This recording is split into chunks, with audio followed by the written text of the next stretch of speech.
Welcome to the Cultaholic Wrestling Podcast.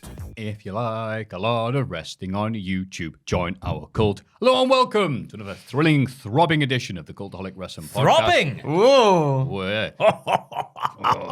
You listen to the dulcet tones of Maffew, joined as always by the magnificent Ross Twiddell. I am happy this week, Maffew.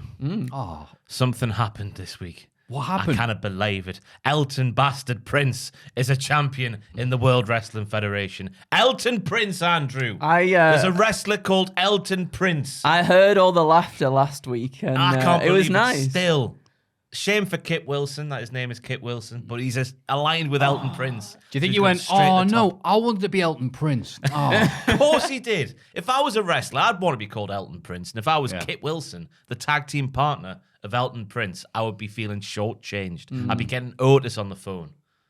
BBC's? No? Not But what's yeah, that one? yeah, BBC. Shortchanged? Yeah. With Otis? Yeah. Yeah, he went to the same uni as me. Did he actually? Yeah. Did you meet him? No. Not at the same time, obviously. Oh, well. Mate, you say, How old do you think I am? I'm the same age as you, aren't I? Idiot you are. when you said Otis at BBC, I thought you meant the Aardvark. No, you had the Aardvark, and then after the Aardvark, you had Otis from Shortchanged. He used to I remember go around, Shortchanged. Oh, I've paid too much for a Freddo. Yeah. All sorted out. That's Dominic Littlewood. That's a different one. What? Andrew's here as well. I am. This week. Also, yeah, on this show, not shortchanged, is Andrew. Hello. How are we doing? Are we all right? Well, lovely. Yeah? All the better for seeing you, pal. Oh, bless you. Bless you. Thank you. That's it. That's it, Podcast yeah. over. Yeah, cheers, pal. Going back to the start of the Cultaholic Wrestling Podcast with the awkwardness and the silence. Yeah. Hey, let me ramble on incoherently for a few minutes as I Got it. struggle for a thread to grab onto. Literally, like I'm sat at Wimbledon today with the amount of references that are just going to go over my head between the table here. I'll just be sat here that's like, right. this. He's a Video fellow games nerd. and that. We But like video that. games, be sat here watching them go backwards and forwards like tennis. It's Wimbledon. You like games. don't Wimbledon with the T. you? Wimbledon. It's just Krusty the Clown Krusty the Clown thing, isn't it? When he calls it Wimbledon. Yes, it is. You've been practicing. Why, you know. Ross is things. becoming one of those unexpected. There's dark horses when it comes to the reference. He goes, yes, I've seen The Simpsons. The nerd diddler. On an exciting note, hey, look, there's some news. WWE officially announces a UK pay-per-view, or Super Show pay-per-view, what's that? After years of wishing, hoping, and tantalizing speculation. Who said this? WWE have officially announced that. Some very, very happy, drooling individual. Scheduled for the Principality Stadium in Cardiff, aka where all the major events are happening in the UK and Ireland right now. Are they? Last few years. Oh, the big events? Yeah, I absolutely. often wonder why, but there's got to be two reasons. One's on. got to be the rent. The fee is got to be a lot cheaper than Wembley. And second of all, it has a retractable roof, doesn't it? Exactly. And it's a bit Oh. unpredictable, the weather over here. I don't know if you've quite heard this good. before. So, yeah, I assume that's why. Because you'd assume everything would go to Wembley. With the Yeah. prawn sandwiches and that. But no, we're going to Wales instead with the What do Welsh have? Welsh cake. cakes. Well, not Welsh rarebit. Jinx, Touchwood, Black Magic. You can't speak until someone says your full name 5 times. I'm joking. That's That'll it. be a bad podcast. I try to think, I'm like, what's his surname again? But it's good news. There's a pay-per-view coming this Yeah. way. Well, we say pay-per-view. We don't know what yet. Yeah. I was speaking to Tom the other day. I was like, Tom, what do you think in your professional opinion? He was like, I reckon it could be a Clash of Champions, which I thought would be an okay. Did he say it like that? Yes, a Clash of Champions. Champions. That's just how Tom speaks. I think that'd be quite a nice addition. But it being at the start of September, it cannot be SummerSlam. No. Why not? Start of September? That's winter pretty much then. I know, it'd be freezing by then. Yeah. Yeah, but everyone's be like, yeah, but the other one in 92 was SummerSlam. Aye. Forget about that one. What date was that, though? That must have been That must have been August, August, right? Must have been a right? hot August Yeah. night. All right. August Slam. Spring Slam. Well, it's September, isn't it? Spring At break. the moment Can't then, have that. sorry. Aye, that's a different month to August. Do you think I tried to say Autumn Slam and Oh, I messed yeah. it up? I think that's what happened. Yeah. Sorry, it's only over 6 hours of this. And so, yeah, the extreme power that Principality Stadium has been chosen by WWE to host this major event, said Mark Williams, Principality Stadium manager. Lots of good things. And I found this out on Twitter because I think it was the Pari Twitter account quote tweeted. It said, wish WWE would stop running stadium shows in countries with dodgy human rights records. And the replies were filled with people going, they just went to Saudi Arabia, you know. It's like, oh, God. Bloody hell, man. Check your blood for lack of irony. See the joke. What was I going to say? There was 59,000 like pre-sale applicants or something, which is apparently more than any other WrestleMania ever. Yeah. So that's good luck getting a ticket if you haven't yet applied for one. I don't know what else to say there. Yeah, I think it holds about. I think without obviously the pitch seats, and I assume there'll be a large bit of the arena chalked off for the entranceway and that, and the Titantron and all that sort of malarkey. But for a sporting event, I'm sure it's like 70,000 odd. Yeah. So you'd assume it'd be a sort of round about late 60s, early 70s for this show.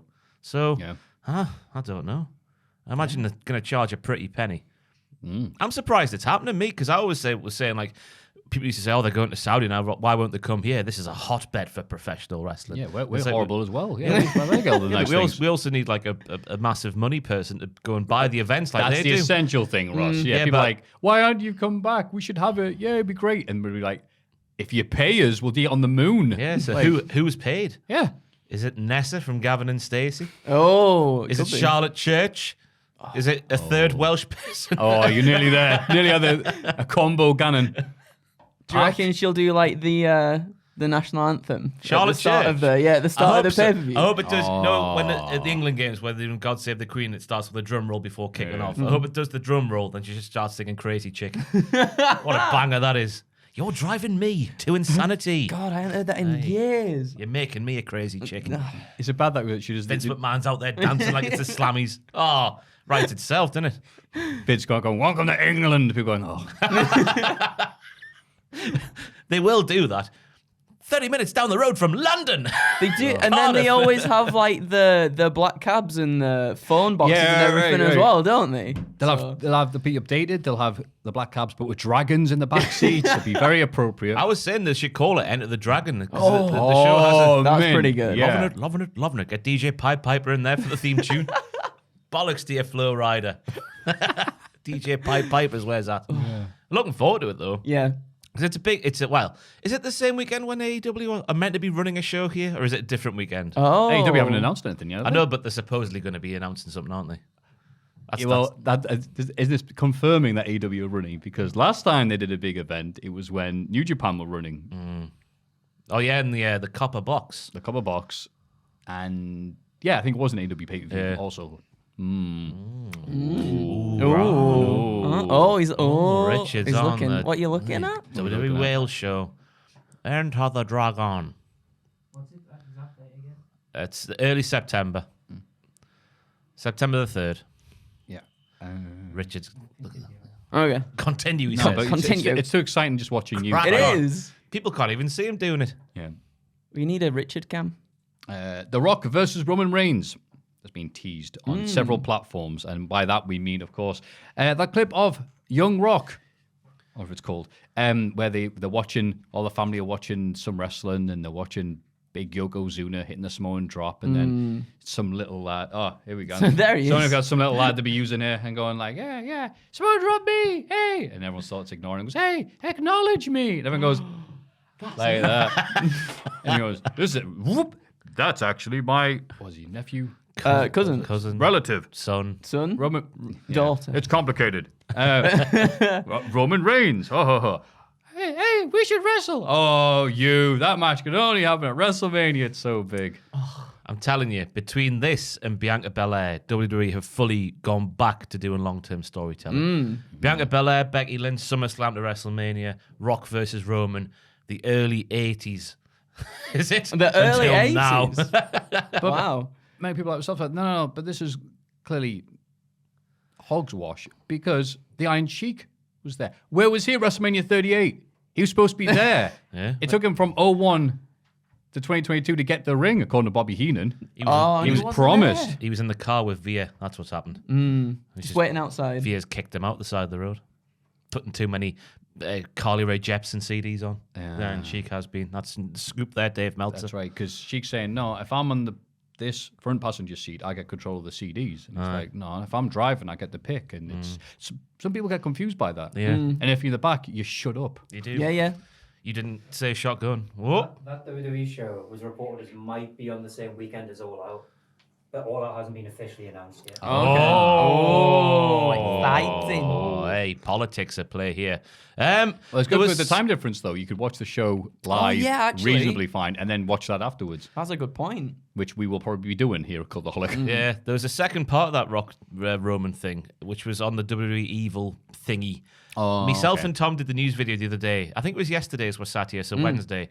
Go and watch that news video because I can't remember what the story was. What was it? Say it again. What did you say? There was some sort of tease on WWE Evil about Rock versus Roman happening. Something at the end of the show happened. Something to do with like the family and everything, and I can't remember who said it, but someone said that the Rock cast like a big shadow over Roman Reigns' whole thing with the bloodline and the family and everything, because he's not the top dog, is he? Not really. He's the head of the table. He's the head of the table. He doesn't own the table. But does he cook the meals? No, he just sits at the table. No, of course he doesn't cook the meals. Why would he cook the meals? Because The Rock cooks the meals. Because he's the proper The provider. Rock doesn't cook the he meals. Cooks the meals. The servants Can you cook the smell meals? what The Rock is cooking? I could in 1999, but now Dwayne does nothing. Another Super Bowl. thing. Another thing that I noticed as well. They've been doing these, and this is probably just absolute rubbish right now. But they've been doing these. Like the advertisements for figures and stuff as well, right? Mm-hmm. And then the ending for one of those advertisements is Roman Reigns and The Rock together facing off. There you go. Kissing. Like kissing. Okay. So it's just, I don't know if that was like a little tease for someone. I'm just saying. I was thinking Who knows? I was thinking the Young Rock thing was far-fetched to me. I think I was people putting two together and getting four, because they've never done this way before, have they? Like they've cross-promoted with a thing that's not. It's not theirs, is it? The Young Rock show. No. The Young Rock show. I've made that sound like a Oh, maybe like, well, so there's going to be some. wrong, There's going to be some cross promotion because they're given the right to show those little bits of footage now and again. But yeah, it also funny because be like, it's so great. It's like, well, how'd you be? He goes, yeah, you know, it wasn't subtle. They look at the camera going, hey up. That's what our Rome says. But yeah, I think at this point though, The Rock hasn't said anything about it. So it's at this point now where they're like, hey Rock, woo. From all the way up there in terms of pop culture and possibly running for president, which keeps on popping up every now and again. Can you have a match? And he'll win. He will. You'll Which get I the think title. it's not worth it. Well, Oh, imagine the headlines. Lifting the title above his head, the WWE logo next to The Rock's bald scalp. Be fantastic for the business. and then he announces he's running for president while he's W. Oh. Okay. Now we'll change that. Yeah, if he runs for presidency with the W title round his just waist. round his waist the That's entire good. time. Yeah. Doing his speeches and rallies and all that sort of stuff. Yeah. Would The Rock need to do a rally? I imagine a lot of people just vote for The Rock anyway. Yeah. Yeah. As The Rock. Control Your Narrative continues to be a safe haven for wrestlers who are not good at social media. Because not only does Braun Strowman get into a Twitter spat and lost to Buff Bagwell this week on Twitter, but Sarah Logan has officially joined the roster. So it's nice, isn't it? It's like you're not good at Twitter. You lose fights to 12-year-olds with Dragon Ball Z avatars. Come to Control Your Narrative, because EC3 knows how a phone works. But they're a threat, though. Yeah, that's what they're saying, aren't they? That's what Braun said. He said, He said Tony Khan has said he banned his wrestlers from that. There's no proof of that other than him saying that. Claiming that anyone who says anything negative against AEW is a bot. Oh, sorry, not everybody, but there are many bots or investigations into that. Tony Khan was taking the piss, was he? Surely. Because this news broke after last week's podcast. And I was sitting there, didn't it? It was a bit of a weird one. Sitting there watching Twitter as it was all unfolding. He just one tweet, then a second tweet. I'm sure a third tweet might have followed. I'm thinking, surely he's taking the piss. But then apparently, I think it was Alvarez on Wrestling Observer Radio. I don't know if you want to do this in your impersonation, Maffew, was saying, I'll do it. Independent thing that he did by himself. The tweet was an independent tweet. No, the study. Oh. He did the tweet by Tony himself. Khan can tweet by himself, which makes him disqualified from joining Control Your Narrative. So it's an independent study that he paid for. Yeah. Because he pays attention to some social media, but probably not enough because he's doing billion-dollar business deals. So I was going to say AEW's had a pretty successful first 3 years of business, so I think Tony pays too much attention to the negativity. He's an old AEW. message board dude. So of course he is. He's on DVD VR, and now he's very rich. Yeah. And he's still on Twitter, which is amazing. We'll have to see where that goes, though. Yeah. I couldn't give a toss about the Sarah Logan news, to be honest with you. Could you? No. I can't see what they say. That's it. Go on, say anything. But yeah, it's good saying Braun Strowman setting the battle lines here between Tony Khan and Tony Kant. Good on Buff Bagwell as well, because I thought that was out of order from Braun bringing that from the past. What did he say? You're taking the moral higher ground, basically, are you, Anakin Skywalker, for this old mugshot of you drink driving and all the other things. Okay. And then Buff went, yeah, cool. Here's one of you when you were drink driving in a boat. And Braun went, that's not a problem. That was a boat. It was a friend. I was just driving. And it was like, you know what? I don't want to come on here and pick fights you, Buff Bagwell. I'm really sorry. It's just Buff. What a guy. Oh my God. Like, that's it. Give him the standing 8 count. There's just nothing left. Yeah. And what could we possibly end with the news? Because all the other news that happened relates to the wrestling we'll discuss later on. Oh, just the small news to possibly coincide with WWE's little comeback to the UK. 1PW has returned. Now, people of a certain age will go, why is that a big deal? 1PW started off so dramatically and amazingly, like so many great wrestling promotions, like 5-Star Wrestling and Redacted Wrestling. These are companies that are no longer around. 1PW then kept on going and that to go bankrupt, possibly fake bankruptcy, who's to say, sold the rights to the company to someone else who did even worse shows, sold the rights to someone else who ran the company in the ground, and it became a joke, a meme.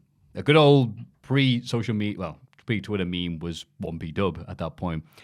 So, of course, it's back, and it's running the Dome in Donington.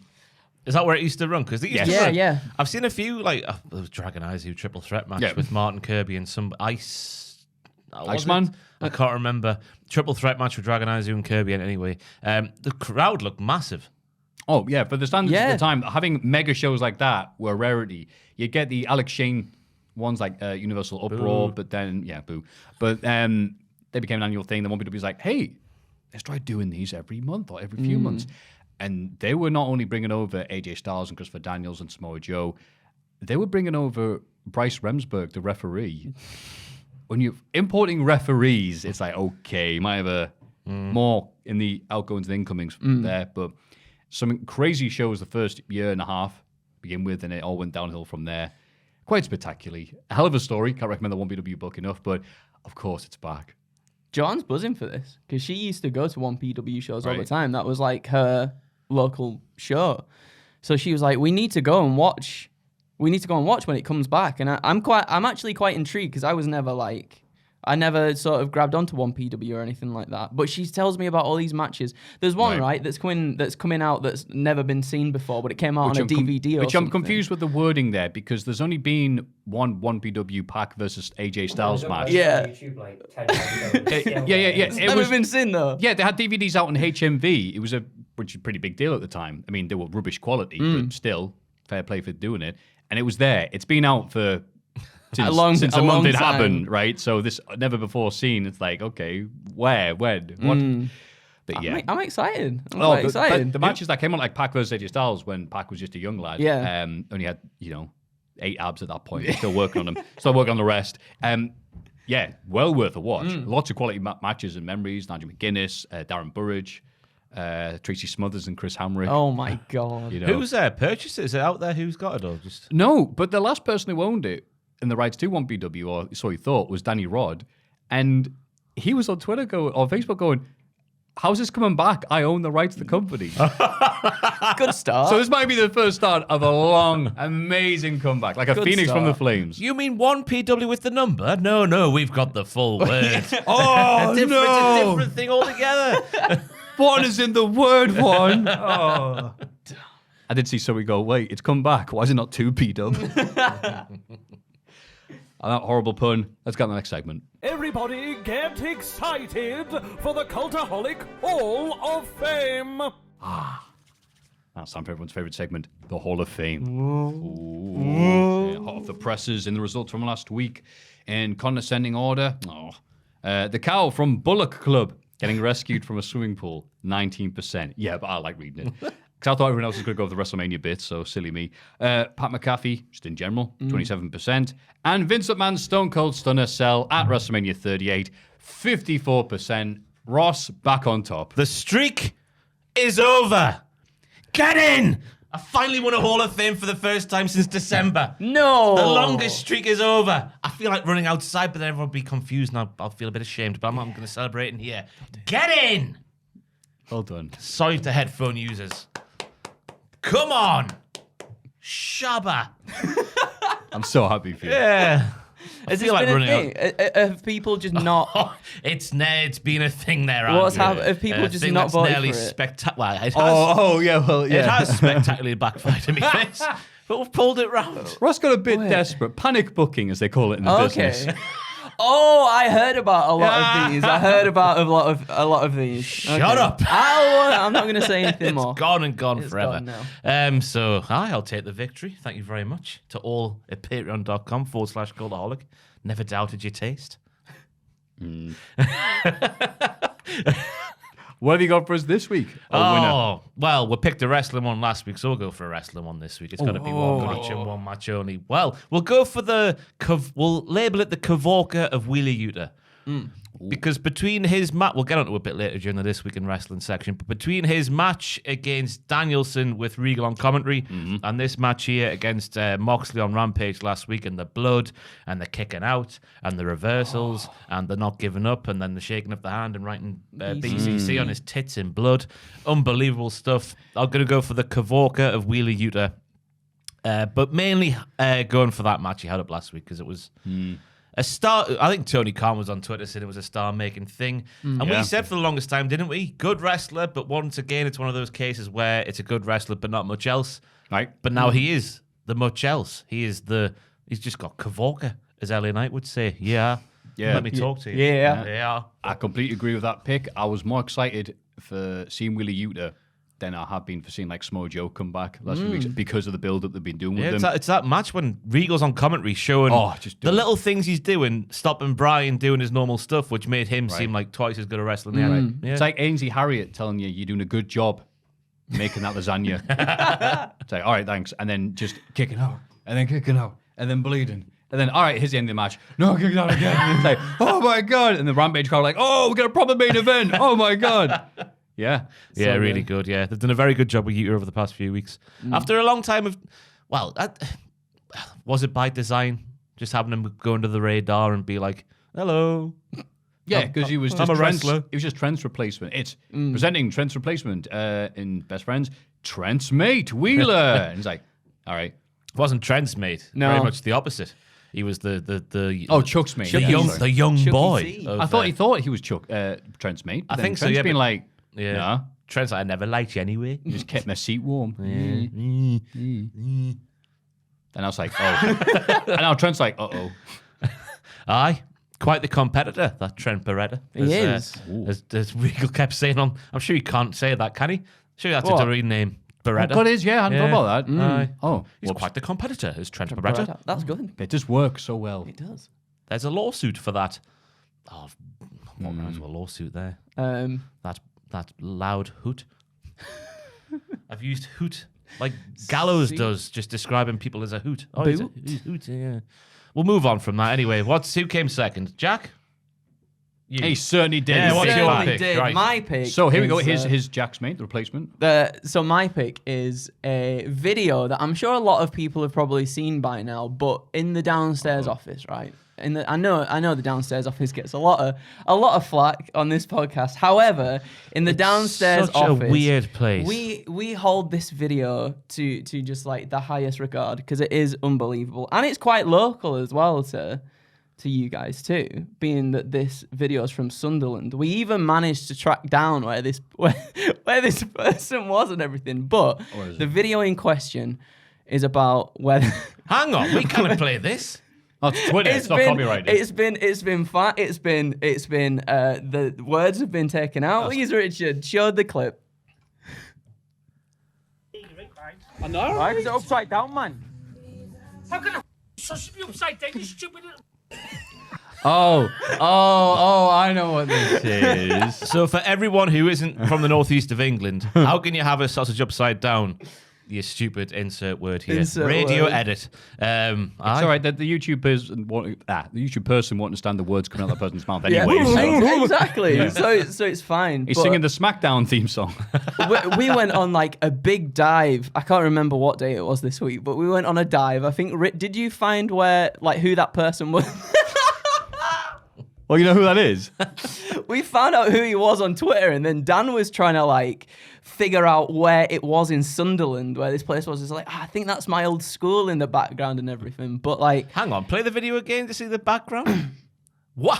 look at Oh, yeah, right. See where that? because I think just from how like the building looks, Yeah, the colours. Yeah, I think he's yeah. figured out that it's like his old That's a good school. point. Then, you stupid little... Yeah. And it's just I like the little break between someone telling him that sausage is upside down. There's a break where he genuinely thinks about it for a second, like, oh, actually, yeah, no, and then he just goes in. Yeah. And there's like a follow-up video to this where he's a little bit calmer. It's like, no, but how can it be upside down? And it's like it's quite genuine. It's quite nice. And Again, if you go on the audio thing, he's cooking sausages. yeah. And so he's been told, hey, you put that's upside down. Upside down. And Which there's is such a brief dad moment. thing to say, but There is- clearly he's not appreciating the irony. So he's going to control your narrative. But there's just a brief moment where he's clearly calculating whether this sausage is in fact upside down or not. I mean, So- technically, it could be if one half of the Right. sausage is cooked and that top side isn't. Oh, don't ruin it. we were Ross. like, That could be construed it. as upside down. this might have just been my own thought, right? Yeah, I'll just say But- this because Andrew put it in. But can a sausage, when you put a sausage on a Oh, barbecue, no, right? think about this. Think about it. You put a sausage on a barbecue. Yeah. Is the concaved bit facing to the right? Or would you put, concaved bit? So like that, but you know the bit where with the like a sausage is shaped like that, yeah? All right. So you got the concave bit, Yeah, yeah. that bit. If that bit is facing to the right, I personally think that's the right way to put a sausage. Oh yeah, that way. Yeah? Aye. So you technically, if you put a sausage the other way Don't get a around, straight sausage. that's like, well, Yeah, it depends. Get Ric Flair I sausage. can, Sorry, his bends to the left. That's all. yeah. So I was like, could a sausage technically be upside down? Especially if it's concave, right? You put it facing up. So the concave's like a rainbow on the barbecue. Technically, that could be an I upside think down when sausage. the sausage is raw before the barbecue, you can neither say it's upside down or the right way up. Yeah. When it's cooked on one side, then it can go, oh, it's upside. You put it the other Get way it. around. Yeah. I get it. I think Well, it's a that's fair enough. This Sausage is the connoisseur. great debate Yeah. right now. Let us know what you think about upside down sausages in the comments down below.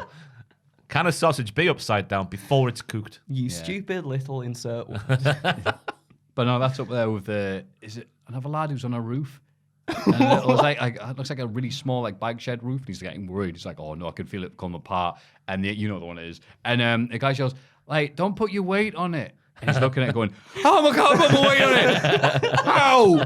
Both my feet are on there. You're yelling, getting really angry. That's amazing. Don't put your weight on any of your feet.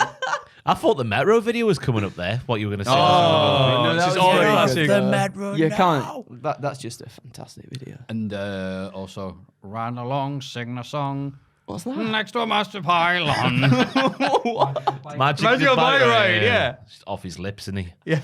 In the middle of the night. Is it the middle of the night? No, I think it's Dave. It's a really old little video. You haven't seen it? Oh, I haven't seen you haven't this. Oh, lived. this is all right. This I'm is safe. crying. This Oh, is it's a safe good word. day. What is this? Pull your modest cow That's amazing. So basically, there's a guy. This was around when I was in high school. This ages ago. Basically, a guy on his bicycle. He's off his bonds on, I don't know, insert On hallucinogenic. On happiness. That's right. Yes. I forget. It's been years since I've seen it. Like I forget any of the quotes from the video Run itself. along. But yeah. Sing a song. Next door. Can't get the words out. Sorry. I ain't even seen this, but it's amazing. My coat is mostly like nylon. I just realised like Kenny Omega selling during a wrestling match. Yeah. It's Oh, it's over a million hits now. Yes, I'm so happy. July 06. Oh my Good God. God. YouTube was around then. It was. This guy had a really high-tech phone for that period. Yeah. It was mad, wasn't it, back then when we watched a video like this? It could make out everything that was on there. And now, like, it's such low def. Yeah. Do not adjust your screens. Right, we're sitting here watching this and Oh, saying, yeah. Oh, yeah. I'm gonna watch God. that when we get back to normal things. Yeah. Well, my pick. Interested to see where this goes. I'm trying to be too sentimental here, but I think it's all right and permissible on this occasion. 2 days ago, the passing away of Gilbert Gottfried, a legendary comedian and a piece of work. You most know him for being the voice of Iago from Aladdin and just refusing to commit or be normal or try not to offend anybody with his comments because... Right. So the period, because of the success of Aladdin, where he was in the mainstream. Wow, look at the cast of that film. Amazing. It's great. Yeah, cool. Oh, yeah. And, hi, me. It's like, oh, yeah, we know him. Yeah, Gilbert Gottfried, right? So I believe the people say that is the exact moment his brush with greatness ended. He was asked to do an award show. What's the TV one? Is it the Emmys? I think so. The Emmys award show. And I think it went along the lines of, it came out... The voice of Iago the Parrot from Aladdin will now give the award for best TV show. Yay! And all this. All I need to do is just go out and tell a few little, family-friendly jokes. Instead, he goes out and goes, Pee Wee Herman was arrested for masturbating in a dirty cinema. I didn't realize masturbation was illegal.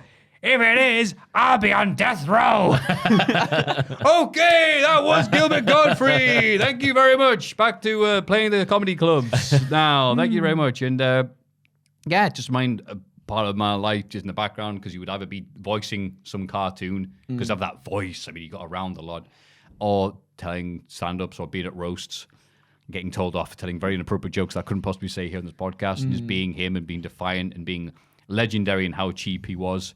Apparently go to like parties and whatever and goes, is anyone eating this? I just put like food in his bags. He does right. Yeah, he knew. And just him passing away so suddenly like that is someone on Twitter put Gilbert Gottfried passed away like how he lived too soon. So I'm putting him in because do you ever listen to him outside of Aladdin? Or? No, one of the more recent things that I found out, and I don't know if it's true or not, is interviews with him where he's basically people calling it like his normal voice, like it wasn't always his actual voice that was put on, but he never wanted people to see those things because he just wanted people to believe that he was always like on all the time and like that. But other than Aladdin, I'm sure he must have done some. Did he do some like Warner Brothers cartoon stuff as well? I can't even remember. Oh, he did a lot. I mean, he did Mr. Blick from Superman. Lots of animated series. Yeah. I beg your pardon? That's the idea of his name. It's supposed to be because then you get rid of him by getting him to say his name backwards. I think. And So it got you. Think about that. Aye. Yeah. Say now. Shame. So I'd always be like, "Hey, Mister, can you do us a favor? Read over the tannoy. Someone's illegally parked. All right, can I, Mister? Go to. Oh, that's my name. Never a dull moment with him, right? God. And he now plays Seth Rollins in the WWE. Like your impression there. Oh, right. Yeah, because I just really liked his voice. His character acting voice, whatever. It was Affleck the Duck for a big major thing in America. Yeah, I only knew him from that speech about Pee Wee Herman, to be honest. I knew the name, you knew obviously. that? So right. my first exposure to anything outside of that was your retweet the other day when he's on that show with the boxes. Oh, he did Hollywood Squares and God. Yeah, they kept him getting the wrong answer or whatever, and he kept going, "You fool!" Really, how quick he was in that though. He was funny, fantastic. Yeah, yeah, and he was also given the award of like ugliest man ever in America or world, and he went to get it in person and went, "Thank you very much." I was his eyes shut for some reason. I don't know why, but yeah. Aww. Let's take out you doing that voice all the time though. Well, he was doing his acting way, I guess. But, yeah. He wasn't an ugly man. I can't even remember what he looks like. No. To me, not a parrot. He looks not like a parrot. Charlie Sheen's brother from 2.5 Men. That's what I get the vibes of. Oh, okay. Sort of similar to Alan. Yeah. Good God, there it is. Alan, there's way uglier than him now. God. Yeah. Yeah, I know what you mean. Like someone photoshopped his face onto it. Someone said, draw Alan from 2.5 Men from memory. And you draw Gilbert Gottfried. So, yeah.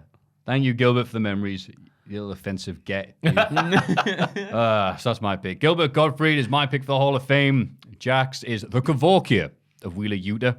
I'm Ross. No, that's Ross. What did He's I say? Ross. You I said know Jack. me and Jack look very similar. Yeah.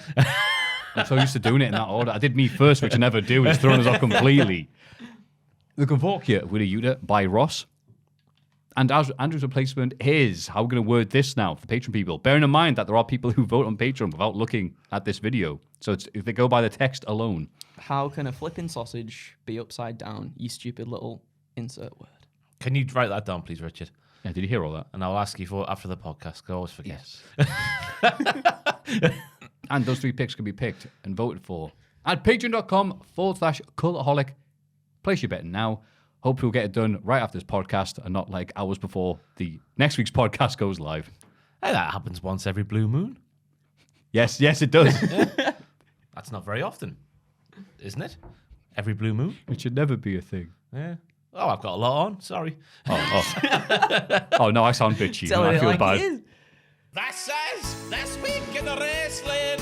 It's this bloody week in the wrestling. This week in wrestling. Before we start, right? Oh, okay. We need to make it transparent, right? Andrew Yeah. has just admitted he doesn't Oh. watch NXT 2.0 all the time. No. To which I've said, "What's wrong with you? It's the best bit." And he's gone, hey, hey, Exactly like that. Best bit, he says there. There. Best bit, he says, he's taking to piss. And I'm like, no, it actually is the best bit of the week. It's the bit that gives you the most to speak about each and every week. It is fantastic. It's gone so far the other way. I was thinking about this the other day. NXT 2.0 is not as good as NXT Black and Gold circa 15 to 19, but it is Agreed. better circa 19 to 21. I'll go with them. All right. Yeah. No, that's fair enough. No. It's good for this podcast. And this podcast. If I did this podcast, I would never watch it. Oh, I've grown to love it, me. I mean, That's there the was some. Stockholm syndrome. There was a good match. There was a good match on. Anyway, we'll get onto that. Who cares about the wrestling? Stop teasing. Oh, so it doesn't matter about the About the wrestling. gimmicks. Elton Prince And the stories. the artist formerly known as John. Hey, That's did the- Rick Steiner survive? That's what I've been wondering all week long. Apparently, single day. we'll get there. Every we'll day get I there. got out of bed and I thought, what's Rick Steiner doing this week? The ring. We'll get there. Oh my God. We will. sensational. Also, shout out, almost forgot about this, I'll do it in this segment, to that one Asda driver who said hello as I was coming in. He went, hello, Maffew. And I went, oh, hello. Do I know you? He went, no, I'm the Asda driver. I'm the guy who honked, Sounds like who fucking out honked of at promo. Jack when he was in Gateshead. And Jack tweeted, you know you've made it when Asda drivers are honking at you. He struck again. He's going to keep on honking and delivering Asda goods until he's honked at everybody who works here at Cultaholic. He's got bingo. So, Oh. so there we go. Thought I'd name drop. Yeah, thank you very much, pal.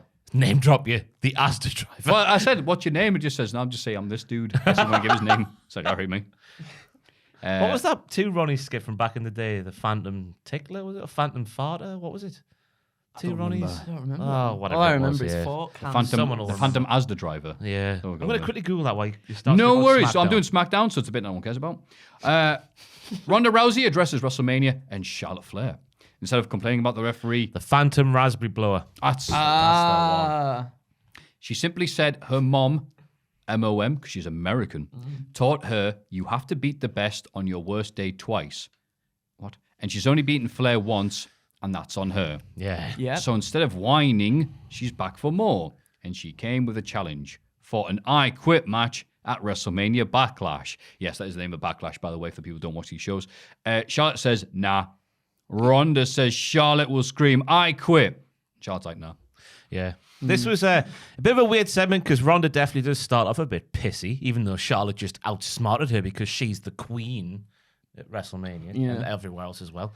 But yeah, then she pulled around saying your mom says you got to beat people twice on your worst day. And I was like, fair enough. Yeah. You're going to have to beat her once now. That sounds more like a way to unlock a character in a video game than actual real life advice. Maybe something does happen if you beat Charlotte Flair twice. Maybe. Has anyone ever beaten Charlotte Flair twice?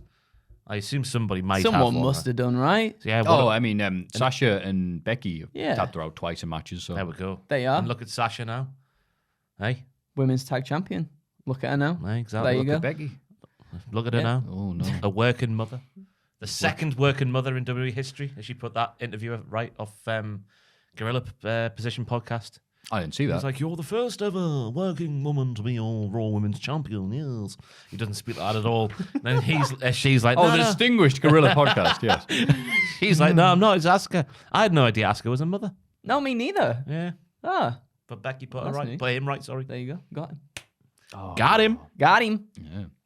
So It was an all right segment, though. it's just that Ronda and Charlotte have been great on the mic since it started, and this was no different. Yeah, this is what we've been saying for a while, isn't it? Just less talking, more slapping. Drops off at the end. That was the thing. There was no like actual just aggression in a voice towards the end. Oh, there never is these days. I know there's not, and it's weird. It's so weird because the crowd always seems quite hot for Ronda when she comes out, and like quite invested in her. But it feels like she just doesn't feed off their energy, and then it just fell off, and then she just chucked mic on floor, and that's it. Do you think that's why they're having an I Quit match? Because that's the only things on the mic you'll need to say.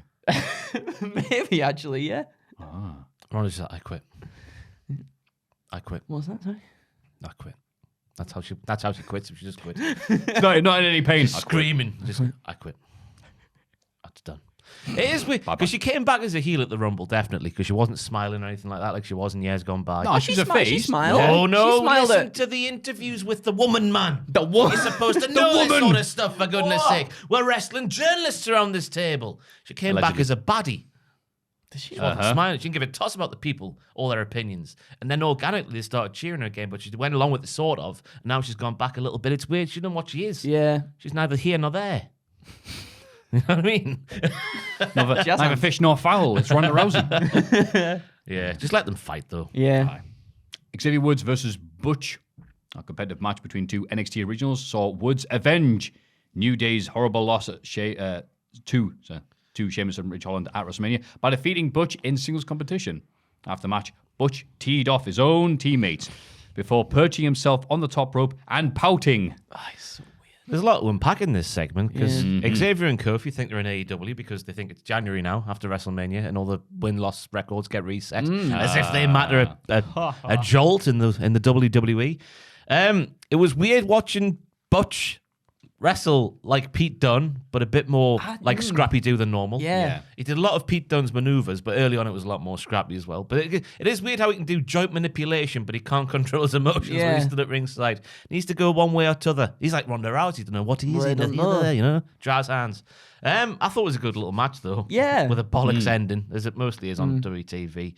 And I thought the slapping of Botch and Bitch was quite good. I thought it was quite badass until Michael Cole shouted, "Butch is throwing a temper tantrum, guys." And then when he was sat on the top rope looking like a child, Michael Cole says, "Child." Child. Yeah. He's on the naughty step, is Butch. Yeah. Man. Oh, but why before we got distracted by laughing at Butch? Ha ha ha. How do you feel about your lad, Ridge Holland? Ridge Holland, I never. When he was first in NXT, I was like, oh, Yorkshire guy, that's buzzing. Like, and then, but just nothing ever, never really like grabbed me or anything like that. You mean to say that not all Yorkshiremen sit in the pub watching Sheamus win money into bank? In Liversidge. We all sit in the same pub in Liversidge and watch only Sheamus one. win stuff.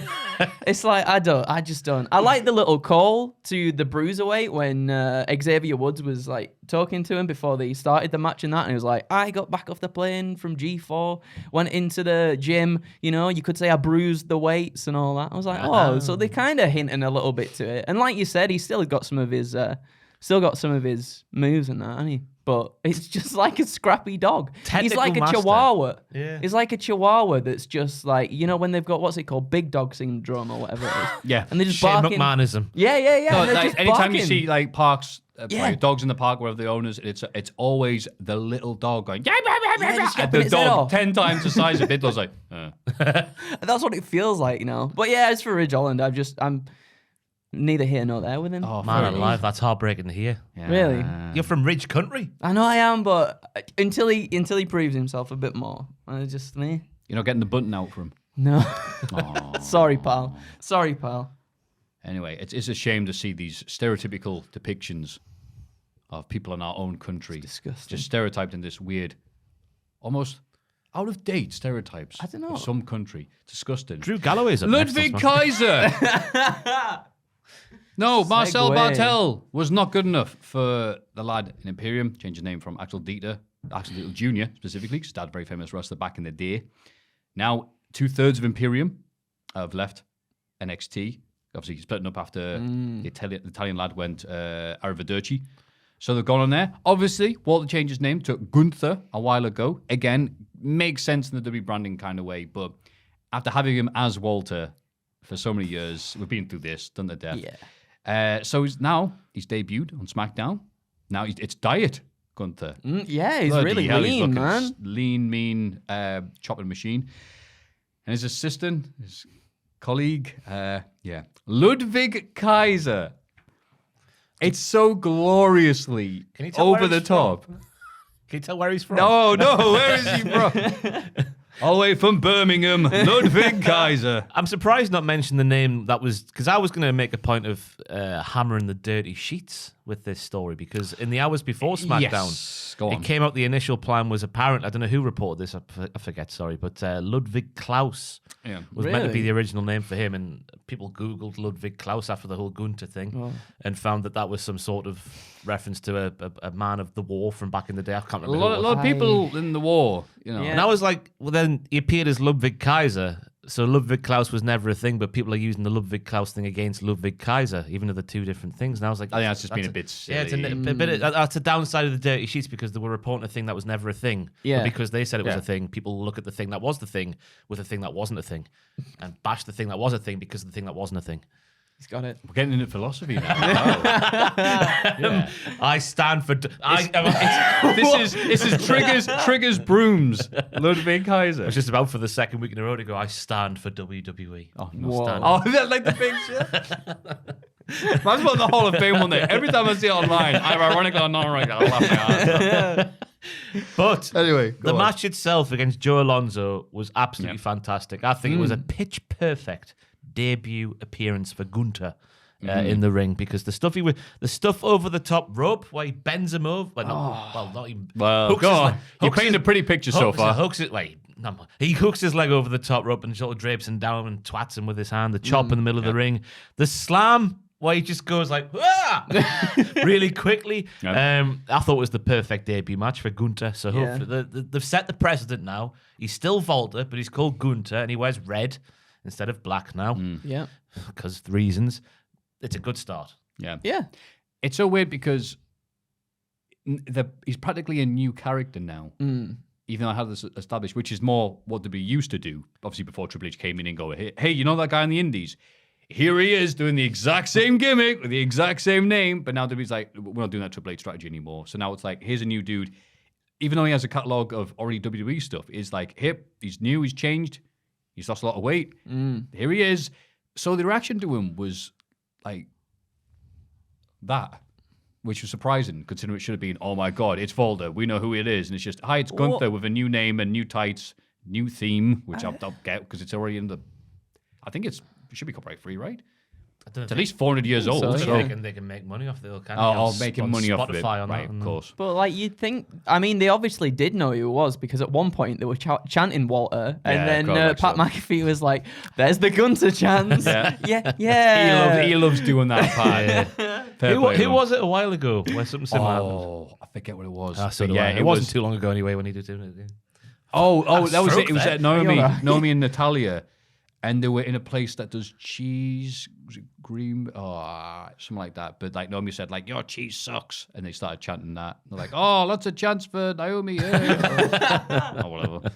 So yeah, you'd think there would be a little bit more gusto from the audience when he comes out, but Or Gunther, There you a lot more Gunther a from lot the more audience. Gunther, yeah. It was just like ironic Walter, and I'm like, no, he's good. Yeah. Like, don't mock him. It's That like, slam. No one else is doing that slam on SmackDown. yeah. That was my second place, my move of the week this week. Oh. That Whoa. slam. The velocity was incredible. It was beautiful. The power was second to none. I don't know why I'm picking this up here. I don't work for the World Wrestling Federation.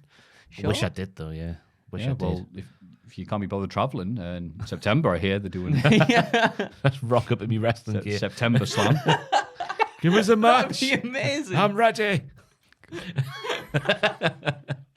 This is the Ross Twaddle era. See, I can do it. Like every promo. That's right. This is my show. Why have I joined Cardiff Mania? I don't owe any of you an explanation. Anyway, backstage, Sami Zayn talked to Adam Pearce about his WrestleMania loss. He managed to put his own foot in his mouth. Says, all right, I'll fight the next wrestler who walks through this door. And then Drew McIntyre walks through and goes, all right, next person who walks through this door. Classic. He's good, isn't Sami? Classic. He's good. WWE's on a roll. Yeah.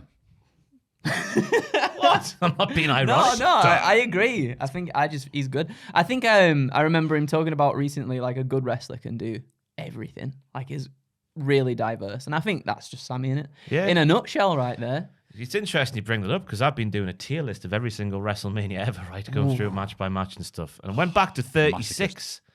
And he has that match where he's booked like a manager, like Bobby the Brain would have been booked back in the day against Daniel Bryan, where he runs away for the entire match, but then ends up winning. Yeah. Just to prove Andrew's point there, that he literally, despite being one of the best professional wrestlers in the world, when he's booked not to be, can still pull that off very well as well. Right. Which is what he did in this match against Drew as well.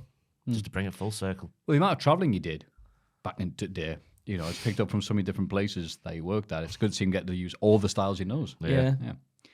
Backstage, Kayla Braxton introduced the latest SmackDown star, the 10-foot tall Raquel Rodriguez, formerly Gonzalez, who a week ago was tag champ in NXT. Yeah.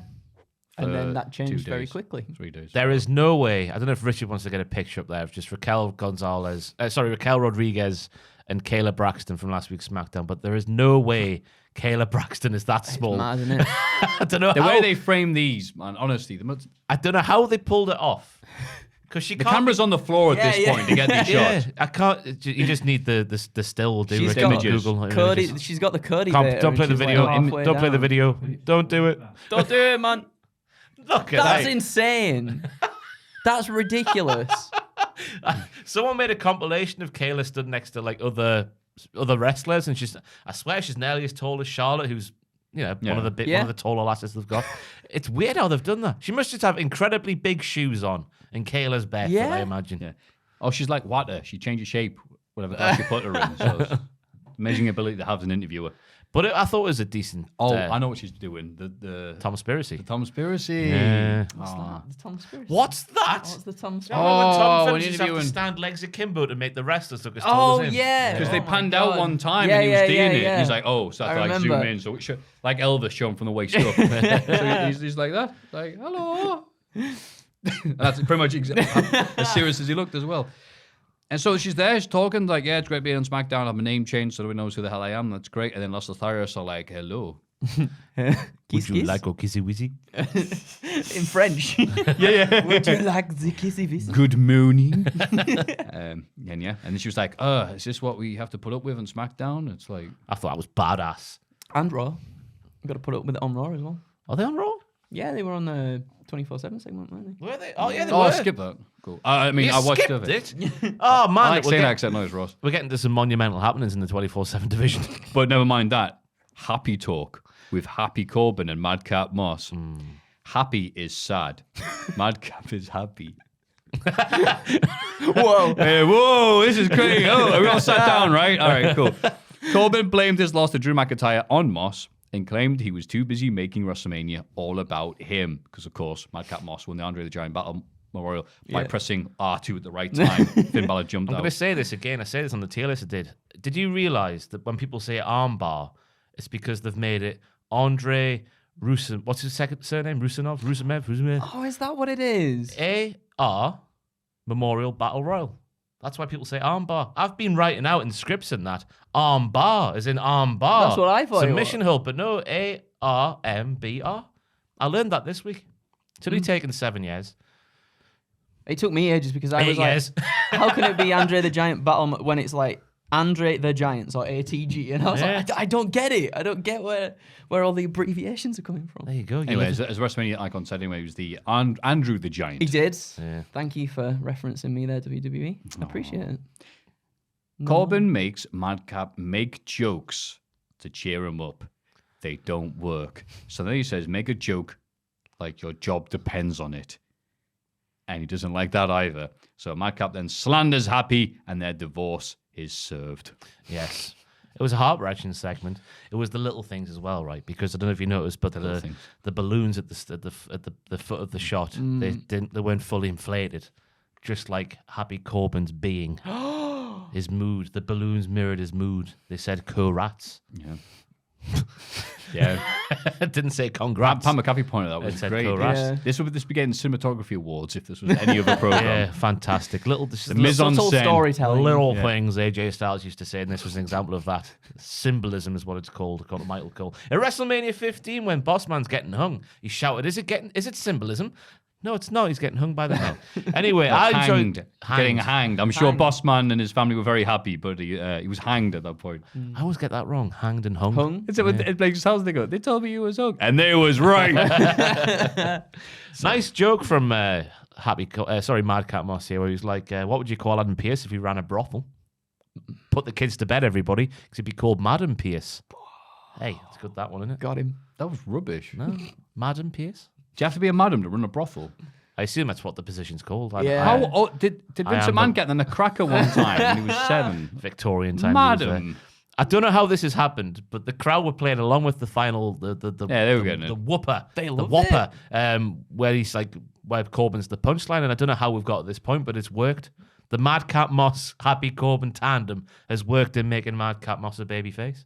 The pop was insane. It was. It was Yeah. ridiculous. I don't know how we've got to this point, but I'm all for it. They've done well, the lads. Yeah, we'll see where we go from here. Because what? You don't look convinced. No, I'm can listening to you you do? two get into it. No. It's nice. What can you do? I was trying to think, like, I just thought, in my head, I was painting the segment where he goes, "From now on, I am unhappy Corbin." Yeah. That's gonna happen, right? That's gonna happen. It looks at Titantron, his graphic just goes, yeah. Good segment. Yeah, good segment. Get one of those things, like the graphics in the air, where it's just Happy Corbin's face, but it's sad. It just turns into a frown. Yeah. Literally just gets to the sides of his mouth and turns it. Drew McIntyre versus Sami Zayn. Sami dodges a claymore and runs away through the crowd. McIntyre ominously pointed Angela at Zayn to close out the segment.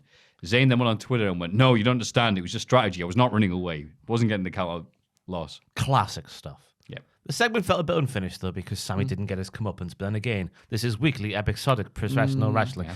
I'm having a stroke today. Weekly I episodic like that. You professional sounded like an wrestling. American saying it. I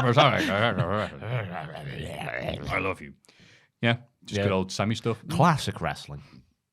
Lacey Evans returns in a video. She details her childhood with her dad who suffered from addiction, their journey to WWE. "That doesn't make me better than any other superstar, but they damn sure ain't better than me." And this was like, the cynic in me was going, okay, they're trying really hard to go deep in the family and the negative stuff in the life and all this come back, because last time we saw her, she was shagging Ric Flair to death. She was pregnant with Ric Flair's Yeah, she child. was preggo. Right. She's had the baby, by the way. Congratulations, Lacey and Rick. Yep. It's already in debt. So, sorry about that. Only way is up. But then she's like, so she went like, that she's getting tearful and upset and all that stuff. And I thought, this is a bit much, isn't it? But I was like, oh, they really need to point out, no, just forget all that other stuff. She's not Yeah. Lacey Evans anymore. We'll change that. We're doing a 180. You'll never see that again. But by the end of the segment, again, just a video, the crowd were like, yay, Lacey, yeah. So, hey, well done. It's working. I enjoyed the delivery because it wasn't like a wrestling promo. I had a Go on. substance. I had a you know what I mean? substance. I had a dad with substance issues. Now, I wasn't. I had a dad with substance issues, but I fought through that. I joined the military, and now I'm here in the World Wrestling Federation to take down the Iron Sheik. Wasn't like that. It was delivered very subtly. Yeah. You're like, yeah. I ain't she. I'd like it felt real in her delivery. She was sort of welling up the time. Let me tell you something. Yeah, you know what I mean, though? It wasn't delivered like a wrestling tassels promo. It was different. But Yeah, I agree. all the way through, I was just thinking, she is a real American. Oh, dear. Fight for the rights of every woman. You try some things sometimes, Andrew, and sometimes they don't. I think that works pretty Uh, good. What did you make Pretty of the good. promo? I thought it was. I thought it was really good. Like the stuff before, like the Southern Belle stuff, never really clicked with me back in the day. And obviously, did anybody like the Ric There was Flair one storyline? There was one part of the Flair did. sassy Southern Belle Yeah. that did click with me, and that's when she was on Twitter going to OAP homes.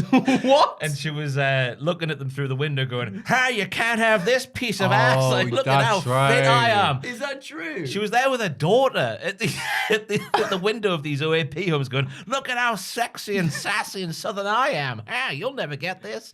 That was fantastic. fantastic. Oh, I wish we. Yeah, never made TV though. I don't think. Oh, That's don't such think it a did. shame. shame. Yeah, that's Um, some good content there. I liked it. It's cool. I'm looking forward to seeing what she does now as a babyface. Yeah. I want to see her and Ronda Rousey go at it. Actually, I think that'd be pretty good. God. Why? Because it'd be funny. You're having trouble sleeping. Sasha Banks takes on Liv Morgan. Liv wins, by countering a superplex into a small package. Bloody hell. Like that. Yeah, it wasn't made clear why Rhea Ripley wasn't there. I'm sure one of the commentators said she's in protocol, whatever that means. No, that was on Raw. Was that on Raw? Yeah, that was on Raw. This yeah. week, she just got asked backstage in Gorilla before she goes out. She's just like, "Oh, is Rhea with you tonight?" And she's like, "No, she's not here with me Maybe that was tonight." the part of it or started of it, whatever. But yeah, but obviously Raw was supposed to be on there because last week they asked for the tag title shot and they went, yeah, sure. No one else is challenging, but no one else wants the Even though they just split up. tag title. Yeah. Yeah, having just put whatever. Shayna and Natalya, shout out to those two for watching TV weirder than anyone ever has before. Yeah. The angle was incredible, even more acute than normal. Going the card tricks in that. She nearly drops a card at one point, but she brings it back. She's good. She meant to do She's that. good. That's why she's the boat. I thought it was a really nice little match up there. Yeah. Liv holding her own against Sasha Banks, which is a good thing because Sasha's one of the best ones. Yep. One of the best ones. One of the best ones. Nice transitions with the teddy bear roll thing. And I like the way Liv won because you cannot be in her role as like the underdog babyface but lose all the time. You need to get that win once I was going to every- say, yeah. because she's done nothing but lose since, 2021. Since getting that tattoo. Yeah. The Riot Squad's debut. Oh dear. Oh, God, yeah. Aye, horses in his lose. I thought it was a good match. Yeah, me too. I liked it. I really, really liked the ending. As you were saying, like the underdog ending, and I don't think I've seen that too often. From the superplex and then into the just like a quick. I was going to say, you see roll people thing. trying it. Yeah, But it's nice. It's like, oh, that'll be a great someone finish. actually got it, so Yeah. it was surprising and yeah, really good. It's one of them things. We see momentum with Liv, don't we? And then we see it cut off straight away. So I'm hoping they build her up again somehow, somewhere. See what happens. Hi, I know. Hello. Is everybody all right? What's going on? I don't even know. It's great. It's like Jack's here. You were And still then speaking? I'm doing Oh, a point, and I've finished my point, but I've not done it in a proper way to end a sentence, and I have to keep on going then I have to while I keep look going, around for a and then the lifeline. sentence- Yes. It's like Just like WWE promo class because famously Vince McMahon likes that rubber, that full stop at the end of the promo, Yeah. that final line. I need So- to finish my sentence. So what? At the end of every one of your points now in this segment, you Yep. need to finish with your catchphrase, which will be what? Done. There you go. Just so you know that it's done. I'm bad at this. What am I doing? What am I doing? In the main event segment, Roman Reigns details the next step on the island of relevancy. Why SmackDown? He said. On Raw he said, watch SmackDown. And on SmackDown he didn't say much about himself. No. Instead, he wants the Usos to go to Raw and win their tag titles too, so they've got all the titles. And then Nakamura shows up, correctly point out, hang on, the Usos injured me partner. I want revenge. And Reigns goes, you know what? I can understand. That's gotta hurt, really. I mean, yeah, I've got a friend too, and he was injured. Yeah. The island of relevancy is filled with love. Yeah. The piss-taking bastard. Oh, Full of love. How you doing, Nakamura? And then he knackered Nakamura right in front of him. But even better, though, Nakamura, who's just been Boog's assistant and car salesman for months on end, a.k.a. that guy who has the LC title but never bloody defends it, came out and crowd were like, yay! Like, oh, that's good. That's a nice, healthy response. And so that could go places for the next pay-per-view thing, just for Roman Reigns to do something. Yeah. And again, because Nakamura's got near tag partner or car, apparently. Or So- chance of winning. yeah. chance of winning, so I might as well. Why the hell not? There's no one else, is there? I think it's like they've pulled it around with obviously the injury that happened at WrestleMania and the feud they had with the Usos and stuff. A nice callback from Reigns during this, and he's like, "Oh, we built Jey Uso to be the main event." He did say Yeah, that. nice callback to the Thunderdome era. Remember that period of time? It was lovely. Those matches were great. Making the best of a Boog situation. Wow. Again? Done. He's done Do you think it. Nakamura plays like best of sad music when he drives now and that car he's paid to drive? Just looking longingly at the passenger seat. And he's not. And there's just the guitar in there. Yeah. Oh no, it's like the end of Fast and Furious. Looks over and he's like, as he drives off, he goes, "I'm only injured. I'll be back soon." Yeah, well, weird promo from Reigns, though. Like, watch SmackDown, I'm going to say everything. And he says nout about himself. He's such a heel. What a bastard, eh? That's why he's on WWE Evil. I can't wait for WWE Nice. Just Ricky Steamboat going, oh, yes, he's a lovely fella. Yeah, great. I'd bring me family to every match and no one could relate to us. It's like, oh, great. Ric Flair's out partying with like 6 blonde lasses like, here's my family, small child. Oh, great, Ricky. Yay. Oh, I'm rooting for you. Is Steamboat the only like eternal baby face? Yeah, never turned heel. Yeah, never played the only heel. one. Even Rey Mysterio was a baddie in Filthy Animals for a bit. Yeah, he was, yeah. Sting? He tried to turn heel on Hogan in '99, and the crowd went, "Yay, get it, Sting!" So for debate. When was Wolfpack? Again, they were cool heels. They were cool heels. Yeah, they were. Joker, Sting, and TNA. Yeah, I guess, yeah. People would still cheer him because he stings. So it's somewhat. And it was the best Sting ever. I love people saying that. No one who I was watching TNA was saying that at the time. And now, retroactively, oh, this is great, this. Anyway, speaking of this is great, this, and done, Rampage. Yeah. Trent Beretta versus Bryan Danielson. Danielson wins a competitive match with the Le Bell Lock.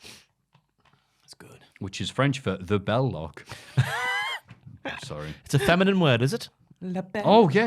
It's a La Belle, not La La Belle. Belle. La Belle. La Belle. Is it La Belle or Le Belle? No, Le is the Le-E. feminine, right? Is it feminine? Yeah, E's Ellie is feminine. feminine.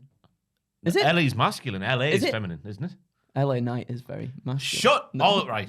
Yeah. Shut No, you- La's feminine. La's feminine. Oh, God, that's No, so is bad. La feminine? I got a big GCSE, right? La- I know La what I'm Petite. talking about. I got I don't know. Here we go, Yeah, Richard. French. Richard. Abyss. It might be, actually. I'm sure La's feminine. La for God's versus sake. Le. Fight. I used to know Oh, this. but you put fight, not I used to know this. I'm so. There you go. Masculine and feminine objects. It was Le for masculine. Oh, La for okay. feminine. Ross is French. Ross is very French. He's a French. Zutalo. It was cool to hear the crowd going, you're going to get your effing head kicked in. I thought in this match. I thought it was a nice little touch there. William Regal again on commentary, making things seem better than they actually are. He's on about how really good. evil Brian is, but saying even though Regal speaking about himself, he's like, even though I'm very sadistic, Brian is even more sadistic. And then this is when Brian's doing evil things. Just makes everything seem so much more bigger. An interesting spot where they had Trent land on Brian's head from the top rope. I thought that was a little bit weird for who was involved in the match. Yeah. Wrestlers. And then Regal's on about the reverse grab it, which when listening to it back the second time, I realized he just meant the fact he's doing that. Yeah. It's not a reverse, like a move called the reverse. grab it. The grab it, yeah. The finish was lovely and horrible. Lovely and horrible at the same time. Lovely and horrible. Yeah, exactly. He's dead good, isn't he, as well as Regal? Just putting over the wrestlers that the people from the Blackpool Combat Club are in the ring with as well. Like during Rampage, he makes Yuta look amazing, and he looks Trent look amazing as well. Like he's so perfect, and there's always like hints that he wants those people to come into the Combat Club as well, and I like that too because obviously we saw that with Yuta, but like who else could be in there? It's quite interesting. Scouting. Again, read Regal's book the second time because what an amazing tome that is. But even in 2005 when that book was published, he was putting over Bryan Danielson. Really? Yeah. That's It's really a long-term love affair. This. Yeah. Yeah. And again, because Danielson wears the what colour would you call that? Maroon burgundy. Maroon. That's the one. Claret. It was later on. The claret colour because Regal wore that. Ah, To direct tribute to him. that's really cool. So I really appreciate people. It's like Lou Tez going, I hate modern wrestling. I hate what Hulk Hogan turned into. I'm really touched that Steve Austin uses my move, though. Oh, wait, one of the biggest wrestling stars of all time, like 80 years after I'm relevant. That's nice. Cheers, pal. I think Austin, like in Lou Thez, is even more far-fetched than Pacitti, like in Lou Thez. Oh, God. I forgot about that. Anytime I'm going to bring up Lou Tez, you're going to bring up that.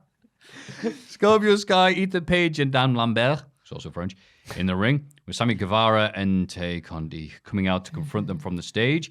It led to a verbal altercation, and I was less focused on what they were saying and the fact that, sure does sound like a SmackDown event here with the audio dubbing that AEW do.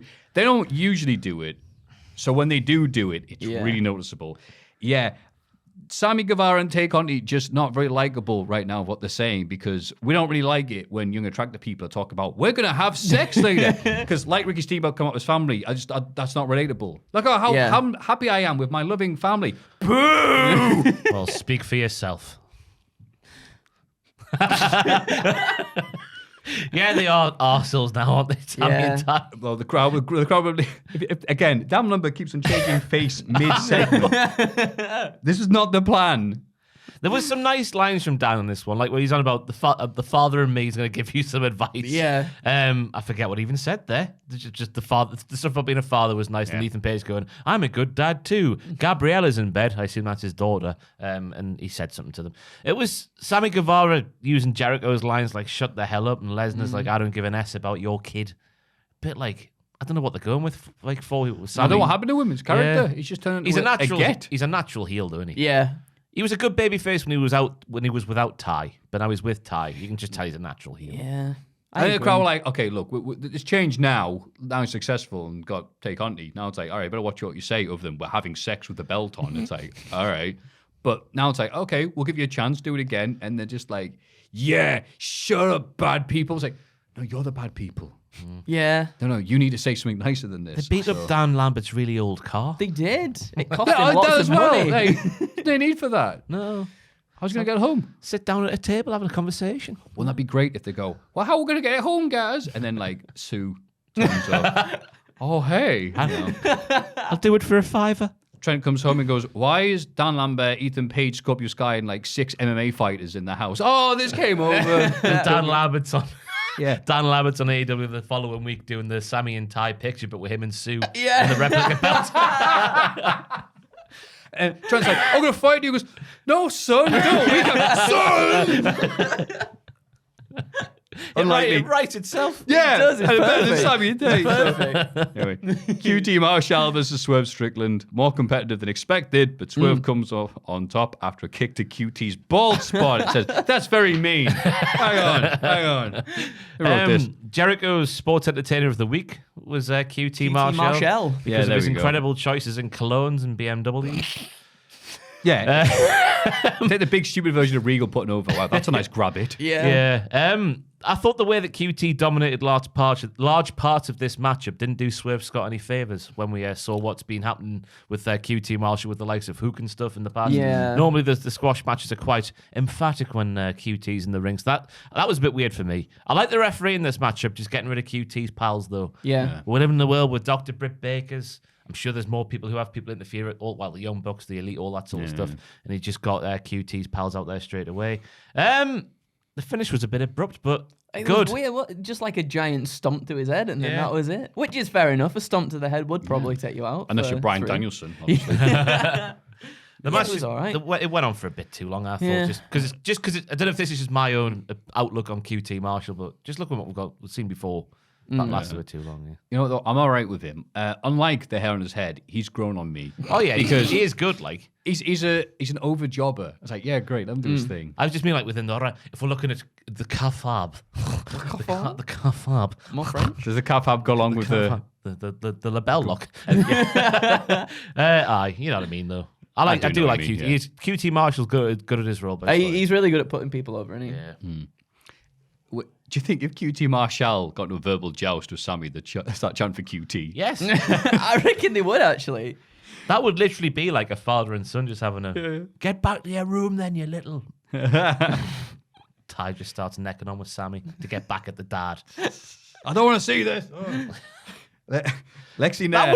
That was a weird point of that segment as well, where I forget if it's Lambert or Ethan Page is like, I don't want my daughter to grow up to be Ty Conti, and she starts going like, oh, and she's like turning around and showing her ass and stuff. And like, Sorry, what? We obviously Ty, you're gonna fancy your own daughter, are you weirdo? I think even what? Yeah, that's the vibes I got from this segment as well. Lexi Nair tries to interview Hook, who is chomping down on some crisps because that's his gimmick. Danhausen is in a bin. So some people on Twitter, that's where he belongs. Blah, blah, blah, blah. And tries to curse Hook, was in the process of leaving to go and take a bath in a tub full of crisps. Wait, what? I might have got a bit bored right in there. I don't understand what's going on with Danhausen at the moment because there's a bit that was unaired. So 2 seconds. And then Hook no-sells the curse once again, leaving Danhausen in the mud. No, not in the mud. In the bin. bin, yeah. Anyway, With crisps. so what were you saying, Paul? It was a bit after this week's Dynamite, which made its way to social media. I don't know if AEW put it out there themselves, but Regal's in the ring with Danhausen. And Regal sells the curse and does the old gammy leg. Who does the gammy leg? Old British TV. Gammy leg. It's gammy when Like the just a leg cell, goes a bit wobbly. Yeah, it's someone from a British sitcom. Wow. Back in the day. You said that first time. Yeah, really Frank. good. Really good at speaking. Could be Frank It Spencer. could be Frank Spencer. Oh, yeah. okay. Perhaps. He does all wobbly legs, doesn't he? Yeah. I So see we'll- a lot of Frank Spencer in you. I love Frank. Yeah. He's like a hero to me. He did his own No stunts. surprise hero to me. whatsoever. Michael Crawford is, Sir Michael Crawford So Michael Crawford. is incredible. He did his own stunts and that, didn't he? Yeah. Yeah. Going down the He's stairs. on his roller ridiculous. skates. Yeah, on the bus and everything. Oh, like mental. fantastic. What a guy. There's that story because he obviously did that. Someone was having, but he was also a very accomplished actor and singer because he did Phantom of the Opera and stuff like that. There's a story that William Regal did on stage. He's talking about Dave Taylor was completely unaware of his other achievements. So it was like a night with Michael Crawford, and he went to see it expecting it to be all comedy, and he starts belting out, songs and that, and there's just like people going, and he's just looking around going. Apparently after the second song, he just got really agitated, started yelling, "Ooh, Betty! Ooh, Betty! Ooh, Betty!" And then he's like really awkward. Like, what's that madman doing? "Oh, Betty!" And then like security, like, can you shut up, please? And they try and grab him and they get out. He's like, "Ugh," and he's ejected from the store. He's like, way. and now for my next song, my strong arm is way out. He runs back in and goes, "Betty! Ooh, Betty!" And take it down a second time. That would be amazing that if the Tories in attendance just knew Michael Crawford for the opera stuff and not for some others do have him. Yeah. That would be incredible. That'd be funny, yeah. Anyway, I It's the way bring around. that up because they put a segment out where Regal's selling it, but then Danhausen's having this done to him by Hook. And it doesn't, which way are they going? Are they going the Regal route, which is what I'd rather they do, or the Hook route? No, it would completely mess up the dynamic they got going. I think it was just something for the fans. Yeah. I know that, but I'm saying it's made its way to the public's domain now. They've put it out there. It's conscious in people's minds. I think they went, wait, we need to prove to people who haven't watched the show that Danhausen can actually curse people. So they just see him not cursing Hook. They're like, what is this idiot doing in a bin? I know who can sell a curse better than anybody. It's William, ooh, I love Tommy Cooper, me, Regal. And so they go, that'll work. So now people are like, it does work. Right, these segments make a bit more sense because we've done sod and all to explain what Danhausen's supposed to be doing. Yeah. Yeah. They are, the more they go on, as we saw on Dynamite as well, the more they're getting a bit more like, whoa, Yeah. something needs to happen soon. Well, Yeah. it's tough though, isn't it? Because of his leg at the moment. Who's like, Danhausen's leg. It's still healing, isn't it? No, apparently he's passed on the curse to Regal. He's here. Oh, sorry, yeah, no, Regal's got Oh, the me gammy leg. So he can face Hook next week then. That's perfect. yeah, but they could do something more to have up Danhausen's magic. Magic. I just felt a massive wave of shame going over me being saying The that. magic. But it's just weird how he's like a guy with face paint going, "Ugh," and Hook's like, Yeah. it does no favours for Danhausen, does it? Yeah, the sexy lad eating crisps is like, I don't care about you. The sexy lad eating crisps and not putting on weight. It's disgusting. Yeah, like gym and whatever. That's all he eats. Bastard. He eats one looks pint of good, crisps a doesn't he? day. He's cutting technically. Anyway, Willow Nightingale, bloody hell, versus Red Velvet. Velvet comes out on top in a competitive match despite taking a pounce Monty Brown would have been proud of. Amen. Okay. What? Eh? She did a huge pounce. She did, but this was the one. Did you just spit on my laptop? No, I no, think she no. There's did. a hair Oh, on he there. did. Oh, lovely. I'm getting that off for you. Thank you. I've been looking at that for ages. It's gone now. Yeah, this was the one with the finish where there's the backstabber, right? And Yeah. that it's rolled. Yep. The just dessert. And then did the kick. Yeah. And it was crap. That's because, and it was, who was it on commentary? Someone on commentary noted there's been like a new attitude from Red Velvet over recent weeks. And I was like, the last I was conscious of Red Velvet, she was like Layla Hirsch's pal. And she was a definite babyface while Hirsch went the heel way. Yeah. And now they're saying that Red Velvet's been a bit more of a heel, even though I just think nobody cares about her. It's weird. We're on here talking about, wow, they really need to give a bit more, few segments or context to Danhausen to make these segments work. And it's like, never mind Danhausen getting Yeah. context. How about the women getting anything? Yeah. Red Velvet's got an edge about her. You're like, who's Red Velvet again? And then we see the thing. jumping ahead on Dynamite as well last night, where she's just in the crowd with the baddie section. Right. Where if you blink, you'd miss it.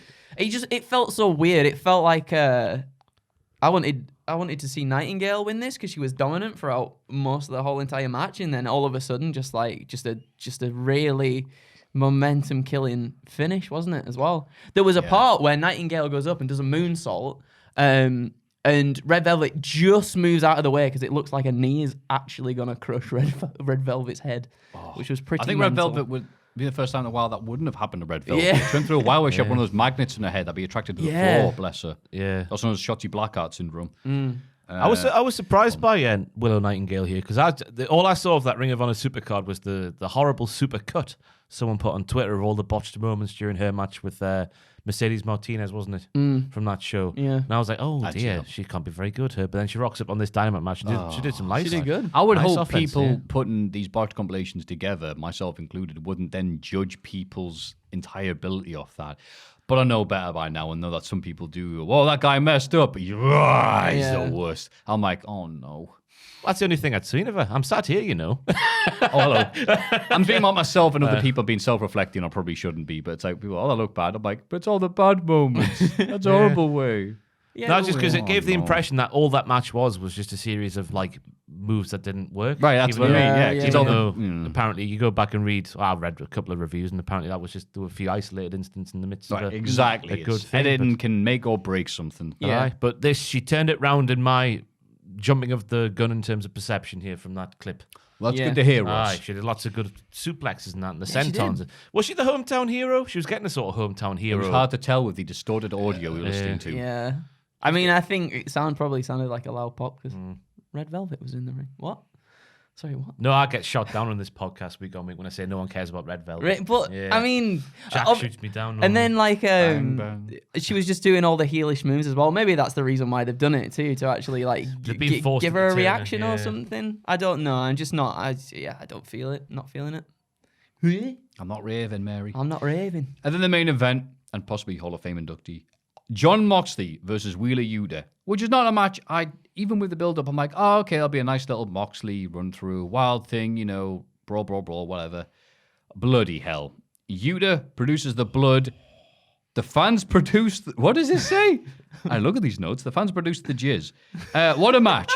Danielson and Regal come down the ring at the start... Sorry, right at the end of the war. Regal shakes Yuta's hand, and the young fella joins the BCC. Oh, boy. Even though he's not from Blackpool. Bloody hell. Yeah, the group's dead now. Fresh importing. We've got those docks of Blackpool that Michael Corkin talking about. So, what a match. Again, just kick out. All right, I'm still in this. Kick out. You're bleeding everywhere. Kick out. You can write a good script. The blood is coming out of his foot. Like, step one, Andrew and Ross get together on a nice sunny day. His amount of blood was coming out of him. Did the sharpshooter, WrestleMania 13 tribute spot. Yeah. All right, that'll be enough. Kicks out of that. Comes out of that. Moxie's like, all right, mate. Okay, stop it. Hits his finisher, kicks out. All right, mate. Stop it. Hits it again. Bins him. Good. What a match. I hope we find out in a few years' time that there's a no blood policy in AEW, and Moxley geeked Yuta's head by himself, just knowing that had to happen to get the babyface over. Yeah. Because just like Bret Hart, John Moxley is always right. Yes. I don't know why you preach. I don't know where you start with this one, because even the dive when he killed himself, right at the end of Moxley's entrance, like out of nowhere, was fantastic. Yeah. The table spot was so gnarly yet so snug. It looked very comfortable yet very sore. Yeah. Just how well they hit it. Germans from Yuta were fantastic. The use of Bryan's head kicks and the bulldog choke. Yep, I like that little detail, the little things in the wrestling. Moxley biting the open wound. He didn't get he didn't come away shortchanged from this matchup. No. Like the thing from earlier in the podcast. And as I said earlier, between that match with Bryan with Regal on commentary and this one, he's a made man, so he is. And the BCC on the tits. That was so good, because someone tried to do that the other week, right? I can't remember who tried it with the blood, but it didn't really work. But did they? Yeah. I can't remember who it was now. But someone tried to do it, and it didn't really work. Who also tried to join the BCC? You been dreaming about this? No, I'm pretty sure someone tried to. They wipe the blood off the head and then tried to do the thing, but it was more successful. Because that's the time I remember was Jerry Lynn getting Steve Carino's blood at Heatwave 2000. Because Carino always bled buckets on pay-per-view, and he wrote "die" on his own chest. It's German for the. It is. Is that masculine or a feminine word? Or neither. So of the three. Yeah. But it's just a very, very good match. Yeah, I'm right. excited to see more from Wheeler Yuta now. Like you were Right. saying, it kind of felt like he was just a good wrestler before, didn't it? Right. But now he's got something backing him.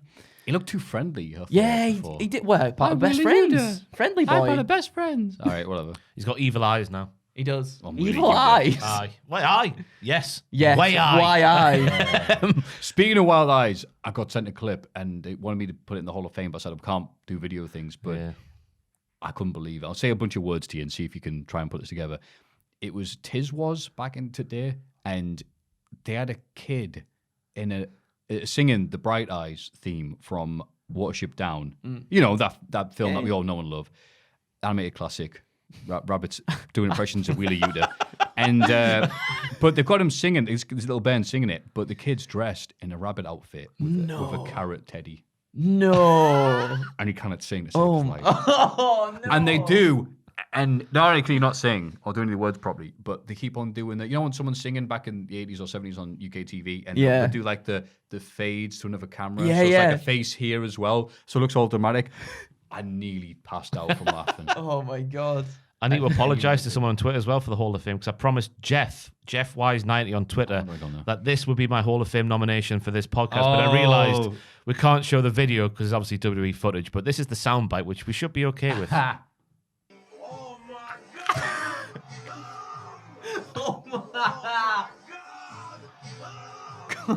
So, I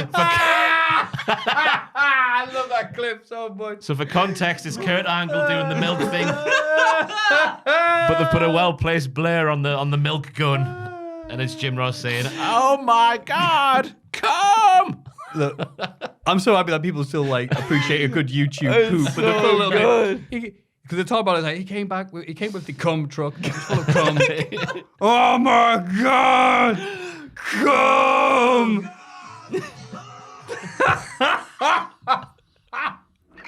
So sorry to Jeff, I realise we can't show the footage showing for something else. That is unbelievably good. It must be Tuesday. I want to know what the audio of him yelling cum comes from. I know, they've done very well to manipulate something, haven't they? But you can get that app, can't you? That app where you can get Jim Ross on there and just you type in something. We you do get that as well. You yeah. could do it with like Wallace from Wallace and Gromit and everything. Simpsons, like I don't there's want so to many think of people. Wallace yelling that, but like, It's so good. Oh, Gromit, come. Oh, my telephone. My telephone's in Keep there. on going. I'd do it. Go on then. We've got time. We'll kick off Raw, Maffew. Miz TV opened Raw. It was a good episode of Rampage, I thought. yeah, what a cracking episode. Bloody hell.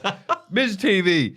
Miz said Rhodes would be nowhere in this business without his family name.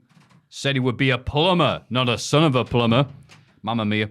Cody said that would be handy since the Miz is full of... Oh, stop there. And the crowd were like, he was going to say, come! Segment ends with Rhodes sidestepping an attack to send the Miz out the ring. Aha, shades of the late great Madcap Moss. This was Cody doing Cody with a year's worth of pyro to start the show. thing. I think his new entrance is already iconic. Buzzing. The smoke. I thought it was a mistake the first time it happened because he gets shot with the pyro. Yeah. And he sort of stood there like, oh. But it turns out, no, it's meant to happen like his heart is out. The crowd were going mad for Cody, which I thought was a nice thing to see because I wasn't expecting it to be that loud. I thought it was lovely how Cody, right, the obnoxious arsehole we know from AEW, was calling the Miz obnoxious. But it felt like he was speaking about himself. So he was saying like, Miz, you're arrogant, obnoxious, you're a full-blown carny, good old reliable Miz. And I was like, if you put Cody into that sentence, You're right. it'd be Good old Cody. 3-star Miz. My favourite mid-carder, Miz. Meltzer apparently said this was scripted, this promo. So in his opinion, I guess, or maybe it's the sources and whatnot, Cody using like wrestler instead of superstar and belt instead of title, that was scripted. So already... that was clearly scripted, yeah. Well, that already they're pulling the pants down. Oh, that's not how we speak around here. Who gives a toss? The crowd who didn't react at all. Because you're right. You guys care about that little stuff. Yeah, you're the weirdos, WWE. I'm sitting down for this bit. I'm not standing with you. Whoa. Right, I'm sure finding that- Jim Ross. I'm actually, finding Jim Ross. Can I just... Like, I laugh so hard on that back pick. Can I go to the toilet? Mate, my guts are like, you were going to come out like 5 minutes later, but now I'm... Is this the hot sauce from last week again? It's just a good solid digestive system. Jim Ross. Sorry. Andrew's back with a present. A present for everybody. So this is the voice app. Maffew, can you guess who this is? Well, actually, you probably will know. My God, he's guzzling cum. That's the line. You can make him say anything though. I can. What do you want? What do you want him to say? What do you want him to say? By God, By God. come Tuesday is This is just Jim Ross on Twitter. Is he won't know how to say the word spaff, will he? well, we'll see. Oh, we'll see what he says. diddler. Is spaffing on? You I spaffed did. on my I arm there. spaffed on you your arm. horrible I'm sorry. man. Is Oh. spaffing on my what? Is come Tuesday? Is spaffing on my? Give me. Tits. There we go. I wanted to. I wanted to see Make him if say, that was this allowed. video will not be monetized by YouTube. This is fine. Yeah, it'll be okay. I'm sure. I've it'll read be the handbook plenty of times. Right. I know. Which is why I'm shocked about that Hall of Fame segment. You can continue as I get this working. Hey, moving on. Raw. Yeah. Dominic Mysterious. He had a Dominic wrestling. Mysterious. Where's Papa? Ill, isn't he? Apparently so. Yeah. Because Yeah. it was supposed to be, it was scheduled to be Papa, wasn't it? Against Yeah. Via. But instead, Via just beat up Dominic Mysterio. Yeah. Did. Finishes him in just a few minutes. And then Dom's taking out the arena in a stretcher. Bloody hell. Yeah. What on earth has Dom done backstage? Because you could look Right. at, from WrestleMania to last week's Raw where he got beat by The Miz with 2 moves. Yeah. Yep. And then this week's Raw where he's been decimated by Via, who, by the way, there is no chance in hell that man could be 6'4". Someone's popular. Could be 6'4", 275 pounds. That's what they said he was. Really? Via? 6'4". He looks about 6 foot, doesn't he? Next to Dom. Yeah, he doesn't look super. Dom super looks like tall. Dom's got the swimmer's body, hasn't he? Like a long boy, like the duck. Yeah. like a duck. Like the duck, long boy. Oh yeah. Right. I've got the thing that up. duck. That duck. Do we want to see? Go on, if breaking news. Let's see what happens. Sometimes it doesn't do the tracking well, but we'll see. He won't know them. God come to stay is spaffing on his tits. I might need to get this up. That bit was so perfect. Can you have a go riding along, singing a song next to a great big pylon? Oh my god! Yes, we can. What is it? Riding along Singing a song next to a next great to a great big pile. pylon. That's right. Anyway, I was trying to think of a reason why Dom would be getting beaten up so much like he is currently. And maybe they're going to use this to get him away from Ray. The fact that maybe his Yeah. dad We've is... said this for 2 years. I know, but I'm trying to think of why it's happening to Dom, because he's got a lot of promises, Dom. Why you've got a roster with all due respect, you know, your Kira Tozawas and your Reggies and people like that, the jobbers of the piece here in 2022. Yeah, your Viking Raiders. They could be Viking Raiders, yeah. They could be filling this role, not Dom. What's Dom done wrong? I know what it is. It's to make sure that there's no backlash against him of all the people who finally defeated the 2K22 Rey Mysterio mode. And the thing they get for doing it is Dominic Mysterio. An exciting tag Wait, match is that in the it? Thunderdome. Is that what you get? You have defeated all my previous opponents around the years. So now, here is my legacy being passed on. It's unit tag match against Buddy Murphy and Seth Rollins. Buddy Murphy's not even playing the bloody company, the Thunderdome. I went, Yes. you get. Yes. Are we ready for him to sing a song? By the way. Yes, I am. Riding along singing a song next to a great big pile of He said it like He me. did then. it. Next, great big pile. Yeah, on. the I am big panometer and everything. So yeah, was that was good. it. Via making friends. Thanks, Via. Yeah. I don't think he looks menacing at all. I think he looks like quite a nice gentleman, to be fair. You know what I mean? He looks proper, just like he looks like he'd give good hugs. But he is the lion. Hey. Roar. The lion in Lion, the Witch, and the Wardrobe's a nice lion. Think about that. He's the size of a wardrobe. Yeah, but an He is. actual lion is not nice. It would eat you. Like Via. Not if you've tamed the lion. Like you've tamed those luscious locks of Via's. You know what? It'd be one of those like tamed ones where you stroke him in his ear. He's like, "Oh." Yeah. That's called tranquilizers. That's it. Ray comes back the next I mean, week. that You is beat it. up my son.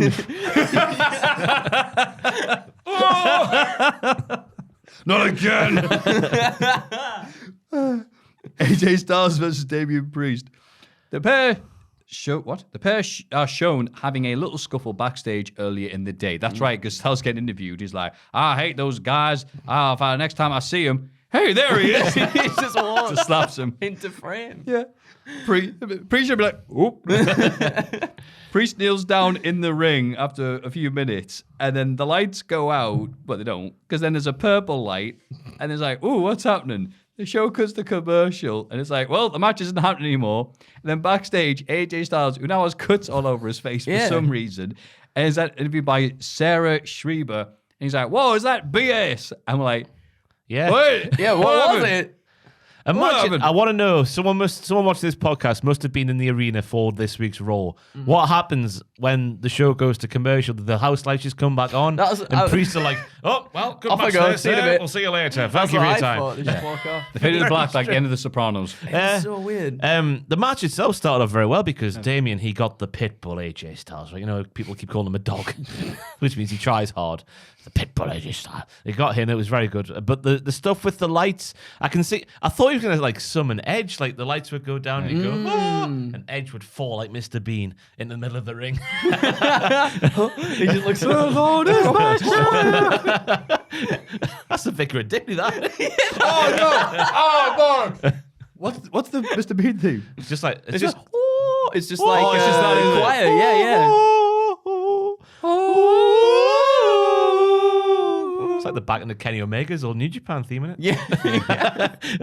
But, yeah, fair enough to AJ Styles for saying, "Why the BS?" Because it was. It was Yeah. BS. Do you think that they really get really excited when there's an evil, dark, goth stable? Yes. Because it means they can just do wacky finishes. Where it's like, whoa, whoa, whoa, whoa, and then it's like something wacky happens, there's no finish. I hope they Edge had so much fun with Bray Wyatt. I hope Edge doesn't become magical.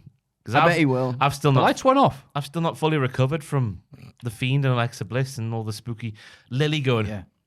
Right.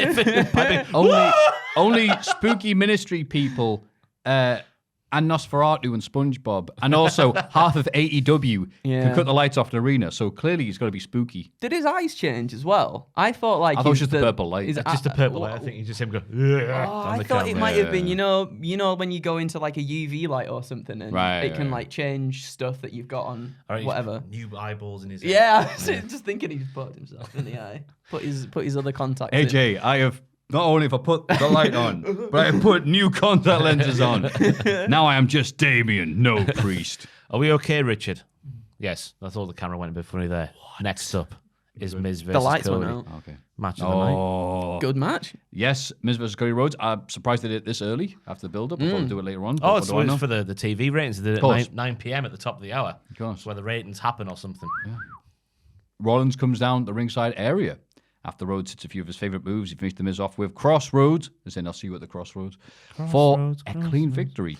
Rollins doesn't attack Rhodes after the bell, but wants the rematch. Rhodes accepts, and then Rollins went, ha ha ha ha, and then that was it. That's it. Rematch. WrestleMania Yeah. Backlash. I like this. I felt like this could have been the third match on a B pay-per-view because they weren't getting out with third gear into fourth, into fifth, into sixth. They stayed in third gear, but what they did in third gear was some proper good old American professiontional wrestling main event style type stuff, if you know what I'm saying. Nice touch from Cody as well, giving a kid in the front row his weightlifting belt because it was their birthday. He's going backstage from the opening segment. He's like, "Can we have your belt? It's his birthday." He went, it's not a belt, it's a title. But it was literally. Well, no, it wasn't holding his pants. Was it? Because it's pointless. It's just his there. pants dropped down. He went, oh no, I need those back. Old man. I don't know. Well, it was a nice solid start. A nice safe opponent for, nice reliable opponent. Hey, for Cody on his first night in, I thought was good. I should have gone, I'm old reliable Miz. I'm yeah. Oh, thanks. No, I appreciate that. Do you think, Andrew? I thought it was all right. I really like their interaction at the start of the show. I think two of the best talkers just going at it. I think that's a really good thing to have on Raw for ratings and stuff as well. But like you said, the match never really got going.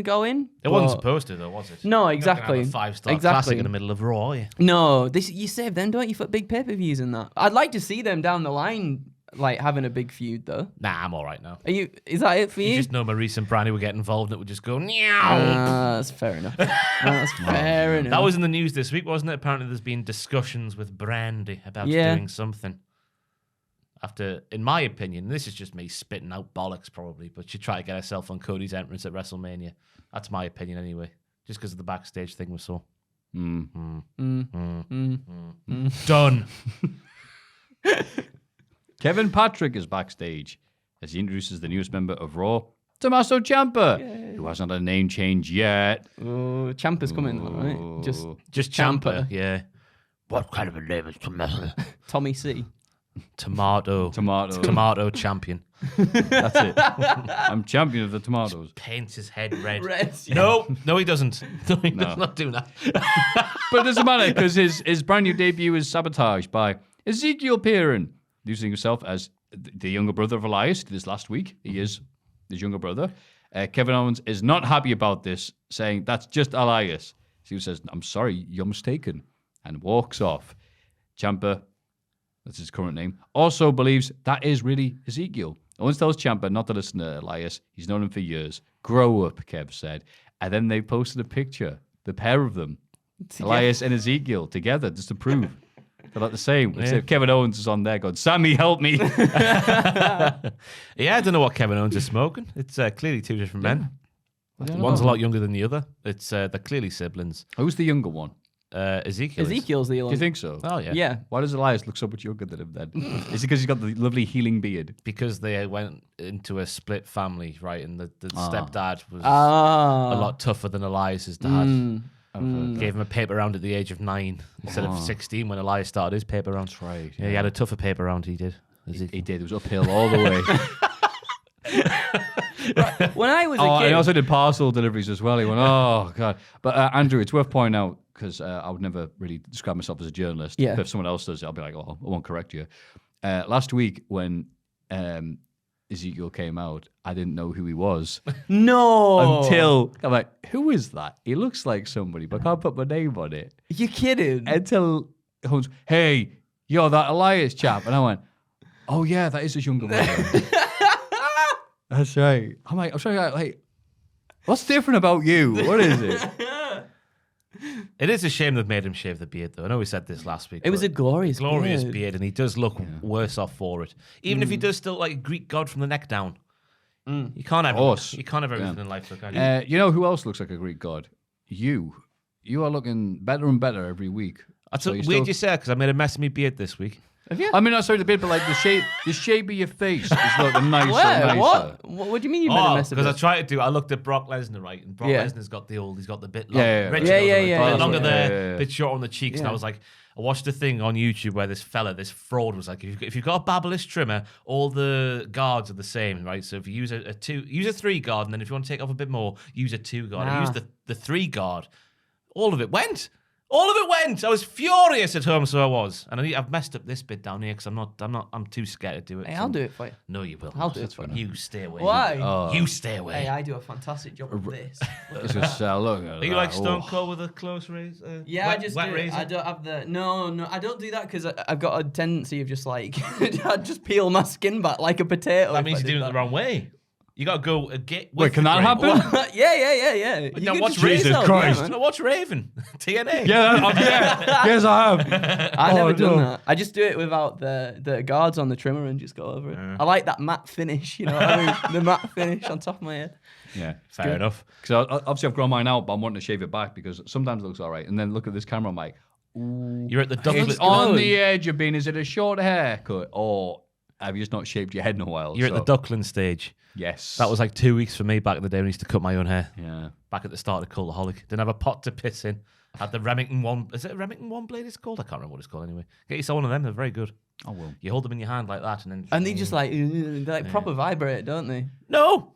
Did they not? I used Yours to when must be I used to cut my dad's hair. I used to cut my dad's hair for him, and I used to hold the old Remington in my. Maybe it's because it was old, In but fact, it was just like a pneumatic drill, just like that. If you on get top the of video his head. where we shaved Adam's head, I use it in that. This is some product placement here. This I'm isn't a hoping scene for from Hannibal, is it? Yeah. Cut my dad's head off. a sponsorship from Remington coming in here. Just maybe Adam Pacitti bald, it'll come up. But this is what I used on Adam's head when we shaved this back in the day. Adam Pacitti. GB News. There he is. Second one down. Look at that. Look at- at the old office with the Wow. lovely clean wall. that one plug. Not one plug. One. I think it's already gone. There he is. Oh, it's one of them ones. What a tool that is. Ah. Oh, I caught him there. You did. Oh God, no! This is not convincing us. Look at that. The 23rd of November, 2017. Step Brothers. He looks good Comedy with a buzz classic. cut. I thought he looked good, but he looked a bit like Heisenberg when he was completely bald. The lighting's not good there. Like, good God. Oh, we didn't have like I it, said, did we? I was gonna Start say, of the company. But I was like, yeah, you're looking. Every time I see you, look better and better. Thank you very much. Fantastic. Yeah, It's aside huge. from the beard, but that can be fixed with a pair of scissors or whatever. Yeah, it'd be but right like, out, And wouldn't it? time as well. Yeah? and Andrew's always looking good. Oh, you're too So, kind. You're too kind, Maffew. Next time you'll see me, I will look a bit like a tomato champion because I'm going to Tenerife next week. Oh, yeah. You'll And get... as well as having ginger hair, I've got ginger skin. Oh, no. So we're gonna get red raw. Oh, good time, Phil. And What happened next? Oh yeah, Naomi versus Liv Morgan. Naomi scored the win in under 2 minutes. There's another Yeah. instance to be I doing should say, 50-50 can booking. we try and do a prediction as to where they're going with this Ezekiel thing? Because with the Okay. Kevin Owens going, you're just being stupid, and Tommaso Ciampa going, oh no, it's really him. Where's it going? I can't work it out. That's a good point, actually. Maybe they could just doing something parallel to the Sami Zayn stuff, with Sami kind of trying to... I don't know. Like, he's conspiracy. going down he's going down... Maybe, actually, yeah. And they could come together and be best friends forever. But I don't know. Because I feel like literally every single person is just going to be like, no, that's Ezekiel. just Ezekiel, That's isn't it? Ezekiel. Yeah. What about you, Maffew? Had Maffew got in anyway. I think maybe they'll like recreate famous bits. Say, all right, because I remember there was a specific bit with Kevin and Elias when they went out, and Elias said something about the sports team, like they do every city. And for some reason, that one city did not. It was like, because they I had the remember that. basketball taken away from it, wasn't it, Richard? You might know this. Oh yeah, you might. That the basketball franchise moved to a different Oh, city. okay. So it's just something like, we're here, unlike the Seattle sports franchise crowd, non-stop booing, the point where Elias had to go, oh. So I reckon they'll redo that and go, come on, you and me, go on, say something about the sports team. How rubbish are it? Goes, the Seattle have a great hockey team. Like, no, do it properly. He goes, okay, the women's hockey team's great as well. No, damn it, I'll prove you're him. And then I'll have a match and it'll be funny. Yeah. That would be good, actually. Just And imagine then like, it'll get released a year's time. Owens brings out a guitar and just goes, brrrr, like he started all the segments back in the day. Just gets like some sort of PTSD. Did The hell, they make him shave the beard? Because I remember all the reports of when he changed attire, he looked like Macho Man. Did they make him shave the beard because of that as well? I think so. Oh my god! Apparently Vince Wow. McMahon just went, and then made him shave it off. I love your Vincent. It's weird how you can't. I can't even hear it in my own head, but I can at the same time. It's just a stomach upset. Then the VIP lounge.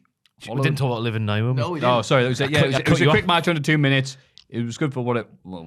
But then, Naomi's great. I love the You don't care about pinfall the of moment. Naomi. That was my third place and move of the week this week. Oh. Because it looked like, legitimately, no matter how hard Liv might have tried, she was never getting out. She was trapped down there. Yeah. Aye. Good stuff. Wrestling. Good luck. Good pin. Done. Good luck. The VIP lounge followed. Bobby Lashley takes over the lounge. He wants MVP to explain his actions from last week. MVP didn't really say anything new. He told us why he did it last week anyway. I liked it though because Lashley's like, he's now babyface Lashley, so it's a bit like he's now talking a bit, to be facey, whatever. But it's because obviously he has to. He's like, yeah, okay, you did this. He's like, get down here, I'll wreck your set. And then MVP comes out. But the MVP's summary of it was really cool if you watch it for a few years. Because Lashley, you were nobody. You know what I mean? You were floundering before I came along. You had no any momentum whatsoever. Then I came along and I got you the title. That's true, by the way. For people who weren't watching back then, Yeah, Lashley was in that Ron Weird Cooker storyline with like Lana and Miro. That was Cook, not Cook. C-U-C-K, sorry. Yeah. I can make better food than you. No, you can't. Why is that not being a thing? But, yeah, and then it was like, I'm leaving you. And then Rusev was like, I don't care. Yeah. You can have her. I don't care. Yeah, that was what he was doing. And MVP came along and says, you got to stop listening to her, man. You're not going anywhere with her. Yeah. And then he went, yeah, you're right, actually. They got together. So it's actually nice. That was years ago. Yeah. 2019? 2020, yeah. 2020 was the WrestleMania where Bobby was beating Aleister Black. And then Lana was like, Oh, do that's the it. spear. No, you're doing well, but just do the spear. And then he gets beaten by, and then they split up. Yeah. Yeah, he went, yeah, you're right, MVP. And then I think Lana was gone after that. Yeah. I think. Wait, she did all the stuff with Nia Jax on the table. Yeah. And the hole. Oh, Hole! I'd forgotten about all that. I can't imagine why. And yeah, so that's right. It's like, yeah. So now I'm gonna, and then it's like, yeah, it's so great. You're justified on this MVP, and I'm gonna do the same with Omos. You're like, oh no. Bobby, I thought this was a really bad segment for Bobby because his big comeback to MVP going, he said you were with a wannabe TikTok star before you knew me, which I was thinking, he said that about Leo Rush, but no, it's Lana, isn't it? But Bobby's big comeback was like, I beat Brock Lesnar, and MVP was like, you were with me when you did that, Yeah, you silly bugger. I thought it was You proved my point, thanks. It was a really poor segment from Bobby, but MVP owned him. He owned him, so he did. One thing I'll say is that Bobby's just got better on the mic on his own though. Without though? MVP, I think he has. He's better than, but MVP is up here. Yeah, So granted, like the lines he was given to say weren't the best, but I think he's got a lot more confidence in himself. I think that was him going off by himself, him saying, beat Do you Brock reckon? Lesnar. Yeah. Surely they wouldn't have written that. No, maybe surely. not. yeah, because it didn't make any sense. Yeah, true. But yeah, Bad Bobby was great because all I had to do was pose with the sunglasses Yeah. and then he'd get a few lines in, like, yes, I'm the Almighty, I'm gonna beat you. It's like, yeah. Now it's like, hi, I'm great, and you smell a poo. It's like, oh. The crowd weren't buying it before MVP came out as well. The way he was like sort of sitting down and like, oh, I'm like a rootin' tootin' cowboy in the back. I liked when Bobby was like, you're just gonna hide behind Omos now, and then the segment ends, and then MVP just like shuffles, just behind Omos to actually hide himself. I thought that was pretty good. I hope this is gonna be alright for Bobby because I do like watching him. Yeah. But, like, some people do need managers, and either he's gonna continue doing it himself or get better at talking, or he will be floundering. Like, Yeah. hello, Lana. Anyway, 24/7 championship bollocks at the Bachelor and Bachelorette parties. Austin. Oh no, sorry, that's all. I say bollocks, right? But I thought this was one of the old-time 24/7 segments where we're at the bachelor, not the bachelor party where they come out the room and all like, oh, we're all drunk and mad. How crazy. This is when we're at the bachelorette party and we see the Lethal Lovers turn up. I'm going to sneeze in a second. Elephant. It's gone. We're okay. Wow. The Lethal Lovers turn up and I was thinking, oh my God, they are the strippers. They are the strippers for this bachelorette party. But then they go, oh, let's do the kiss cam thing. They do that with Tamina and with Dana Brooke. But then the actual strippers turn up, and this is where things get good. I don't know if you did you skip this? I watched it. I hope you didn't. Oh my God, this is fantastic. Because the actual strippers turn up, and then someone gets suspicious, and I can't remember who it was. Like, so Nikki Ash turns up first. She's like, oh, hello, I'm so proud to be here. This, that, and the other, being oblivious. Like, she's fantastic. And then she brings the strippers along with her. And then someone gets suspicious about the sort of shenanigans of the 24/7 division. And they rip the clothes off one of the strippers. And one of the strippers is a referee. And then Dana Brooke gets rolled up. And oh my God, it was like Shakespeare. It was, and then Tamina comes in, breaks it up as well. Yes. Oh, they're working together. That's set up for the pinfall. It shows they can still produce Shakespearean content. We even got the bit where Tamina grabs Nikki Ash and just runs her across the bar as well. It was beautiful, Maffew. Give it one of them. It was up there. Give it one of them. Give it one of them in the chat. Hey. Bellissimo. Tony D'Angelo, love it. I thought it was the best 24/7 title segment we've seen since the other one in the restaurant where Reggie swindled Dana Brooke out of her championship reign, and then they completely reversed that the week after by having them get together. Storyteller. Austin Theory is just called Theory now, by the way, because Vince doesn't think he suits Austin. That's good. That's actually a good justification for a thing I don't like, so I'm annoyed there. No. 2 names bad, 1 name good. I'm like, yeah, that's right, because the champions we associate with 1 name at the very top of WWE are Diesel and Yokozuna, a.k.a. the 2 lowest drawing champions in history. You can't imagine it, can you? And the new Woo champion, Theory. Theory. You have to all the syllables of that one word. Butch.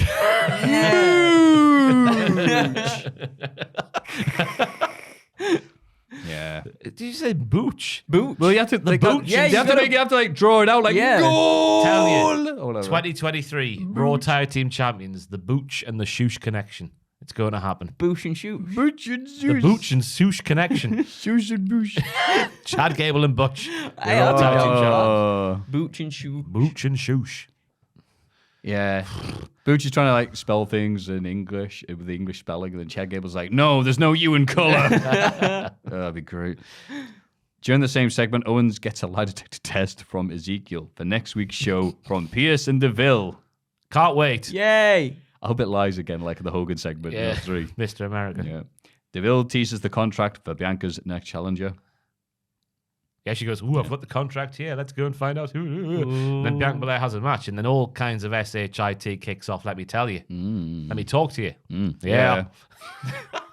Queen Zelina versus Bianca Belair. Short match, KOD for the win. Sonya signs the contract for herself to become Bianca's next contender, abusing her powers. Boo earns. Yeah. Couple of good moments in the match, though, like the backwards bridge submission thing by Zelina. I don't know what the hell it's called, but it's very impressive. Oh, God, I can't remember She hooks it and then she goes backwards. You go and does backwards. the bridge and yanks it back. And the gorilla press spot was very good, I thought, where Bianca was taking the piss. Because I thought it was going to be a very quick, like even quicker than it was. Yeah. With the opening spot where Bianca's like, I'm just too hard and tough and strong and fast for you there, Zelina. Yeah, little bitch. WWE wrestlers, They have to. All the women have to call each other a bitch. They do. I thought it was interesting during Sonya's bit that she mentioned Alexa Bliss by name. Just because she hasn't been... I know she's getting married recently and stuff, so that's why she's not there currently, but she hasn't been seen since Elimination Chamber, which was a long time ago. I couldn't even tell you when it was. Do you know when it was? Do you know Elimination Chamber? Elimination Chamber was like... November-ish time, The wasn't Saudi it? one? Yeah. Yeah. That's November-ish. a long time ago. I think that was Alexa Bliss's last match. They left it there. Yeah. Yeah. Yeah. Asuka as well. Did she reference Asuka? Oh, yeah, I feel Asuka like as she well. did too. Yeah. Yeah. Aye. Where are they? It is sadly that period post-Mania where traditionally we have released a bunch of people. Hasn't happened So yet. it hasn't happened yet. So it's Bound to happen. guess what's going to happen? By the time this podcast comes out, it'll bound to. It's going to happen some week, surely. Yeah. So spring cleaning, they call it. Bianca. There's a fine line between confidence and stupidity, isn't there? Yeah. Confidence and cockiness was always I got told. But Confidence and stupidity, I got told. Maybe I'm stupid. maybe I'm stupid. Yeah. But surely Sonya's going to get buggered now for abusing her powers like she did back in the day. Well, She got reprimanded, didn't she, on SmackDown? Pierce, She did. Pierce was like umming and erring. Was like, Yeah. Deville shouldn't have done that. Yeah. You know, Yeah. us being so cohesive as a unit. And on after SmackDown. being tuned up at WrestleMania, I reckon Vince might be upset with Sonya and Vince could take her place in the match. yeah. He's had the warm-up at WrestleMania. don't give him a right. football. That's No. it. Otherwise, Yeah. He's going to One and squeak done. out, "You're fired." You're fair. And they're like, "What?" Can you say it again, Vince? You have to fire it 3 times before anyone gets the hint. You're fired. You're fired. I'm hired. Oh, that's great. You're fired. You're thirsty? All right, I'll get you a drink. RK Pro versus Alpha Academy. Orton and Riddle get the win. In another great match that these guys have been having. It's been a fantastic addition to the Raw Tag Team Division, these two teams. The Usos arrive backstage and make their way out to confront Orton and Riddle. The Street Profits also come out going, hey, we beat them as well. The Usos and Profits have a match to close the show, and after a hard-fought battle, the Usos score the win. This firmly establishes that we will see RK Bro versus the Usos with both set of titles on the line at some point.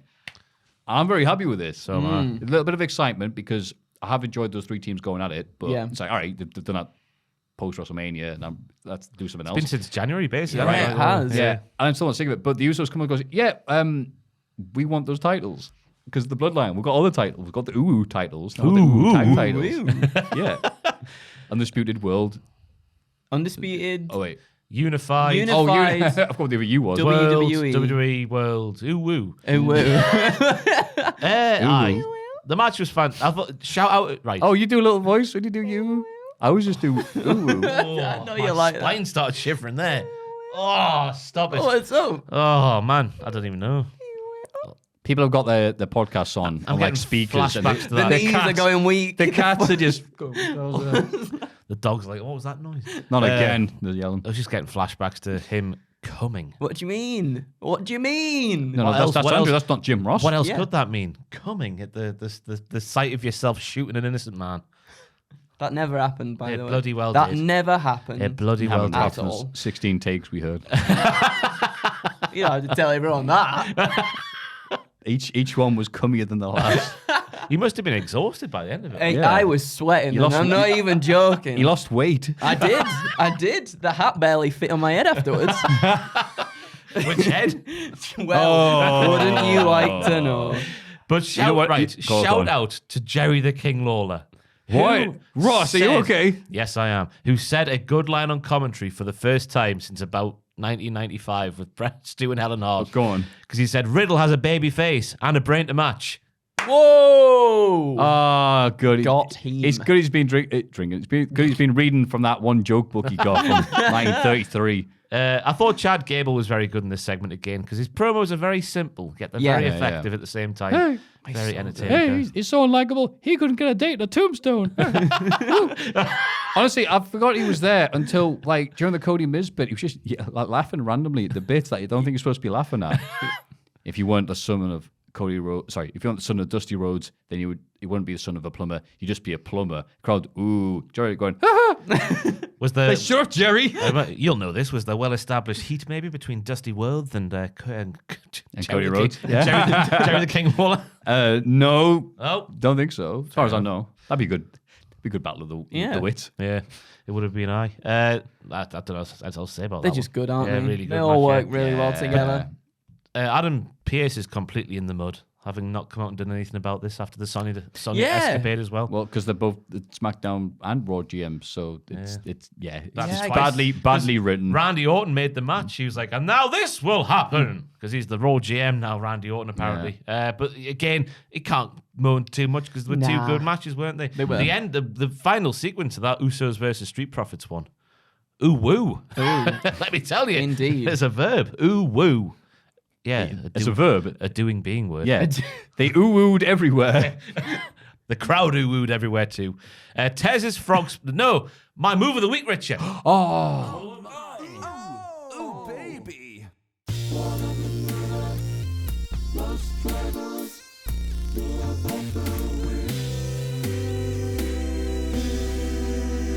I'm all over the shop today. My move of the week is when Montez Ford does his thing over top rope onto Oh, he Why are you so over to Yorkshire? top rope onto floor. Then he does his own version of Norman Smiley's big wiggle right in front of Randy Orton, who starts one of those send for the man bits potentially for Botchamania because he gives a little. No, he's just impressed. It's so good. And He's laughing in fear. It was vigorous. What balls that man has as well. The Kavorka. And someone else as well. He's doing the big wiggle. The Kavorka on Montez Ford. I don't know if you saw this on Instagram this week. Guess what he got Bianca Belair for her birthday? What? Guess what he got? What? Have a guess. Vouchers. Don't take too long. It's a podcast. Toaster. No. A microwave signed by Mike Tyson. Richard. He got her a boat. A boat? The Kavorka there. What type of boat? A sailing boat. A proper sailing boat. One of Not the- one for, wow. not a little one for the Got bath. a roof, like one of the canopy roof things, and the wheel at the back. Did it come with a drunken Braun Strowman? No, just a laughing Buff Bagwell. He popped out. He unveiled the road. I'm boat and I'm the stone. I'm the Anyway, that didn't work, Buff. I told you not to say that. and the girls think I am the goat. Just leave now. You're not getting paid.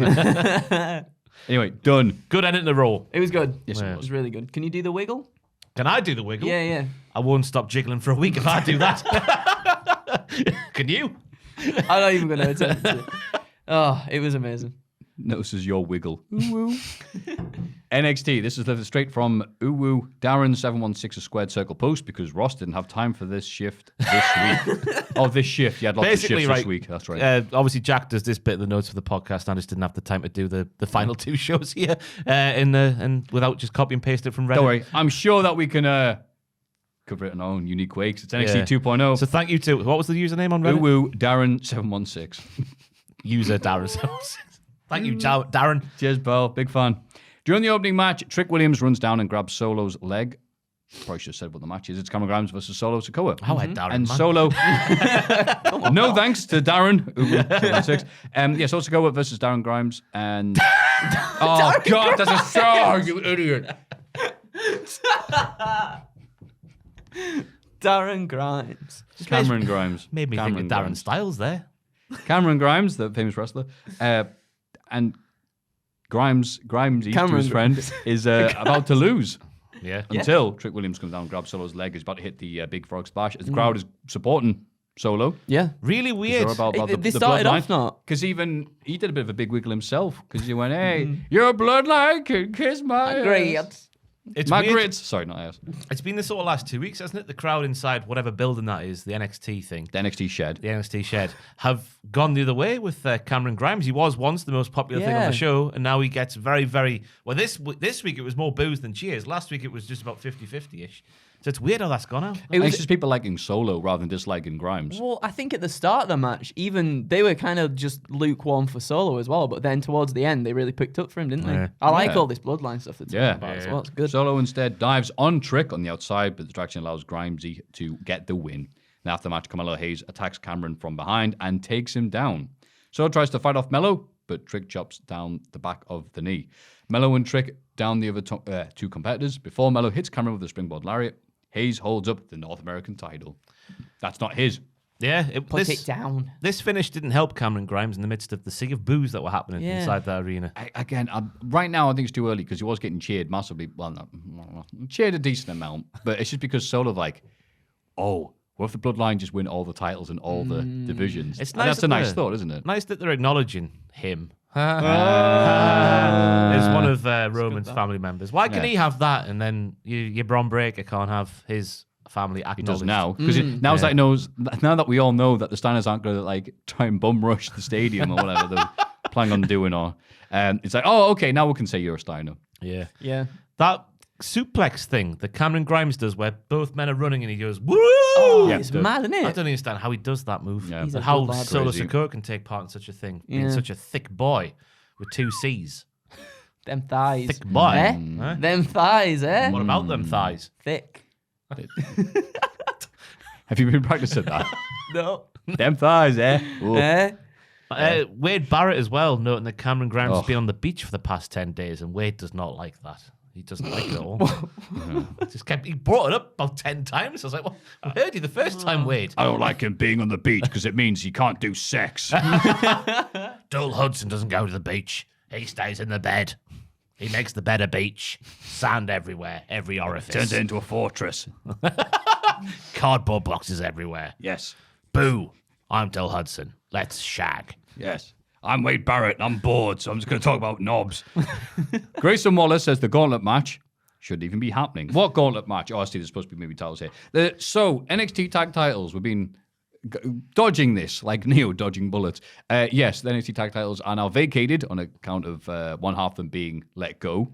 And there was obviously some serious stuff last week about allegations and stuff. And we were like, we're keeping out of this one. Until it was clarified that he was let go because, again, according to Mr. Meltzer of the Meltzer Observe, that he was purposely let go because of that one tweet where he's obviously mid-shave and has done an impression of a famous Austrian painter, is what we say on YouTube.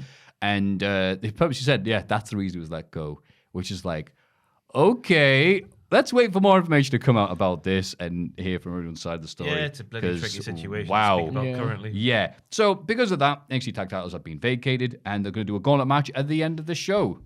Giant tombola. Oh, they put their hands Back in wrestling. Yeah. It's like the Royal Rumbles of old. Bring it back for the proper Rumbles as well. That's right, but without the cool bits like Eddie stealing the numbers.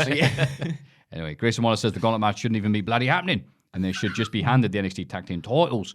The whole situation just annoys Sanger. So he'll tear through all 4 teams and Duke is going to stand on the apron because he's still injured after elbowing concrete. Yeah. Or so we thought. Malcolm Bivens says Pretty Deadly's pretty stupid for trying to pick a fight with them and they're going to learn that this isn't NXT UK. Exactly right, Malcolm. This show exists. Yeah. Hey, you can't say, hey, me and Tom did a news video Monday. Oh, sorry. Wednesday would have been after Wednesday, yesterday. After Elton became an NXT Tag Team Champion, you know.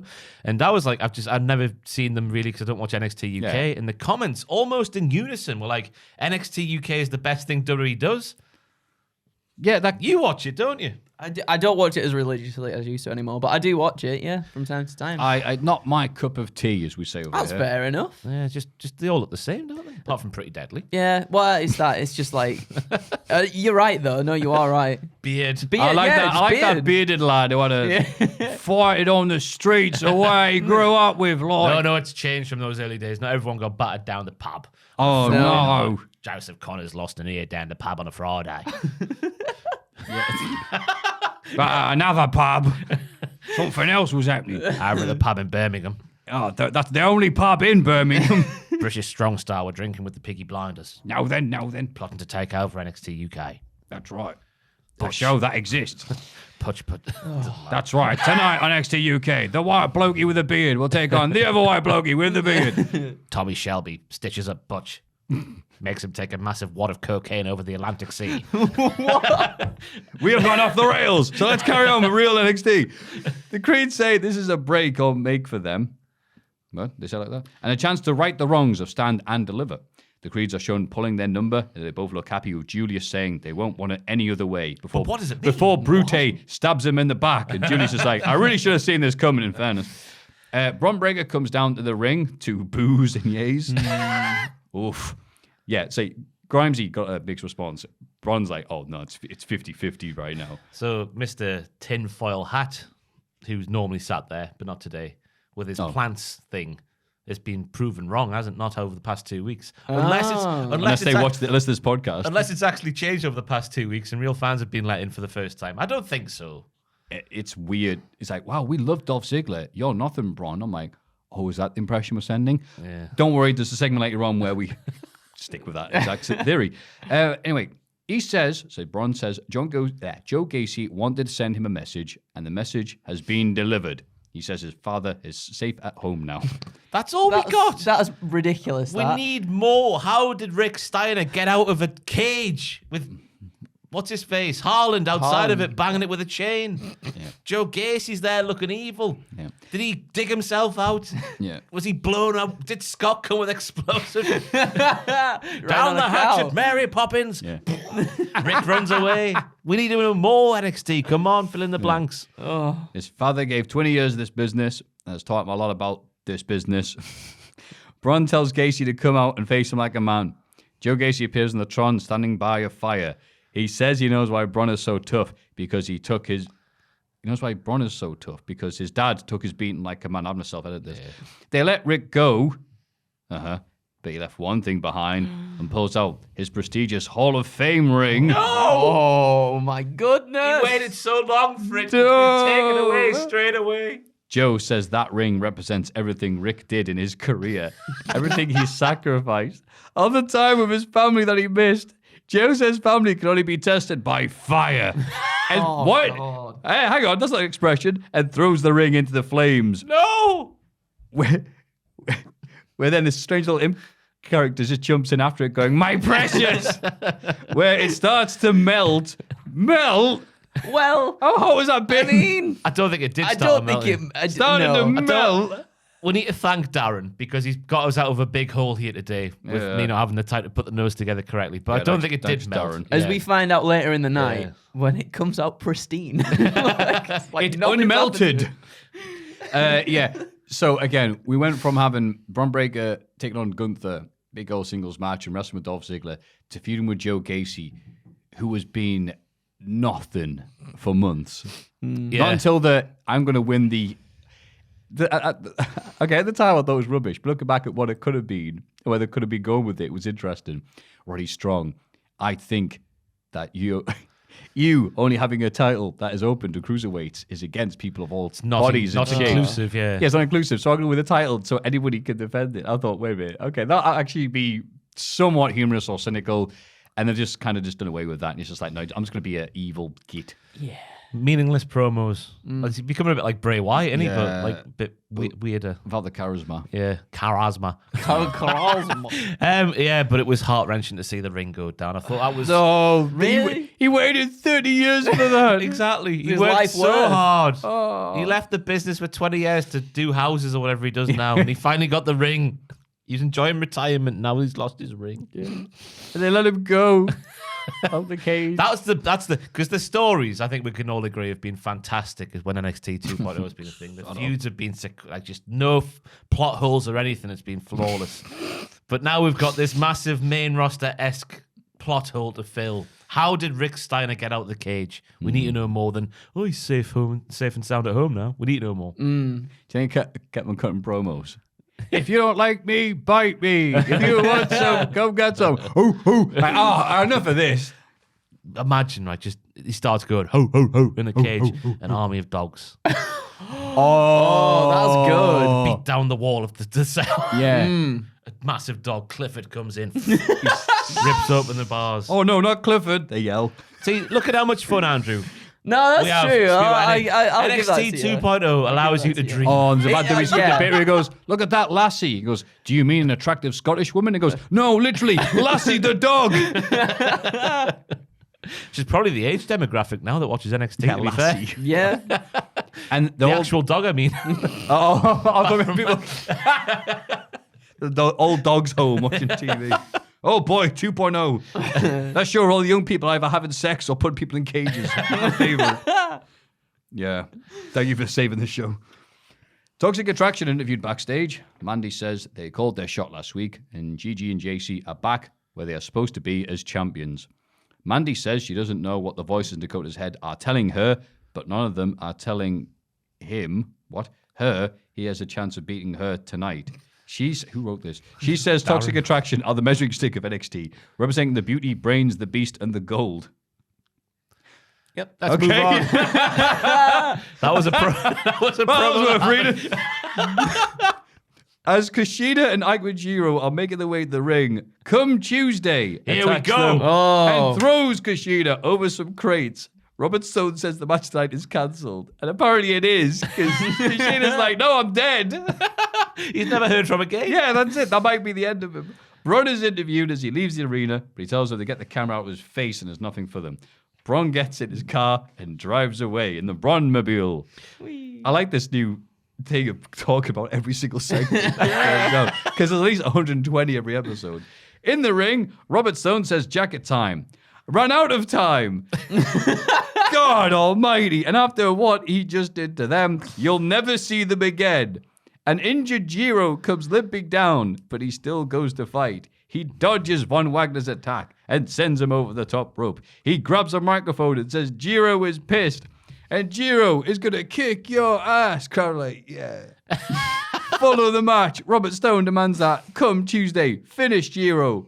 But there's a mysterious woman looking at come Tuesday. And she's like, She fancies come Tuesday. I like you, unfrozen caveman. And come Tuesday, throws Ikeman Jiro right into unemployment. I mean, directly in the front row of the audience, who are hopefully made up of plants. It would be funny if he missed the plants. He just hit an old woman in the face.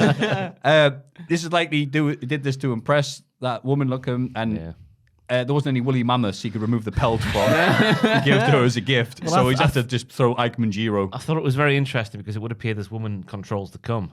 Mr. Stone. No, come on. Mr. Stone does not control cum. Stop it. Mr. Stone does not control cum. This woman does. So it's going to be interesting what happens with Mr. Stone and this lady. Has she got a name? I didn't pick up on a name. Is she like a new thing? Yeah, is it just this week? She's been appearing a few times in the crowd, just sort of going, he's quite nice. And we go, hey. Who's that bit of crumpet? Wait. Where's only like, way you're looking the wrong way there. Dol Hudson's over there. He's the sexiest man in NXT. This was, I don't know if it was just me, but what was that song from when Lex Luger, you'll be a hero, just replaced the word hero with Giro when he was walking down. Fantastic. I need a Giro. Says Kushida, who's flying across the world back to Japan. I need a Giro. Yeah. Thanks to Come Tuesday, who threw him a very long way. Again, Come does the moves very well indeed, but Does he? yeah, he wrestles well, but I don't care. What's your favourite caveman cum move? My favourite cum move. My favourite cum move is that one when he puts the thing over the back and then brings it down and Sounds then. like a guitar swing, that. You know, you got the guitar. What's that? A bit of cheap trick for the lad. He starts like, is it like an angle slam? He starts doing it. He Oh, goes, I know you move. That's a good move from Cum. So Okay, who will he good. side with? The woman or the man? Or the stone, sorry. Who's Robert Stone got apart from cum? Just Cum? Just come. Oh, right? do you think this? Oh, definitely spring cleaning for NXT then. Oh, Nice dear. knowing you, Robert Stone. We interest you in one of our delightful podcast interview shows. On I the Cultaholic. hope not. I mean, because he's... No, I don't mean that. Never mind. I retract our I hope he's invitation. not released because there's a lot... I think he's good value there, Robert Stone. But if they have him do something a bit different than the one thing he can do, which is like be a chicken poo heel manager and then have a match where he doesn't really wrestle. Yeah. He's good. I think he's good value for what he does. What he brings to the table, the NXT 2.0 table. It's one of those tables that's got like the coloured shapes to put in the holes. Yeah, I was thinking one of those kids' plastic tables. Yeah, that wasn't just me. Hammer it in, but it won't go in. Yeah, comes just like trying to impress the last denim. Go on, you can do it. Circle on the circle. That's right. Yes, you can do it.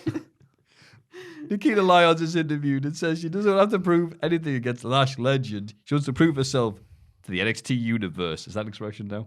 Lash attacks her from off screen, directly in front of her. As OSW would say, Pearl Harbor from the front. And says she hasn't proved anything. And if you want to interview anyone, it should be her. Again, it's funny when AEW does it. It's funny when WWE does it. It's funny when WWE does it. The sneak attack from the front. Aye. I think this was a retake as well because there's like a patch of blood on Nikita's knee. Oh, is there? I missed that. She gave her a good kick, though. Yeah, she did. It was easily fourth place in my move of the week this week. It was a fantastic kick. Wow, it was a stiff competition. This it was a big week for moves in the wrestling. There was lots of them done. That sounded so condescending. There was lots of them done. Lots of really good moves. But this was a really good one. Obviously, Lash Legend's got her own cult, so obviously she would be upset if Nikita Lyons is getting interviewed by Mackenzie. Is that her name? I think so. Backstage interview lady. Yeah, sure. Yeah. Mrs. Vic Joseph. Sure, they're going out in real life, aren't they? Oh. Yeah. Oh, that's why Wade was like nudging. Hey, you know who she is. Hey. Speaking of sex appeal, Pretty Deadly say they are the most flamboyant and glamorous team to grace NXT. They say they've already conquered NXT UK and they're here to win the NXT Tag Team Champions in their first match. Yes, boy. They are shown selecting their number and both say, yes, boy. Yes, boy. That apparently is their catchphrase. It's a wonderful promo to cut because nobody can disprove them. We dominated NXT UK. We'll have to take your word for it. But they did, though, for a while. Did they? Yeah. I know they were the champions. Sure they did. For a long time. They held the belts for a long time. They beat Mustache Mountain, right? Because they're the only other tag team currently in NXT. I'm being facetious. I'm glad that you watch it. Every now and then. Not anymore. You used to watch it religiously. I genuinely did as well. Like, genuinely did. And now I see sense. Again, when it came on, I'm like, all right, the idea of lads getting employed and getting good money, fair enough then. But it was like seeing people go from, right, I'm a proper character, right? And this is my background, and this is this. I was like, yeah, this is so great. Go NXT going, hey, it's me! Dennis the Menace! Me and my dog are so happy to be. I'm like, off. No. I can't see you like this. I'm going to cry. Who was that? Just any of these people go from like nuanced characters, just like, you know. It's I'm true. former Jim. It did turn into that. Was it Shah Samuels who was the butcher man for a little bit? Oh, yeah. He's always been the East End. Yeah, Butcher, but funny like, that, it's a difference. Yeah, there is. There is. I'm happy they're all getting paid, but I don't watch the show. I didn't want to Makes me watch it sad. either, yeah. Following Mandy, oh God. Following Mandy's victory, which apparently wasn't good enough to be typed up, Wendy's Chew sprays all the members of Toxic Attraction with 2 super soakers, to which Wade Barrett goes, how old is she? A child. Yeah, like I forget. A child in a lady's body. There was some good bits in the match itself, I thought. It was a bit of a slow start of the match, but like the whatever that electric chair like maneuver was, Mandy did where Dakota like rolled backwards and then she picked it up. Whoa, that was very good. I wonder if Mandy's hamstring thing was real because she looked like she was in a bit of pain at the end of the match. Yeah, a little bit. I don't know how much that hampered the match overall, but maybe it did. It seemed to happen like sort of halfway, 3/4 through, and then the sudden ending was a bit of a bit of a botchalicious as well. Bet you're happy about that. Yeah, I'm like, yay, injury. No. But, it was an okay match, but again, I think it was hampered by the hamstring maybe. But Wendy Chu, when everyone was down, thinking, "Oh, we've just been robbed of a fantastic match by an injury." God, why? God. Out she comes with the super soaker. And 2 super soakers, sorry. Fantastic. Dual wielding. Fraser Porter, watching this in the office yesterday, cackling like a witch he was. At Wendy Chu, like Arnie. Fantastic. But Dakota Kai is finished in NXT. Yeah, she needs to go to the main roster. Get on the main roster, for goodness sake. Yeah. but hopefully. I don't know what she needs a gimmick. She needs because this like, oh, I'm a crazy lady where someone's speaking to me. I've got a pretend friend over there. Look, there she is. Doesn't work for me. No. What about you? So No, go it don't work go for off me NXT. either. And neither did Team Kick. I thought it was a bit. Yeah. I get why people like it, but it wasn't. Yeah. I don't know. I like the tag team with Raquel, but so in the space of a week, Raquel was put together with Just Dakota. 2 weeks it was. Yeah, 2 weeks then. So After a big blood feud. a big blood feud, they put together Yeah. instead of having Wendy and Dakota, maybe because I assume Wendy's injured or hurt or whatever. Yeah. Then they win the tag championships Yeah. at the pre-show at Stand and Deliver. Yeah. Then lose them on the next NXT, Yeah. and then Raquel's pulled up to SmackDown, And Dakota's wrestling for the and singles title. Dakota's wrestling for singles and getting hurt. I'm like, what happened? NXT. It's the Why- storytelling. Yeah, great storytelling. It's like if beautiful. I dropped all these pages on the floor and then picked them up a random order. As I said earlier, there's not a flaw to be seen in most of what NXT's do in terms of storytelling. Not a flaw to be seen. No flaws. Apart from Rick Steiner. You fill in the gaps with your own imagination, as you were saying. That's what you do. That's the beauty of NXT now. It does allow you to dream. It does. Joe Gacy. Oh, Yes, right. 2 Gacy segments in one bit. Says society is ruled by the court of public opinion. People believe that they are told to believe, and Bron Breakker is no different. He says Bron is easy to manipulate, and over the next few weeks, he will tear apart his life. But there will be one part he wants to keep. Joe uses a pair of tongs to grab the ring out the fire, but they're metal tongs, so shouldn't they have got the fire as well? Heat as well. Anyway, moving on. And places it on his finger, the ring that he melted, but it's unmelted. His skin's singeing from the heated metal. You hear it? no. It's like sausages And he sells upside it. down on a barbecue. It's like, I tell you what it was like, because this stays with me forever. I'm sure we spoke about this before no, on it's the gonna be podcast. horrible, isn't it? No, it's when, Okay, good. it's from the Attitude Era, where we have Ivory and, oh my God, it's gone from me today. Tory. Tory and Ivory Oh, yeah. with the iron. Oh, yeah. right. Puts it Yeah. on the sizzle. Oh, it weirded me out when I was a kid. That stayed with me forever. Yeah, Yeah. because you Just like this. You touch an iron once with your hand, and you never. I did forget that it. with a car lighter. Remember the old car you? lighters? Yeah, I Oh, just yeah. didn't know what it was. So picked Oh, it, pressed it in, and no. it went boop as it does, then picked it up and it went. Ooh, And it got that's stuck not because of good. the heat. And I just had a That's not massive good. skin ring.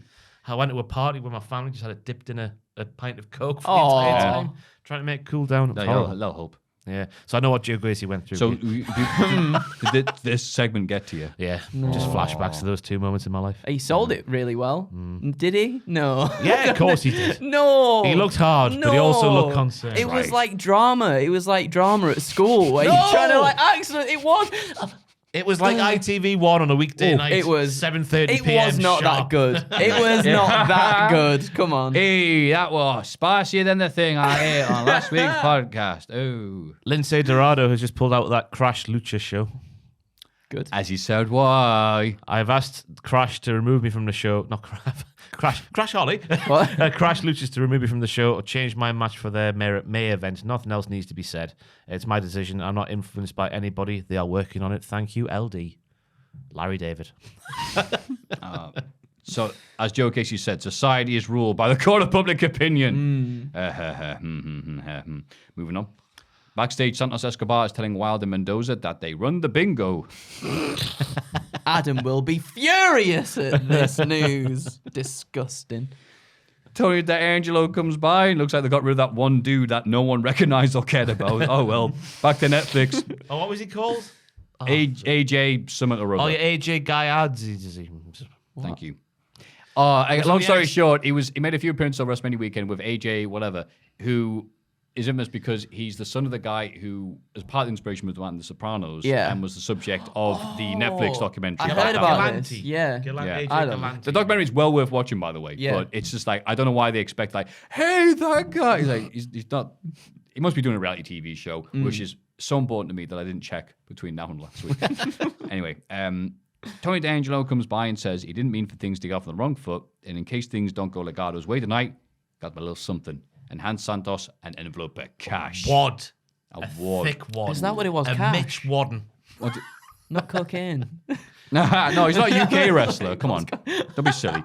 And he says, Nina Danka, which is Spanish for get stuff, and puts it back into his pocket and says its respect can't be bought. Yes. Look, Mr. I keep wanting to call him Phantasma like you do, but I've forgotten his name. Santos Escobar is a lot better in that mob boss role than Tony, even though I know they're different, but I think I buy him more in that role than I do Tony. Yeah, And Gang Wars, man. Yeah. I guess Tony's more comedy than Legado is more serious than whatever Tony might build.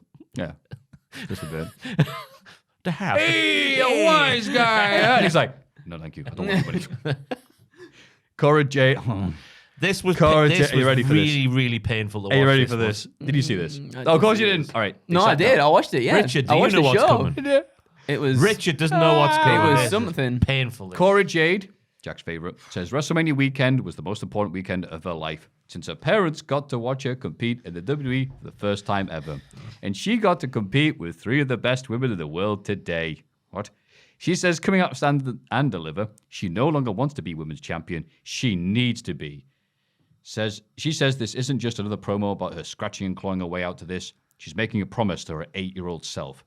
She says she wants to stand next to the other women she idolized, such as AJ Lee, Sasha, Paige, Natalia Bailey, and so many others. Up until this point, I went, all right, you know what? Not that bad. Okay, fair enough. They do the thing where they have to mention every other bloody wrestler, but every other wrestler does that anyway. So it's like, okay, not that bad. Better than Skater Boy thing we've been having.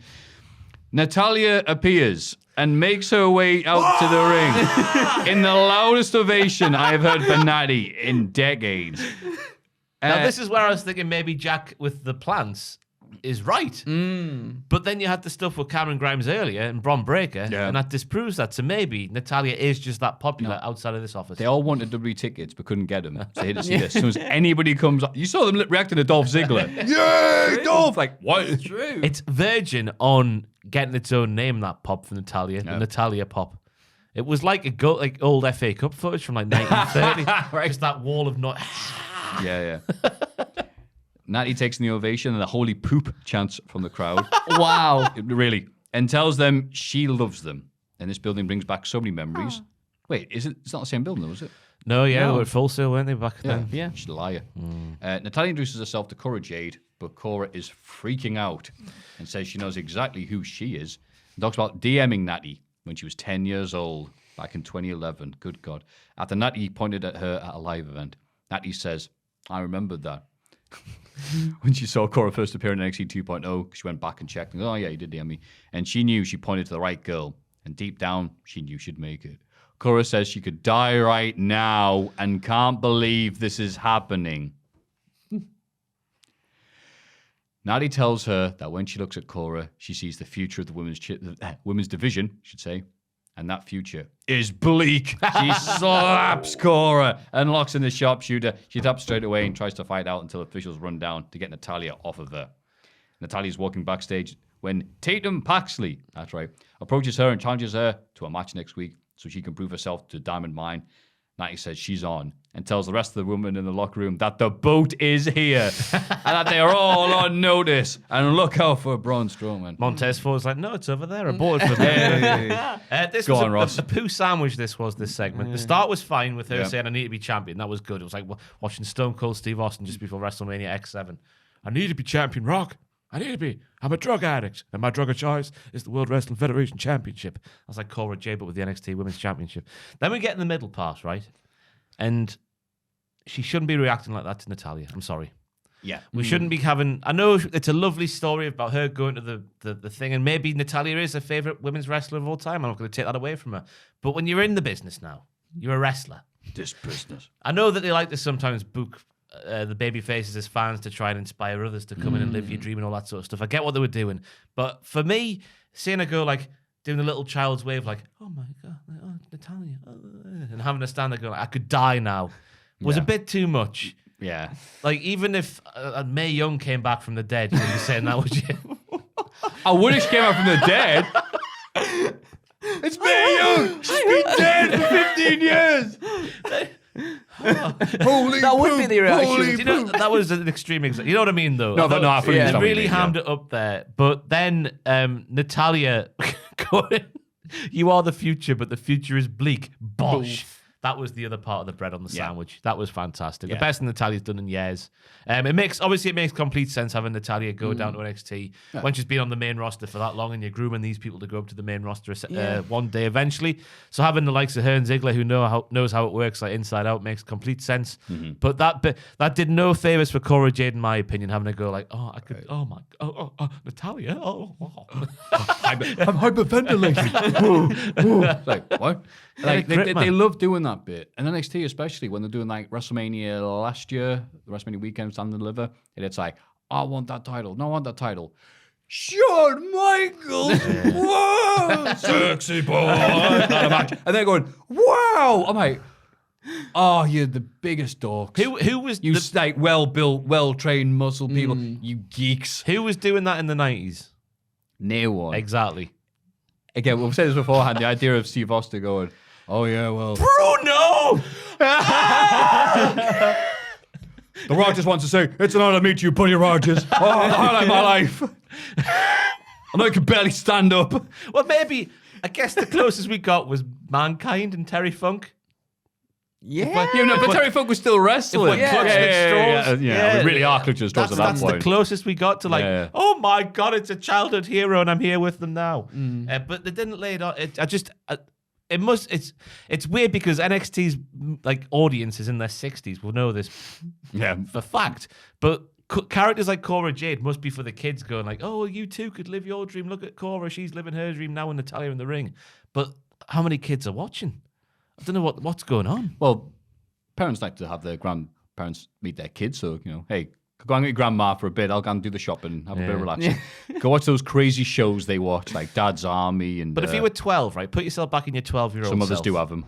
Put yourself back in like your 10 to 12-year-old self. If you watched Cora Jade doing that, would you have been like, oh yeah, I want to be like her? I'd have been cheering Natalya. Yeah. I'd have been so over. Like, Natalya, I've been all right with you before, but now you've been... Get that kid. What did you make of it, Andrew? I thought it was dead weird, the part where she's obviously talks about she sent a message and whatnot. She pointed at her, and Natty's like, "Oh yeah, remember you?" After I went back all those years later and looked at my messages, like I don't think she did remember her. Kind of. To be fair, I reckon if you do go back to your message request bit, like not your actual DMs, but the request DMs bit, I reckon it might have been there. If you scroll all the way down to 10 years ago. Maybe. Not obviously. There's no plot holes in NXT stories apart from Rick Steiner. Those messages do go far back. So I found a message from Dull Hudson years ago, and he's been really nice. And I feel so bad. Who you did? Yeah. Shut the hell up. What? Yeah. So, What did he say? He was just like, "Oh, I love your work. There's a video me and my friend have put out, and so have a look at it and see what you think of it." "Oh yeah, of course, man. Yeah, sure." I'm like, "Oh, and I'm just doing nothing NXT. Going, look at this dull. Get him on the podcast. Let's get him on." A guy who works with it. Yeah, sure, I will. Yeah, he gets asked by many people. Yeah, sure. What's he going to say? No. Oh, yeah, actually, yeah, he can't say that. Probably Yeah, will but say no. no, yeah. Also, Imagine if he came go out on. and was like, "Oh, no, lads, that's fair enough, you know." yeah, I know you're big fans of mine, and we're like, yeah, oh man, love you. You and the poker. You're one of the pillars of NXT 2.0, Dull. When we got your head shaved, that was great. Pillars. It's you 4 times. You're all the pillars. I was like one of the 4. What was it back in the day? One of the 4 pillars of NXT. 4 pillars. Dull, Joe, Dull Joe, Cum. Dull, Joe, Cum, and Wendy. I don't know. Also, Nathan Frazier, aka Ben Carter, is coming to NXT. You might remember him as the lad who wrestled at AEW, had some white hot matches, and then went to NXT and then signed. And everyone was like, why have you done that? And it's like, yeah, he was doing the AEW, also Game Changer wrestling matches a few years ago for free because he was on a student visa. Yeah. So he couldn't legally be paid. So obviously they paid for his visa. And he's all the way from Jersey. Yeah. Isn't that cool? Which is technically part of the UK. Yeah. I think that's why he was over here for so long, wasn't it? Because of the pandemic and that. Yeah. And like, stay over here, and then when it clears down a bit, we'll turn you over there. That's exactly Thank what they you. said. What happened to the accent? Yeah. Persia and Indy are backstage and argue that their man would have won if the match went longer. Persia says this is getting pointless, them arguing that their man is better. Guess and perhaps it the is. two of them should team up and win the tag titles. Duke and Dexter seem against it, but Persia and Indy remind him that neither of them have won any gold in NXT which gets them to reluctantly agree to team together. Whoa. Yeah, another segment where, despite being the man who speaks words, Dull Hudson was even more boring than Dexter. He's like, no, I'm not doing that. Then eventually, Dexter's like, very charismatic with the eyes and whatnot. Yeah, eyes bulging like this. Right? Captivated by Dexter, and then Dull's like, yeah, fine, I'll do it. Whoa. How's he do? Outclassed again. How does he manage to put so little effort in? This can't be him trying. I'm not having it. No. Did he used to be more charismatic than this? No. No, He's has he always always been the just been same. like this? That's why I'll play poker. Back in the very first period of NXT 2.0, when there was like 19 gimmicks thrown at you, it's like, I'm the poker player. They gave him Joe Hendry's old sparkly jacket. Really? I'm a poker player. Because obviously he can't emote. So he always has so he must be great at like poker. poker face. always has okay, a permanent poker face. All right. And then he lost to a dude who doesn't even know the rules well, so he went a bit raged after that. Yeah. I'm very mad. You can tell. Oh, fantastic. And this is great because it's clearly leading towards Duke and Dull and Dexter like leaving together. Leaving where? What? Wherever they want to go. on a boat. Shaped like Natalia. Bye-bye. And then... Tag team turmoil. Tag team turmoil match, yeah. There was lots. Tag team turmoil match, which I remember from memory, luckily. The Creed brothers dominate every tag team. Good. Because they're so good. Yeah, they start off against Legado, and I like the double right. ankle lock spot with the lads, and then they get out with it. Lovely. The spine buster Oh, combo thing. that was my favourite One of thing. them. Hey, One of them. Gabagool. And Then they go on and face JB and BJ, who come I down. forgot about them. JB and BJ and incest. Yay. Stupid virgin. I thought the booking of the Creeds was clever here because having them completely decimated, but then beating these two lads to survive, made the Virgin and his friend look good, and also made the Creeds look better, which was good. The Virgin didn't know the tag team rules though. He doesn't know anything. JB, no, Brooks Jensen. Yeah. BJ didn't know the tag team rules. He went for the pin when he wasn't legal man. Yeah. Silly goose. Bull Buchanan wouldn't have done that. Not at WrestleMania 2000 or anywhere else. I thought it was a nice finish as well in that little match there. And then Grayson Waller. He got me, you know. His arm. That bastard got me. I was shocked when he pulled off that. I thought it was legit as well. I thought it was legit as well. Do you think it was legit? Yeah. Well, to be fair, I've not really been watching, so I was like, Oh, do you not see his that's fair elbow? enough. So I know what Oh, happened his to elbow was horrible. Stand and Really? deliver. There was this spot where he's at the top Oh, of the ladder. 20-foot ladder on the floor. Ladder's like a bridge. Yeah, there's nothing. That's like paper. It's like, yay! Goes through there. The guy moves, hits the ladder, goes through it, and then on Basically lands they on- pulled the mats as well. So under the concrete. no. I can't believe he's not injured. Yeah, Wow. amazing. I thought it was an interesting choice how Sanga was literally dressed like Braun Strowman. He had the weird, I thought that as well. weird patchy Yeah. trousers on. He had the Oh, I boots. He didn't had think the of black that. vest. It was Braun Strowman's attire. Oh. Just not as tight on the vest. Ugh. I like the stuff with the fakie, as I said, with Grayson Waller. I guess there was an impressive bits with the moves on Sanga because he's a massive man from the Creeds, and they must have been getting tired by this point. But apart from that, I thought that was the weakest part of the match, maybe this bit with Sanga and the Creeds. Yeah. But then, But then. the strongest bit of the match came on, didn't it? Hold me closer, tiny dancer. That's right. Pretty Deadly show up and beat the Creeds after 5 minutes in their first match in the brand to win the NXT tag team titles. Fantastic booking, I thought. Having Pretty Deadly come in there and pick the bones, a very good call. The code breaker setup from Elton Prince. No wonder he's called Elton Prince with that sort of pizzazz, that razzle dazzle. My God, it was fantastic. Apparently, the finisher is called Spilt Milk. Yeah, that's what they were saying on 'cause commentary. no crying. What did Jack say last week? He was like, "Oh, the purple." Oh my God, what did he say? Oh, it was Purple Rocket, man. Purple Rocket Man. Purple Rocket Man. That should be the finishing. That's pretty good, actually. Yeah, I was like surprised how quickly he came up with that. Go on. And it was fantastic because when Elton Prince and his friend become the NXT Tag Team Champions, Full name. there's a shot of the crowd behind them and they're streaming out in the crowd. Wow. They literally 1, 2, 3. I'm Oh, off. there you go. Absolutely fantastic. But I thought the match was perfectly booked from start to Yeah. finish. Yeah, if they're doing a really drastic, without looking, U-turn, which you shouldn't do, kids, to get away from, all right, just forget about the previous stuff we've been doing. It's like, all right, this is a perfect way of doing it. Mind you, the Creed brothers are great. There's other tag teams in the division, and also Pretty Deadly are new, and they get, because they got the win at the very last bit. And the chase is on. The chase is on. We're building Certainly towards is. Chase. a point where the Creeds will beat, hopefully, Kit Wilson and not Elton Prince. That's right. That time of Elton Prince and Blur Gallagher. Yeah, I thought it was It was very really good. Yeah. It was really good. I don't really know too much about the Creed brothers and stuff, but they looked amazing. They looked really, They started really, off really as good. like not nameless and faceless, but they were silent like They were like Diamond. They are part of They're part Diamond. of aren't Diamond, they? Yeah. Just like silent assassin types that did lots Yeah. of mat wrestling, and then as the time's gone on, they've just done bigger and bigger moves, haven't they? And got Yeah. over and over and over, more organically. They were really good. And like you said, good booking this, isn't it? You know, makes them look good. NXT 2.0 was very good. Yeah. Unironically so. Yeah. This match was good. Dynamite. This was lifted straight from Uwu Smurfy X's squared circle post because Ross didn't have time. Cheers, Smurfy. Thank you, Smurf. Smurfy. Bailed us out again. Smurf. Big Smurf. JAS is on an Jericho Appreciation It's Society. not this started. Hang on, no, we had CM Punk versus We had CM Pentagon Punk and Obscura. Penta. Has he got that wrong, has he? Wait a minute, why is that being missed off? Anyway, Pentagon, yeah. And this was good because I saw that announced on Twitter and went, oh, I like the idea of that match. The builds was sensational. Yeah, on paper, this was like, all right. Hey, up there, who wants a match? Me. I'll have one. So, Yeah. And it's good because there's entrance now. He's good. He's all spooky. Oh, so, man. Which is good. He's no longer doing that Joker thing, which is good for like a week. It's like, all right.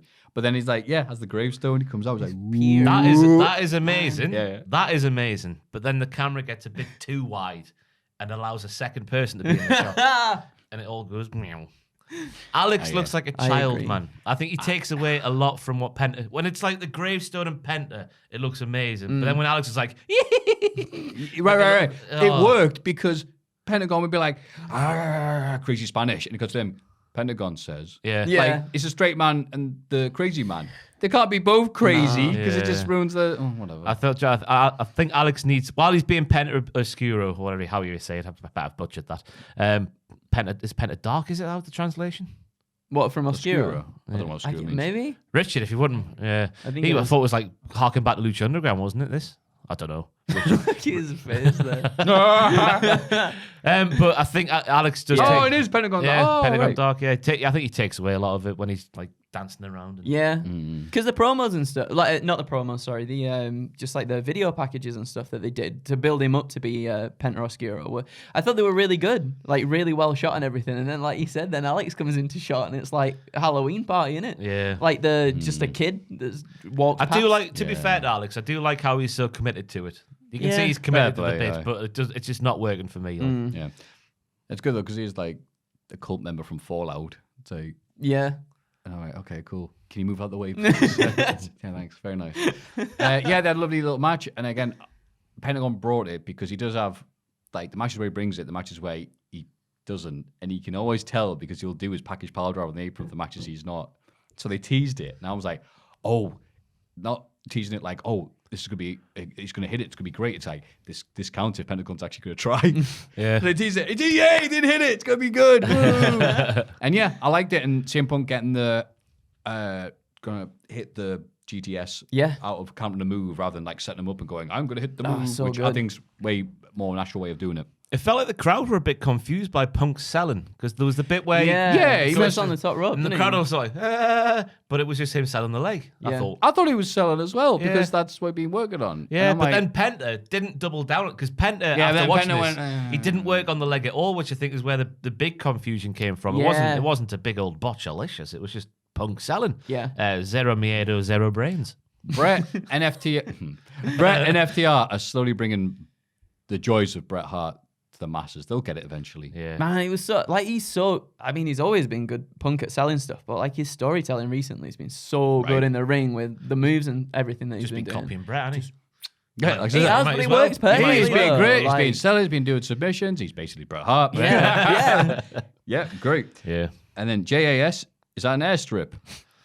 Jericho says this is how sports entertainers travel, and it's good because just like this is something that goes decades past. Like the NWA would do this. Oh, he's just getting off this plane that landed. Funny that, all right, cool. But Eddie Kingston has driven his car onto the landing strip, which you're not allowed to do, and drops off 2.0. On site. He says this is truly what on site means. He's stolen their shoes. he's got his shoes. I don't know what There was a lot going on here. what are their current names 2.0? Magic Matt, right? Is Magic that one Matt, of them? yeah. That's right. And the other one, Angelo, is it?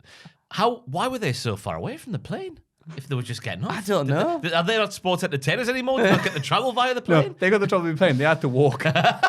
It's like I like the fact that they're in this big open airstrip, right? And they only just see this car that's like right out of shot, just literally there with people hanging out of it. Yeah, the only place it can be framed is behind the. As you can see from. Hey, there they are. The stealing of the shoes. And then was Lash the Room That gave him was a good. big boot. Yeah. Sorry. On site. Stealing of the shoes. On site. Red Dragon. He didn't do it. Ho, ho, ho. Red Dragon. Is that a thing? Oh, Yeah, I've been trying to make it a thing just because. I like that. Pavlovian style. Attack Jurassic Express, but FDR enter the arena. They fight, but then we cut to Rampage highlights instead and miss all of it. Oh, did we?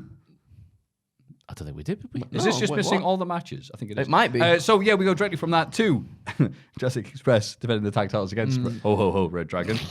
I like that I have to song. use something else for these. Yeah, maybe you do. They miss Yeah, out yeah. the key bit of the matches. I've got to be honest. I saw these notes from. Oh no, where the hell is the name? Smurf, Big Papa Smurf. From Big Smurf. Papa Smurf is your hookup. From Smurfy X on Reddit. I was like, there's lots of text there. I'm sure all the matches are there. Yeah. You'd expect it to be, right? That's how pressed for time I've been this week. I'm very Well, sorry. what did you guys but think of this lovely little tag match to stall while I find out This the is real going to one? sound like a backhanded compliment, but I thought it was no. pretty standard stuff for these two teams. But that's not a bad thing because Okay. they're both Yeah. very good. All the submissions and the strikes and all that stuff. The footwork was off the scale. Hey, you see the footwork? I did. When Kyle Joe. O'Reilly's in there, when he's got a literal foot. I was on, being well, not a ironic, literal foot Andrew, on his because thing- that's on what all his the thing. wrestlers say. Oh, is it? They were doing I really thought it good. started I off like as the ironic footwork, and is man. now non-ironic. Yeah. Oh, no, Yeah, it's always going to be good. ironic. Oh, is it? I'll never ever see the good footwork unless I'm sat with Bret Hart and he goes, look at the footwork. Jim Ross was on fire during this matchup with, and I quote, Lizard Man fighting hard. Yep. Could you put them in the app, please? Lizard Man fighting hard. Lizard Man fighting hard. The butterfly suplexes from Kyle into the German suplex thingy by Bob. I don't know what you call that, but it was very saucy indeed. I thought the finish came at the right time. I thought it was a nice length match. A very good Yeah. match. I thought it was just very, very good. Dude, I forgot he was taking. Go, Lizard. Lizard Man fighting hard. Listen to David Icke. Bo Dallas was in tatters at home because he believes in the lizard men in the center of the earth or something. I listened to it. The podcast is out there with Bo Dallas and Chris Jericho from a few years ago, chatting about sort of like conspiracies and that, and Yeah. the lizard people walking among us and all that malarkey. Yeah. He did say that. Show me one. Yeah. Well, Luchasaurus, I guess. Yeah, There you go. Exactly. Also, Jim Ross was in fine form because they cut to someone with a big old cowboy hat. Oh sing my along. God. He's like, huh? Oh. Is that me? That could be the love child of Jim. It could be. If he laid the pipe all the years ago. Spread Wow, the, yeah, I've been spread, listening to spread, comrade. spread the seed. Oh. Light the fuse. Bring the Bring boom. the boom. Wait, Barrett, listen to this. I know what this means. Imagine Jim Ross being like Big Daddy Dudley. Just having... What would he say? Oh, I know. Oh, my God. Are we ready for the We're Lizard ready. Man fighting hard? We are. Lizard Man fighting hard. Just like that. It's like playing to with attitude. It's great. Yeah, he does. Yeah. Tony is with Black. It was with Blackpool. It just says here, like he's one wrestler. I'm Blackpool. And Tony's with Blackpool Fight Club, and he's going to fight. Fight what? This is horribly written. William Regal says this is great. They can't wait for their trios match Friday with Gun Club. Yuta is part of the BPC now.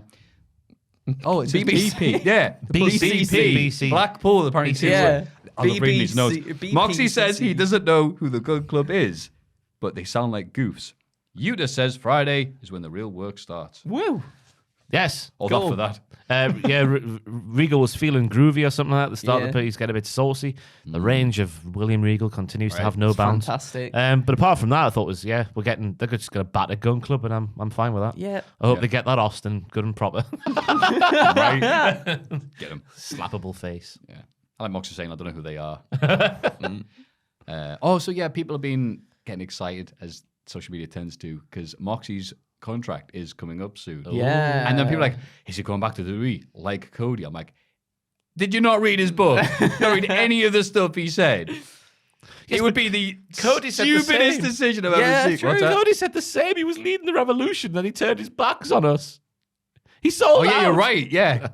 What if he Cody wrote comes a book in? about how much I hated working there by Cody Rhodes. He'll come through the crowd, right? DDT Roman Reigns, rob his belt, go back to AEW. Easy. Done. It was just, okay, the ring of dead, tell Roman, yeah, I've signed. Oh, yeah, great, buddy. Oh, yeah, it'll be in the next. Drive, Tony Khan, drive. If it's literally like within like 3 hours to the day sort of thing, it'd be within the next few weeks, won't it? Because it was. Yeah, it will be, That's won't it? right. It was May when that pay-per-view happened. Yeah. They must have activated some sort of extension, you'd think, behind the scenes, wouldn't you? Yeah, you'd John think so. Moxley, for goodness sake. I don't know, one of those bots told me that he had to sign you. You trust them. Tony is with Tony Storm and Jamie Hayter. He says the fans wanted the match, so it's been signed. Hayter says they are very similar. They've honed their craft everywhere. Hayter says it's her crowning moment. She says she'll break Tony's face. Tony walks away without saying anything. She said it best. And she said nothing at all. Thank you. Yeah, I thought it was all right, wasn't it? I do like how Tony's like, thank you, ladies, for agreeing with no physical contact or whatever he says at the start of the segment. Yeah. Nice little touch there. Yeah, because we need more of that during interviews backstage. They should build a cubicle, for goodness sake, Yeah. because that was the only segment not to get interfered again. Like the Urban Garden on the quayside. Anyway, Wardlow gets hold of a camera and says his... No, okay. There's a lot Captain of that. Sean Yeah. Dean versus Yeah. MJF. Captain Sean Dean, again, who obviously holds victories over... He's the MJF. pinnacle hunter. MJF. Yeah, he's the pinnacle He hunter. is. That's right, you guessed it. You Sean guessed Dean. it, Mr. Dean. Yeah. Here we go. He attacks Dean. MJF attacks Dean after having issues unzipping his jacket. I think it's good. Well, he did that on purpose. Yeah, though. it was. He did. It Oh, yeah, to was point a out, oh, no. It was a I ruse. can't jack it off. Paying homage to Ike Manjiro. All right. At that point, he tosses Dean on the outside for beating on the floor. At that point, an AEW security guy unmasks as Wardlow. And MJF panics while Wardlow destroys security geeks, runs outside and goes, get him, security, get him. And they all run and get beat up and attacked and powerbombed and smashed and battered.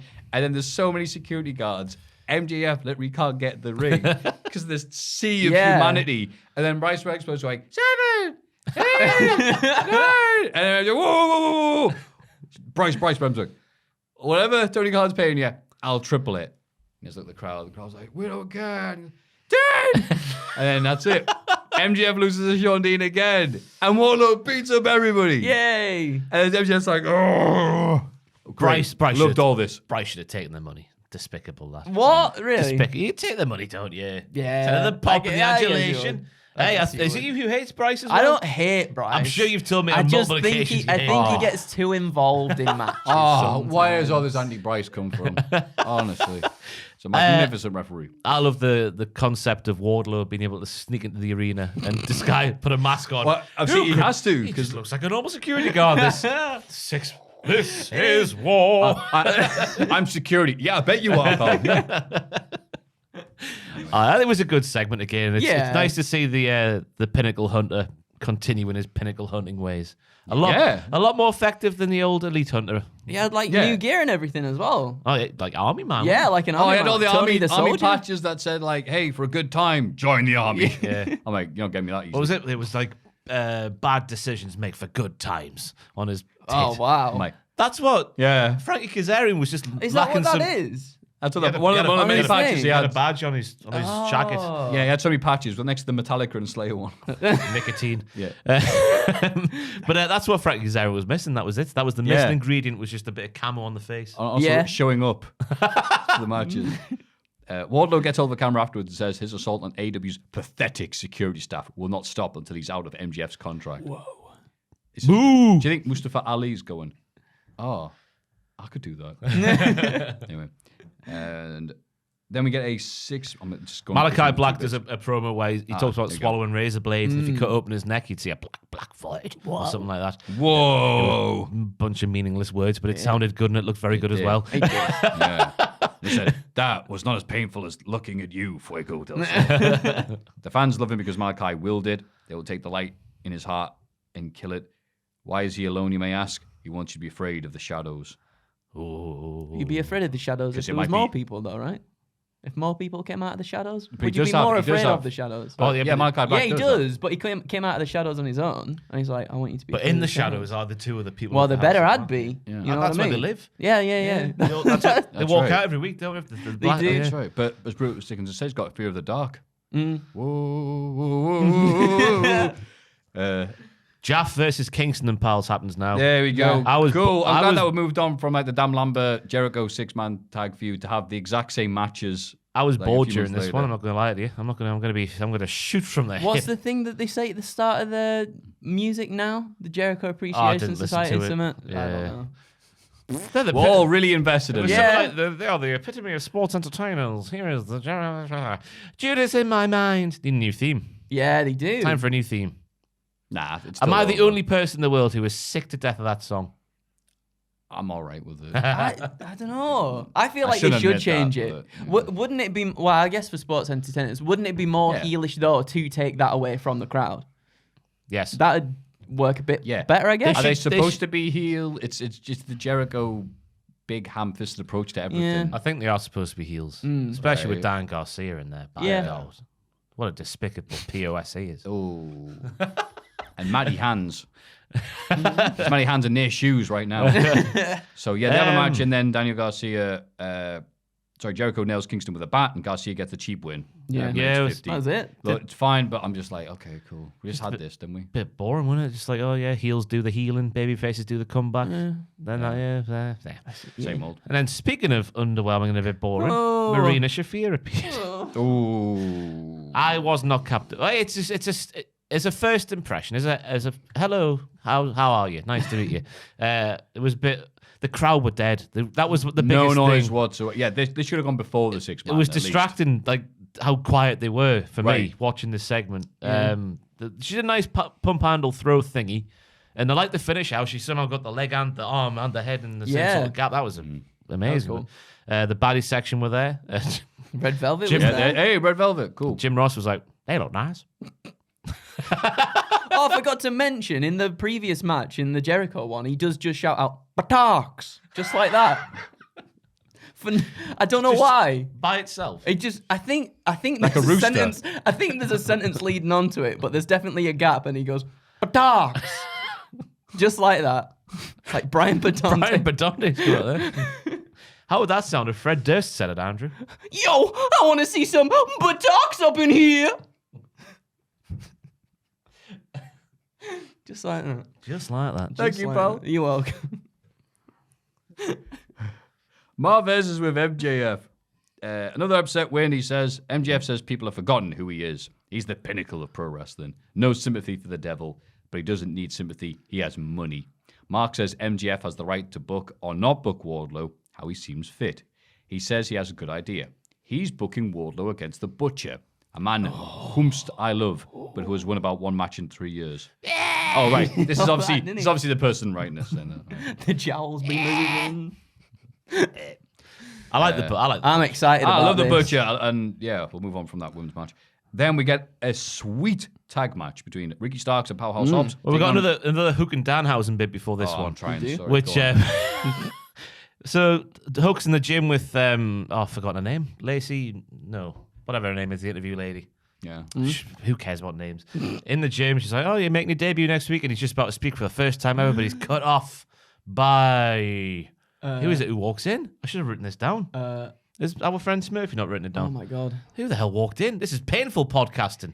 Very Yeah, sorry. Oh, Tony Nese. Oh, Damn yeah, it, Mark no Sterling. wonder I forgot. Bloody Tony Yeah, how Nese. could you forget? Tony Nese and Mark Sterling walk in there. Tony's like, "How can you big up this fella here? I'm the premier athlete, and I'm so boring I want to cry." And then the camera pans around, and Danhausen's there in some fitting gym Sports gear, jaunt. and the tattoos are out now. And Hook throws the medicine ball at him, and he takes it, but he falls down.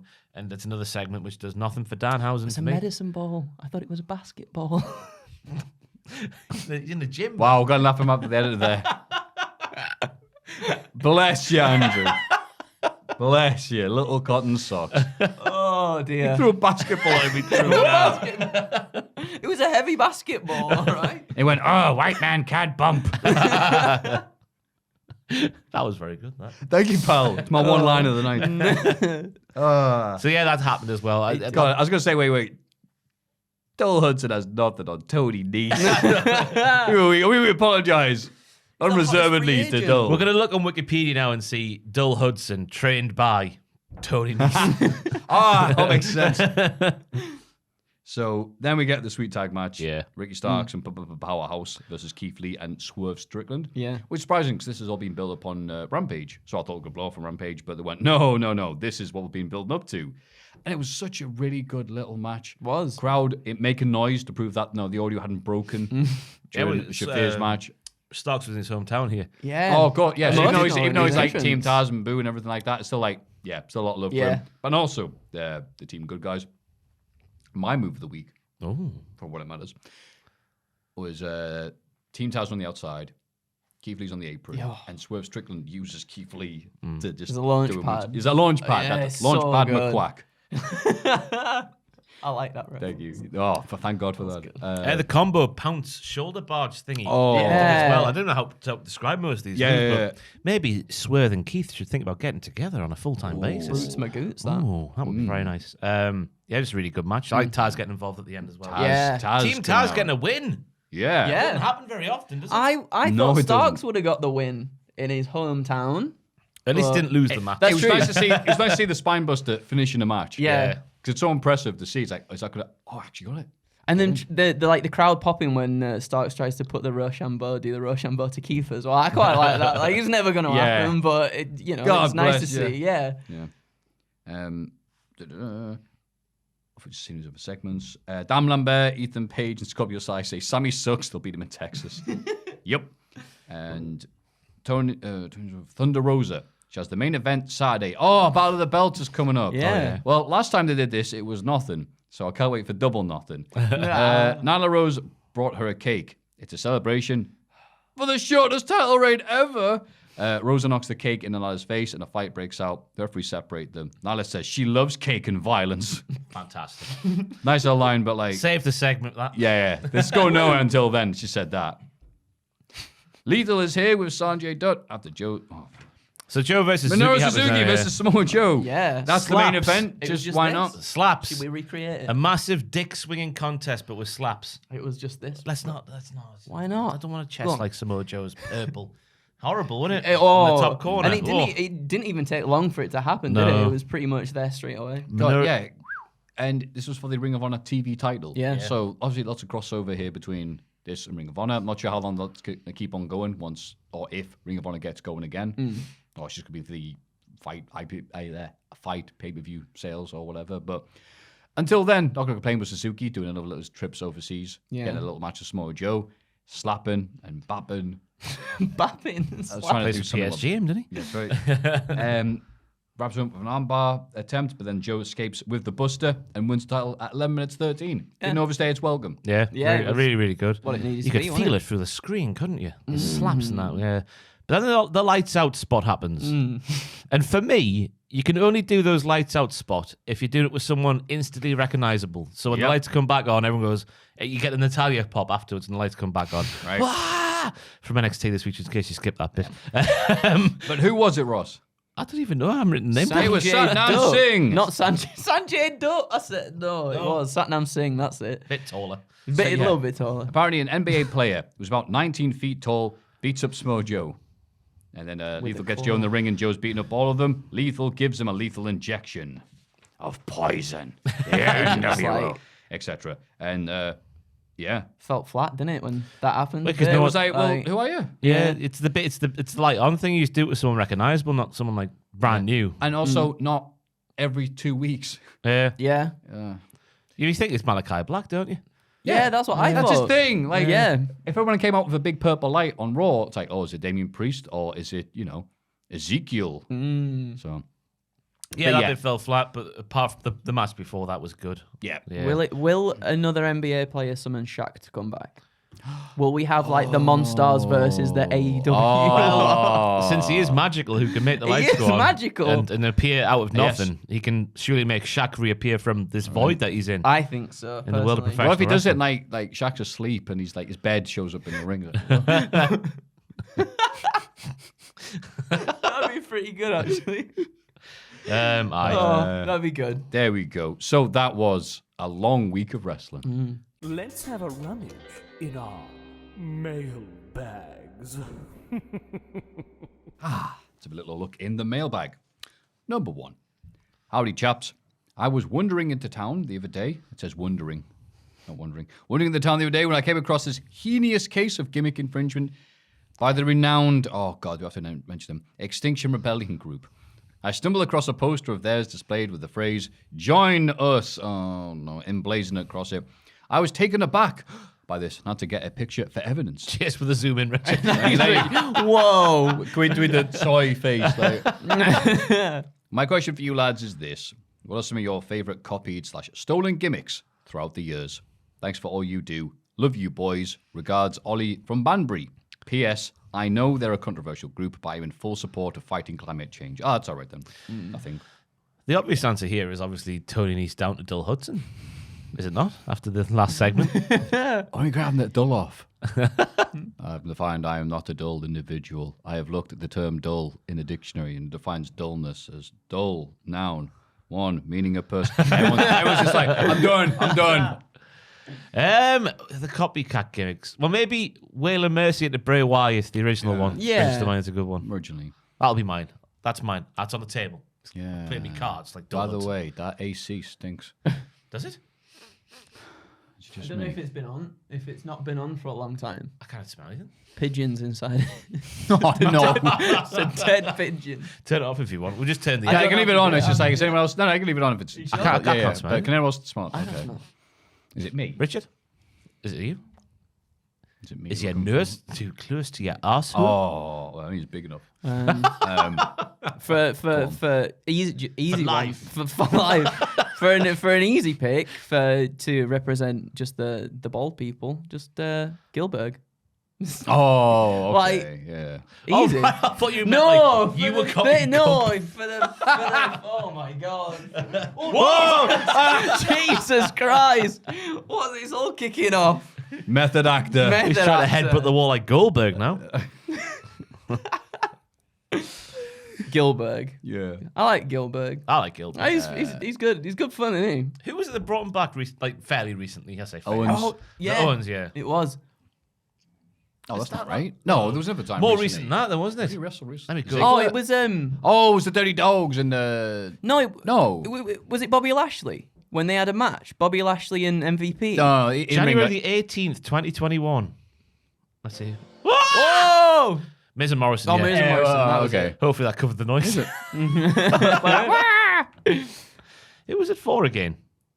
It's hard watching segments without the sound. Oh yeah, because then Morrison comes out. Oh, It some was- some local comedian come out as doing the Scottish gimmick. That's right. And people are like, Oh, wait, that what are you was doing? it. Ah, Yeah, yeah. yeah. But that was for Yeah, that was it. For what Goldberg match though? Did Drew and Goldberg have a match? They did. versus, That's right. Drew versus yeah. the Miz and Morrison, wasn't it? Yeah. Oh god. I reckon another one that we need to say is Miz Dow. Oh, that was really good. Just seeing Miz there reminded me. I'll also say the BWO. Yeah. Yeah. Yeah. That was phenomenal. I'm trying to think of some other ones, like some other like knockoff ones. Oh my god. He was a production writer, like a creative writer. Oh, this fella. really? Yeah. Oh no. It's been uncreative here, I guess. We're doing that. At least he got his big moment. It's actually really jarring going to 2K22 and seeing the Thunderdome as an Yeah. arena. I'm like, oh yeah, this was a thing. The The old- Renegade? Do you remember the Renegade? as well? Renegade. Yeah. Because they thought Warrior was just crazy enough to like join WCW out of like insult. Yeah. It's like, I am the real Warrior. And he would just run there. How dare you? And he's like, no, I'm not that dumb. I'll turn it off now. It's a bit distracting. Yeah, watching it's fake, quite fake distracting. Drew McIntyre in the Thunderdome. Yeah. Anyway, thank you very much for the question. Hello and a cello, lads. Just back in Dublin after a lovely weekend in glorious Newcastle. While over there, we stayed in Gateshead and became familiar with a certain story of a certain legendary footballer and a murderer in Northumbria. Of course, I'm talking about Gaza and Morty. While out in Newcastle, we decided in our drunk wisdom to get a picture of Raoul Moat out on our phones and show them off on the dance floor. We got mostly positive smiles and got a group of girls to give Morty a cheeky kiss. Only one of the four of us got kicked out for it. So I'd say that was a successful night out. Anyway, the big question in my mind, which controversial wrestling name do you think would get you kicked out of somewhere purely by the mention of their name? I know it's a crap question. I just wanted to tell the Modi sorry. Well, at least you're honest. Got to go. Thanks for all you do with the podcast, the channel. Former Sunderland winger, Liam Lawrence. Oh, thanks, Liam. Cheers, Liam. Go around Newcastle upon Dagon. Oh, lasses, what? To picture Raoul Maud.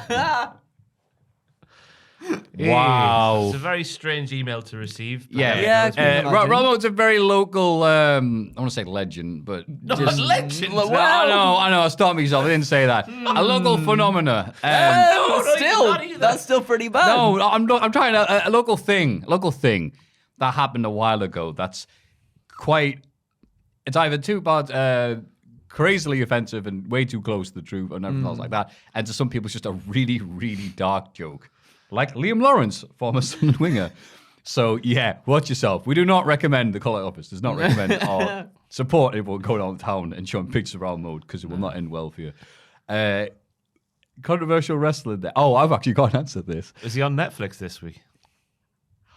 No. That's but mine. I watched that. That's mine. I'm not going to say the name, but there you go. Wait, what? Doesn't matter. Okay. No, You should know. You're not up to date with Netflix. Being where you're from, Andrew. Go on, we'll play Guess Who. No, I think wait. Let's move on. We'll tell him on the podcast. My one was a friend was like, "Hey, I'm running a D&D campaign that's like gonna be wrestling based and stuff like that. It's gonna be about like they're going into like the underworld and all this. Can you give me any advice?" And I went, "Yeah, great. Like the Undertaker's a good shout. You know, his brother Kane, he was in the fire. Lots of people in Ministry of Darkness, Gangrel, and all this stuff." I was like, "Yeah, great." He could have the last boss as Chris Benoit, because obviously he's the most evil. And he went, "Who's that?" And then he Googled and went, "Oh, Maffew." And I'm like, yeah, it was just instinctively, because I just thought, who's the most evil guy? And it's like, that was just the first name. And I probably should have stopped myself, but I'm a bit numb to these jokes at this point. So, yeah, sorry about that. But, yeah, what have you got? Mine's the Apart guy. from, right, yeah, there we go, Andrew, sorry. who would you use to get kicked out of a nightclub? Who would I used to get? A wrestler? Yeah. Somebody hopefully not booked in Mexico right now. I do have a name, but again, I also can't say that name, so I don't know if I will. We'll just say it's more for the anecdote than the question. Yeah, things have happened recently with this certain person. Let's just leave it at that. Oh, there we go. The suspense is off the page. Yeah, I don't know who he's Well, speaking they've got about. to guess now. It's like NXT 2.0, right? They've got to fill in the gaps for themselves. Well, we gave you a bunch of clues for yours, which people have been figuring out going, how does he not know this? But what's the clue for your one? They were a announcer on Shotgun Saturday Night. And there you go. We'll leave it like that. Oh, yeah, you go. Yeah, I got it. Yeah, good one. Thanks. Can I have a second one, please? This is No, we'll leave it at that. This is a fun game. We'll leave it at that. People will. You can Google. How do you like your eggs in the morning? Holla, Diddlerinos. I wanted to wait for the WrestleMania period of the podcast, side up, to pass by before I sent this in. My question is not so much related to wrestling itself, but it's more of just a general question, and mainly targeted to Maffew. Oh, fair enough. As you have all seen, Logan Paul has been presented on TV for this recent WrestleMania match. He has always been showing off his drink bottle with him for obvious free promotion. Yeah, I don't think how up-to-date you are with this information, so hopefully this will be the first time you guys are hearing about this. I won't promote the drink itself in the email, but I just wanted to point out that the drink is not only Logan Paul's. The drinks company was actually started by himself and KSI. That's right. In that case, I heartily support it. No joke, it's very explicit on the website. But they're supposed to be feuding. Background, if you're curious. I'll leave the link at the end of the email. The AC is knocking the paper out of my hands. And since a bit after their second boxing match, they have actually grown quite close to each other, to a point where KSI even calls him a close friend and says that he's clearly changed for the better. So with this hopefully new information being revealed to you, as well as since seeing some other things from him that could be considered very positive for his image, such as his amazing heel work at WrestleMania, his most recent podcast was Sasha and Becky, and his statement on wrestling as a whole, which I've added at the end of this email as well. Oh, I wasn't left. Sorry about that. Yeah, because I'd swear words in. Does this change? Oh, I swore I don't like him. Yeah. Does this change? We're a wholesome family podcast. There's perception all towards him. I personally wouldn't say I quite like him yet. But the dislike for me has definitely been significantly reduced. I know you guys hear this all the time, but thank you for all the weekly podcasts. It is truly my favorite podcast, and I highlight my Saturday mornings, which is when I usually listen to it. All the best to you. Keep up the good work. Jose from the Dominican Republic. Thank you very much, Jose. Cheers, Jose. Thank you. Oh, we'll be talking about Logan Paul. Ooh, aren't we all cool, young and hip? So, first of all, I didn't understand the first one. Like, I understand what they're saying about doing nice things for wrestling and doing their heel work and all this, but that drinks, he set up a drinks company with KSI. It's like, does that make him a good guy? Because you like KSI, therefore, through association, do you not like Logan Paul a bit more now? I think that's what I don't like Jose was KSI that much. No, but one the thing is, it's not necessarily a dislike, because I'm at this point now, a lot of things like this, where I don't have any, you have to care to dislike. It's just like, that's fine. He can do his thing. Do his thing with the boxing, do his thing with the wrestling, all that stuff. That's fine. I am not the target audience for that. So it's not like, I hate him. It's like hating Noddy. Yeah. It's like, no, you're not for me. I hate that Peppa Pig. Good, you're in your 30s, you weirdo. So I'm happy for, if people, you know what, then, if people like him and he's doing that good stuff with wrestling and he's doing the podcast with wrestling and he's getting new kids into it, that's absolutely fair enough, because YouTubers are a good gateway to people watching it and listening to wrestling. So I'll say that's a positive thing then for him, because all the TikTok people and the rappers and all the stuff there that are doing the thing, yeah, they should be the people who wrestling companies and a lot of big companies now should be going, a lot of kids look up to them. A lot of people who didn't read Power Slam magazine back in the day or whatever, like, how else are they going to find this product? So I'll say that, Jose. He's doing good for the kids. I'm pretty much the same as you, but after WrestleMania, he's gone the reverse Keegan. He's gone way up in my estimations. Oh. After his performance at WrestleMania. He would have been even higher in my estimations if he didn't have it like written in his contract. I must turn baby face. Yeah. Just own the heelishness, being arsehole, Logan. You know, like, wrestling fans won't like you. But that's the problem, right, as well, is that even though that's written into his contract, he's still going to be the de facto heel anyway. Yeah. So But that's so weird, isn't it? Because it's like, yeah, a lot of people are watching. Actually, I don't know the transfer rate of people watching him from not watching before. You imagine he brought But, in like, a fair few people. Like, Yeah. then they'll be cheering him. But if that's not happening, it's just, hey, how you doing? And it's like a very small percentage. The rest of them are like, boo! We know what this is before watching you. It's like, oh, okay. But it won't be the first time WWE's had someone that they've had to be cheered when they clearly are being booed. So That's yeah, it. it'd be all right. A lot of, like, I guess I'm pretty much the same as a lot of wrestling fans, just based off the reactions to him. My only exposure to Logan Paul was the whole thing a few years ago when he went to that forest. But you get on, because we've done news videos about him and stuff, obviously coming into WWE a couple of times now over the past couple of years. A lot of people saying, like, he's very much changed since that. And I've he's been told that by people. a lot as well, less, yeah. like, you know, obnoxious. money, cars, crazy things on YouTube. So he went after WrestleMania. Yeah, I'd say my perception changed a bit. Yeah, You know how and I watched that full podcast with him and Becky. Oh, how was it then? Well, I watched the full wrestling interview, but I didn't watch him with his pals. Just Which is the famous wrestler that he didn't know he was talking to? There's a part in that podcast where he's like, Oh, I here we was go. talking to someone. Oh, and then I found out that it was like one of the most famous wrestlers afterwards. I guess that was a part where the wrestlers weren't on with him. Oh, maybe. Did you watch the full thing? I didn't watch that. No. Oh, I got told about that. I just watched but- the full interview bits with Becky and Sasha. He came across, he's just put over how, like, sore he was and how, like, hard the ring was, and, like, it wasn't a joke what the wrestling, like, it hurt, you know. He made it feel like, you know, it's fake. He put that all to bed, I should say. And his interview he was very respectful of Becky and Charlotte. Like, I don't think he did any research for it, but there we go.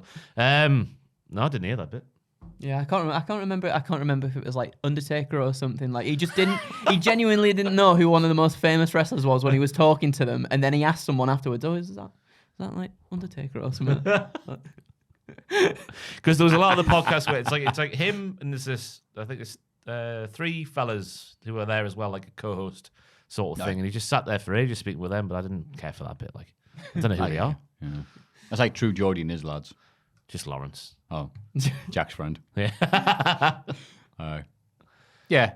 So if they bring in KSI, maybe that'll be it. You know, be his manager, be the MVP to Logan Paul. That's all you need. Yeah. Just bottles of water everywhere. How do you like him? I haven't really got. I like you. Kind of heard about the Forest stuff back a few years ago, and then just from that kind of formed an opinion on him. So I don't know if he's changed or not, whatever it is. But like you said, at WrestleMania, these moves and everything, he was doing really good work and really good stuff. you know what? There's been so many celebrities or whatever, or people who aren't wrestlers come in and have like complete awfulness. Yeah. Like, what's her name from Survivor? This is Queen Charmel. Oh, and TNA. Yeah, so that's what it used to be. Yeah. We've almost gotten used to the fact that, hey, I've never wrestled before. Leno. Jay Leno looked a lot better than others we've had. But like that one NFL dude had that one TNA match that was one of the matches of the year for TNA in a non-ironic way. What's his name from Green Arrow? Oh, Stephen Amell. Right. Yeah. He was just good. to name a few. He was really good. So now Logan Paul's like, okay, I can do this now. Yeah. Pat But- McAfee as well. Yeah, Like, Pat's amazing. it turns out wrestling's easy. But is there any YouTubers like you would like be okay with like showing up at WrestleMania or I don't really watch YouTube, to be fair. any TikTokers? No, I don't watch TikTok. I don't watch TikTokers. YouTubers, from the video game side of stuff. Greg Miller would be very good. Okay. He had his own little backyard wrestling thing when he was a kid, and he's got all the tapes and stuff. I think that would be fun to see. But like legitimate, proper wrestler that I could see someone being really, like taking your breath away when you see them. No. I have no idea. I can't think Because I of wonder if they're anyone. gonna have like people like for Cardiff. They're gonna have like Oh, the like a KSIs or special whatever. guest, Like they have like yeah. Northern Lion or think Oh, Who who's are like a famous British? All right, Richard, you're down with the kids. British Go on, YouTubers. Richard. Famous British YouTubers, come on. I don't watch all the biggest ones. Who's that guy who goes around Europe and just like lives the life and he's got a bald head? Who's that? Yeah, him. Rate my takeaway. Oh my god! Absolutely, again. absolutely. That would be amazing. Imagine him walking down the ramp in his joggers and his trainers. Yeah, it's that Pulling Christmas his- song again. Pulling his Bollocks, pants up. bollocks to him wrestling, right? Have him walk down with his table and chair, set it up at ringside and commentate. That's so perfect. Hey, it's all right. This. They can have one of them segments, where they do like the KFC segments Yeah. sometimes, and they'll just have like a sponsor, and he'll sit there and eat the food whilst all this is going on. I had to go back and watch that episode where it reveals he has his own takeaway. Because I stopped. Have you watching- not seen it? I stopped watching it before the end because of his guest. I can't Yeah, he believe gets it. that. Wait, he gets that who's person in. Who's he do it in partnership with? Is it KSI? KSI Logan Paul rate my takeaway. I don't know, insert them here. The side men. They're the biggest Oh, ones, yeah. aren't they? Yeah. That's that's KSI, Mini Minter, I know who they are. I don't know any of their names. Bazinga. He's got it. I like Bazinga. Well, I don't know much about Bazinga. Let's see. I don't know them, but like the lads who roasted True Geordie. Stephen Tries. Stephen Tries follows. I'm sure he follows Jack as well. He follows me on Twitter, and I don't know why. He can't like wrestling. Maybe he likes your wrestling. Yeah, I why not? doubt it. No, Yeah, he's no, a legitimately funny man. Oh. Yes. Oh yeah, real funny people don't watch this. Very talented fella. Yeah. I don't know. It was a weird one. I've never DM'd him or anything. Maybe I should. Just ask why. Why, Stephen? Why? please do Just that. out of context. Why, Why? Stephen? Why?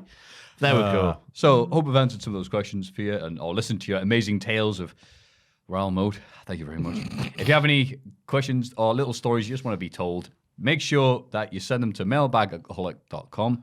And also, please put a former midfielder or defender or somewhere of a 90s Premier League team. We had a couple in the mailbag this week. Did we? Liam Lawrence made the cut. Who was the other one? I've forgotten. Let us know in the comments below if you're watching. There was a second one. I was going to send it to Jack Atkins, but because they make Jack Atkins smile, they do. That's a hard thing to do. Yeah, no, by the he is way. the human They're embodiment. not just word filters then? Or like, No, people- please anonymous, or don't leave the name in. It's like random generated. Van Nistelrooy. Obviously, I can see the email address and who's Oh, come okay, from yeah. on Gmail, but Yeah. they always just put a random footballer at the bottom. Do they? Oh. Yeah, it's nice. No, that's why that guy follows you. He hates a podcast, but he loves the random Liam footballers. Lawrence. Anyway, thanks.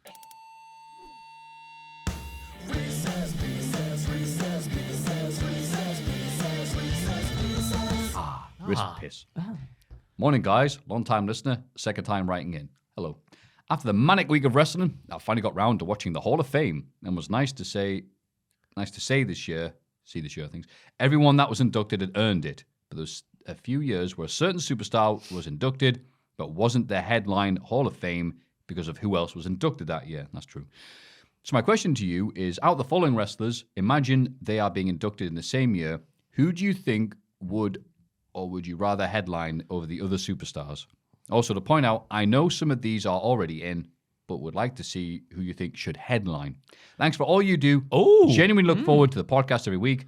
Haven't missed a single one. Sorry for any spelling mistakes or punctuation mistakes. Dyslexia is a bitch. Not a problem. Thank you very much for saying that in. Adam Cole, in brackets, not that one. Actually, I had to look at the next page because I thought that was like one of the things. Adam Cole in the Hall of Fame. Before we get going, SummerSlam is taking place on the 30th of July this year. Saturday the 30th of July at Nissan Stadium in Nashville. Jeff Jarrett in the main event. Brock Lesnar's on the poster. Jeff Jarrett isn't. But I can't see. What's that? Who's that? Becky Lynch. My eyes aren't. My eyes can't make out what that is. It looks like. Oh, okay, no. From like far away, it looked like Robotnik on the top for Sonic, and then the round stomach bit there. I can confirm it is Becky Lynch.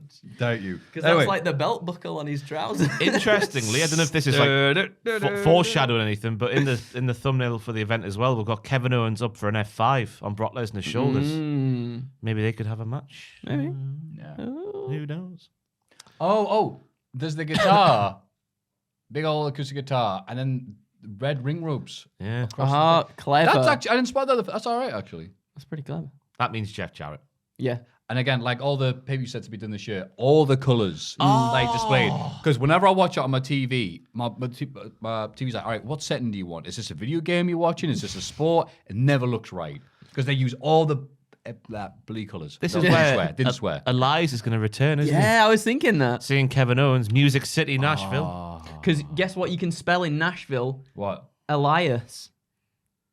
E-L-I. Oh, God, you're right. Hey, You'll be watching it. Countdown. Got the Countdown Conundrum. Got it. That part of my brain doesn't work. The Countdown Oh, Conundrum. God, I'm rubbish. Terrible at Countdown, me. I'm glad 8 out of 10 cats does Countdown. It's like, it's so now good. more dominant than normal Countdown. It's like, oh, good jokes. Phew. Anyway, thank you, Adam Cole. Don't worry about your dyslexia. I can't read anyway, so it's all right. So, Andrew, this is fastest thought first. Okay. Read all these three things. Who do you want to headline a Hall of Fame segment? We'll go over it. Goldberg, Sting, or Flair? Sting. Sting. Yeah, how about that? Sting's one of my guys. My guys. They're in Goldberg. Big Show, Kane, or Braun Strowman? Big Show. Kane. I'd say Kane, yeah. Yeah. He's not a politician, is he? He's a big red machine. Yeah. He got framed and burned down his parents' house, for goodness sake. He burned down the city. Right. Miz, Jericho, Ziggler. Jericho. I'll say Miz. Really? I think Miz doesn't get enough praise. Well, Yeah. Jericho, though. I'm thinking about. Hey, Jericho! Like, oh, shut up.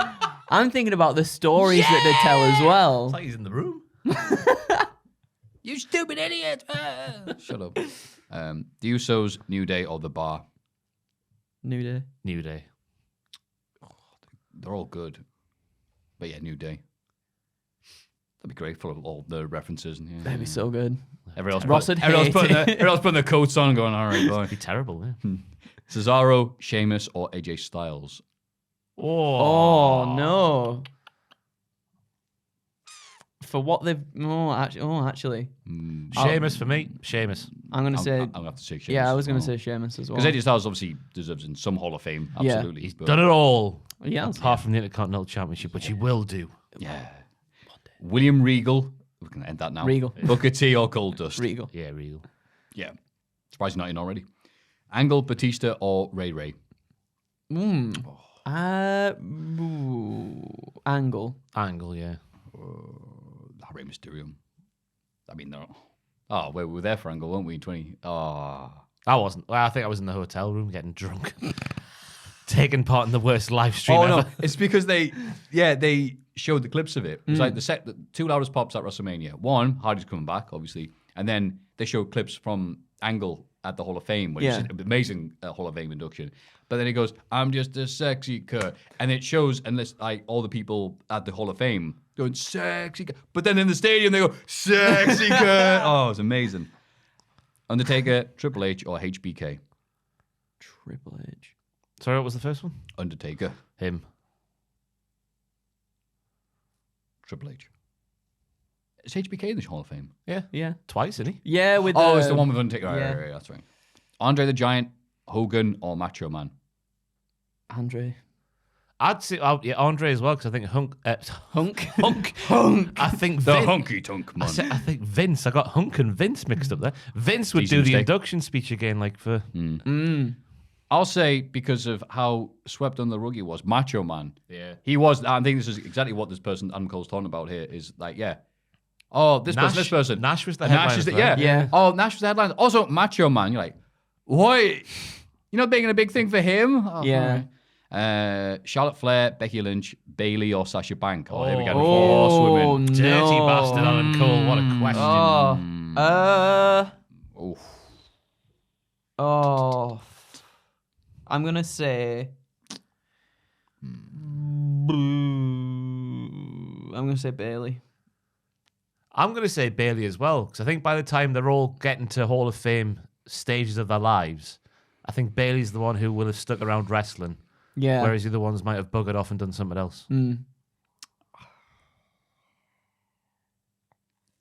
that's tough. I'd say Becky Lynch, That's a good shout though.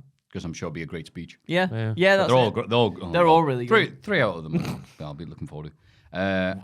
Why wouldn't you be looking forward to Sasha's? Oh, you. Randy Orton, John Cena, or Edge?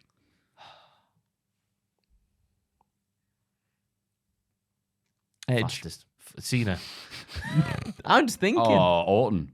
I think Cena's Probably get the biggest pops of the night. It doesn't matter Yeah. what's happening next door. Cena loves laughing at himself, though. True. Yeah, my films are rubbish. Thank you. Yeah. I like hearing Randy when he's talking like on the Kurt Angle podcast about just being normal. Him like, Yeah. yeah, man, just chill out and be cool, wrestling. Not get busted for smoking weed. Just have a good time. Be the most over guy in the company no matter what I do. Yeah, it's great. Stone Cold or The Rock? Just yes, just two. I'm always curious who people prefer. Myself, I've always been a Stone Cold fan. Oh, okay. Stone Cold. Yeah, Austin. The Rock. If I had to pick between the two, doing the SmackDown podcast, Kim was saying it, me and my brother would watch SmackDown, the censored version, the AM, and Sky One, and he'd come out and just do that, and then the crowd would chant Rocky, and then me and my brother would go, Rocky, Rocky, in our living rooms. Stone Cold's great, but I've been told he was great. We discovered him later on in life, but Yeah. man, nothing was touching The Rock in 2000. Sorry, Austin. Dudley's, Edge and Christian, or the Hardy Boys? Hardy Boys for me. Yeah, Hardy Boys. It would have been the Dudleys I would have until picked recent. the yeah, you know what? Yeah. I was about to say the exact same Bloody thing. Bully mate. Ray ruin everything. Yeah, over them Hardys. Shane McMahon, Stephanie, or Linda? Linda. Stephanie. That'll be an all-timer, that speech. An all-timer. Longer than Hillbilly Jim. All three of them could put a glass eye to sleep. So I'm saying Linda because that'll probably be the funniest. Yeah. The pop. I am so happy to... Yeah. Inducted by Dull Hudson. And here she is, Linda McMahon. Do do do do do do. And that was all of them. Thank you very much for the Reese piece. If you have any to send, please send them to mailbag@cultaholic.com and put Reese's Pieces or wrist piss or something that looks like that so we know which one it is. The Linda pop is baffling. Just in case people got confused what I was doing there. Yeah, no. That was the Linda pop. That's why I chose her. People must know the Linda pop by now, I right? don't know. There'll be some people who aren't aware. No, I was watching WrestleMania 14 back the other day. Oh, yeah. And Linda's just there in the crowd on her own.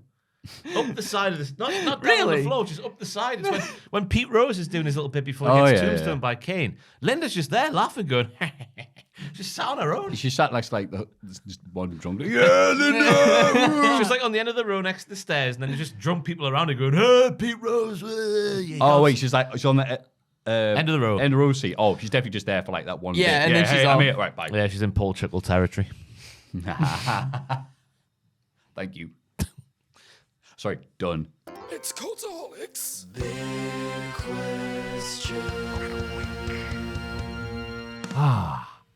What a nice, long, lovely, Andrew-flavored podcast this has been. Thank you for having me, boys. We had no choice. I know. I know. And it's time I'm for just a sorry. little bit more before we all start off and do what we do best, which is working hard and watching wrestling. And that is the big question this week. Which WWE superstar would benefit from a little rest at the NXT at the side of the M1? Butch.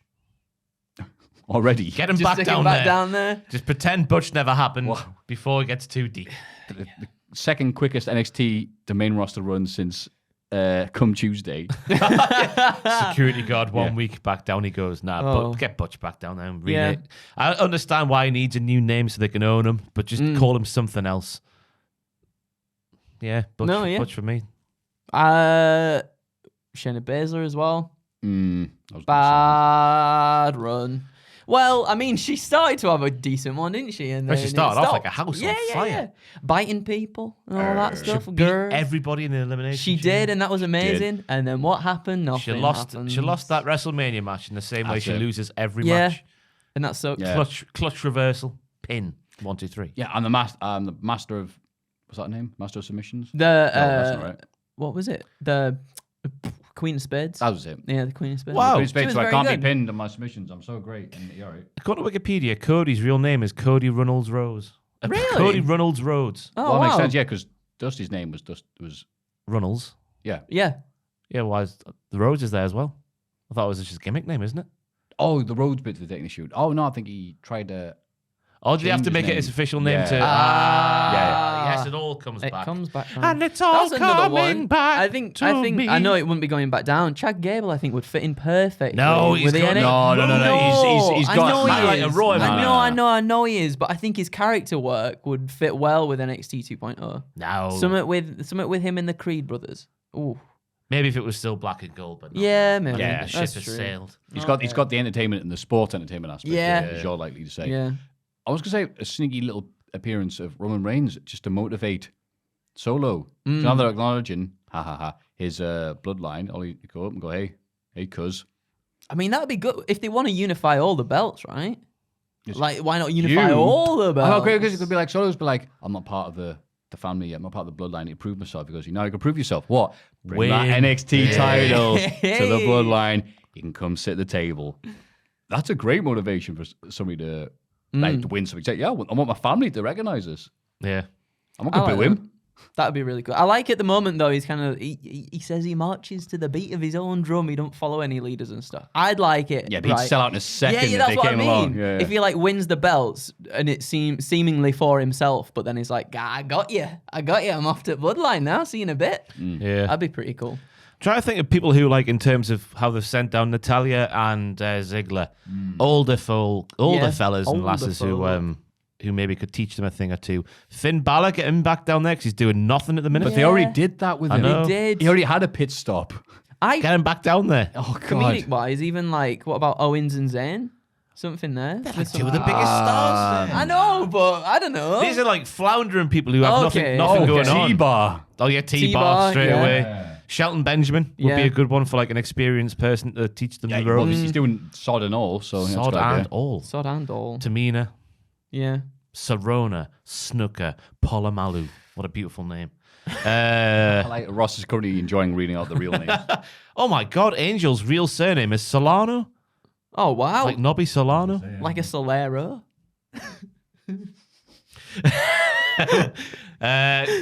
War Machine, the Vikings lads, get them down there as I well. think either going to go to NXT or somewhere else. Yeah. Mace. Bless him.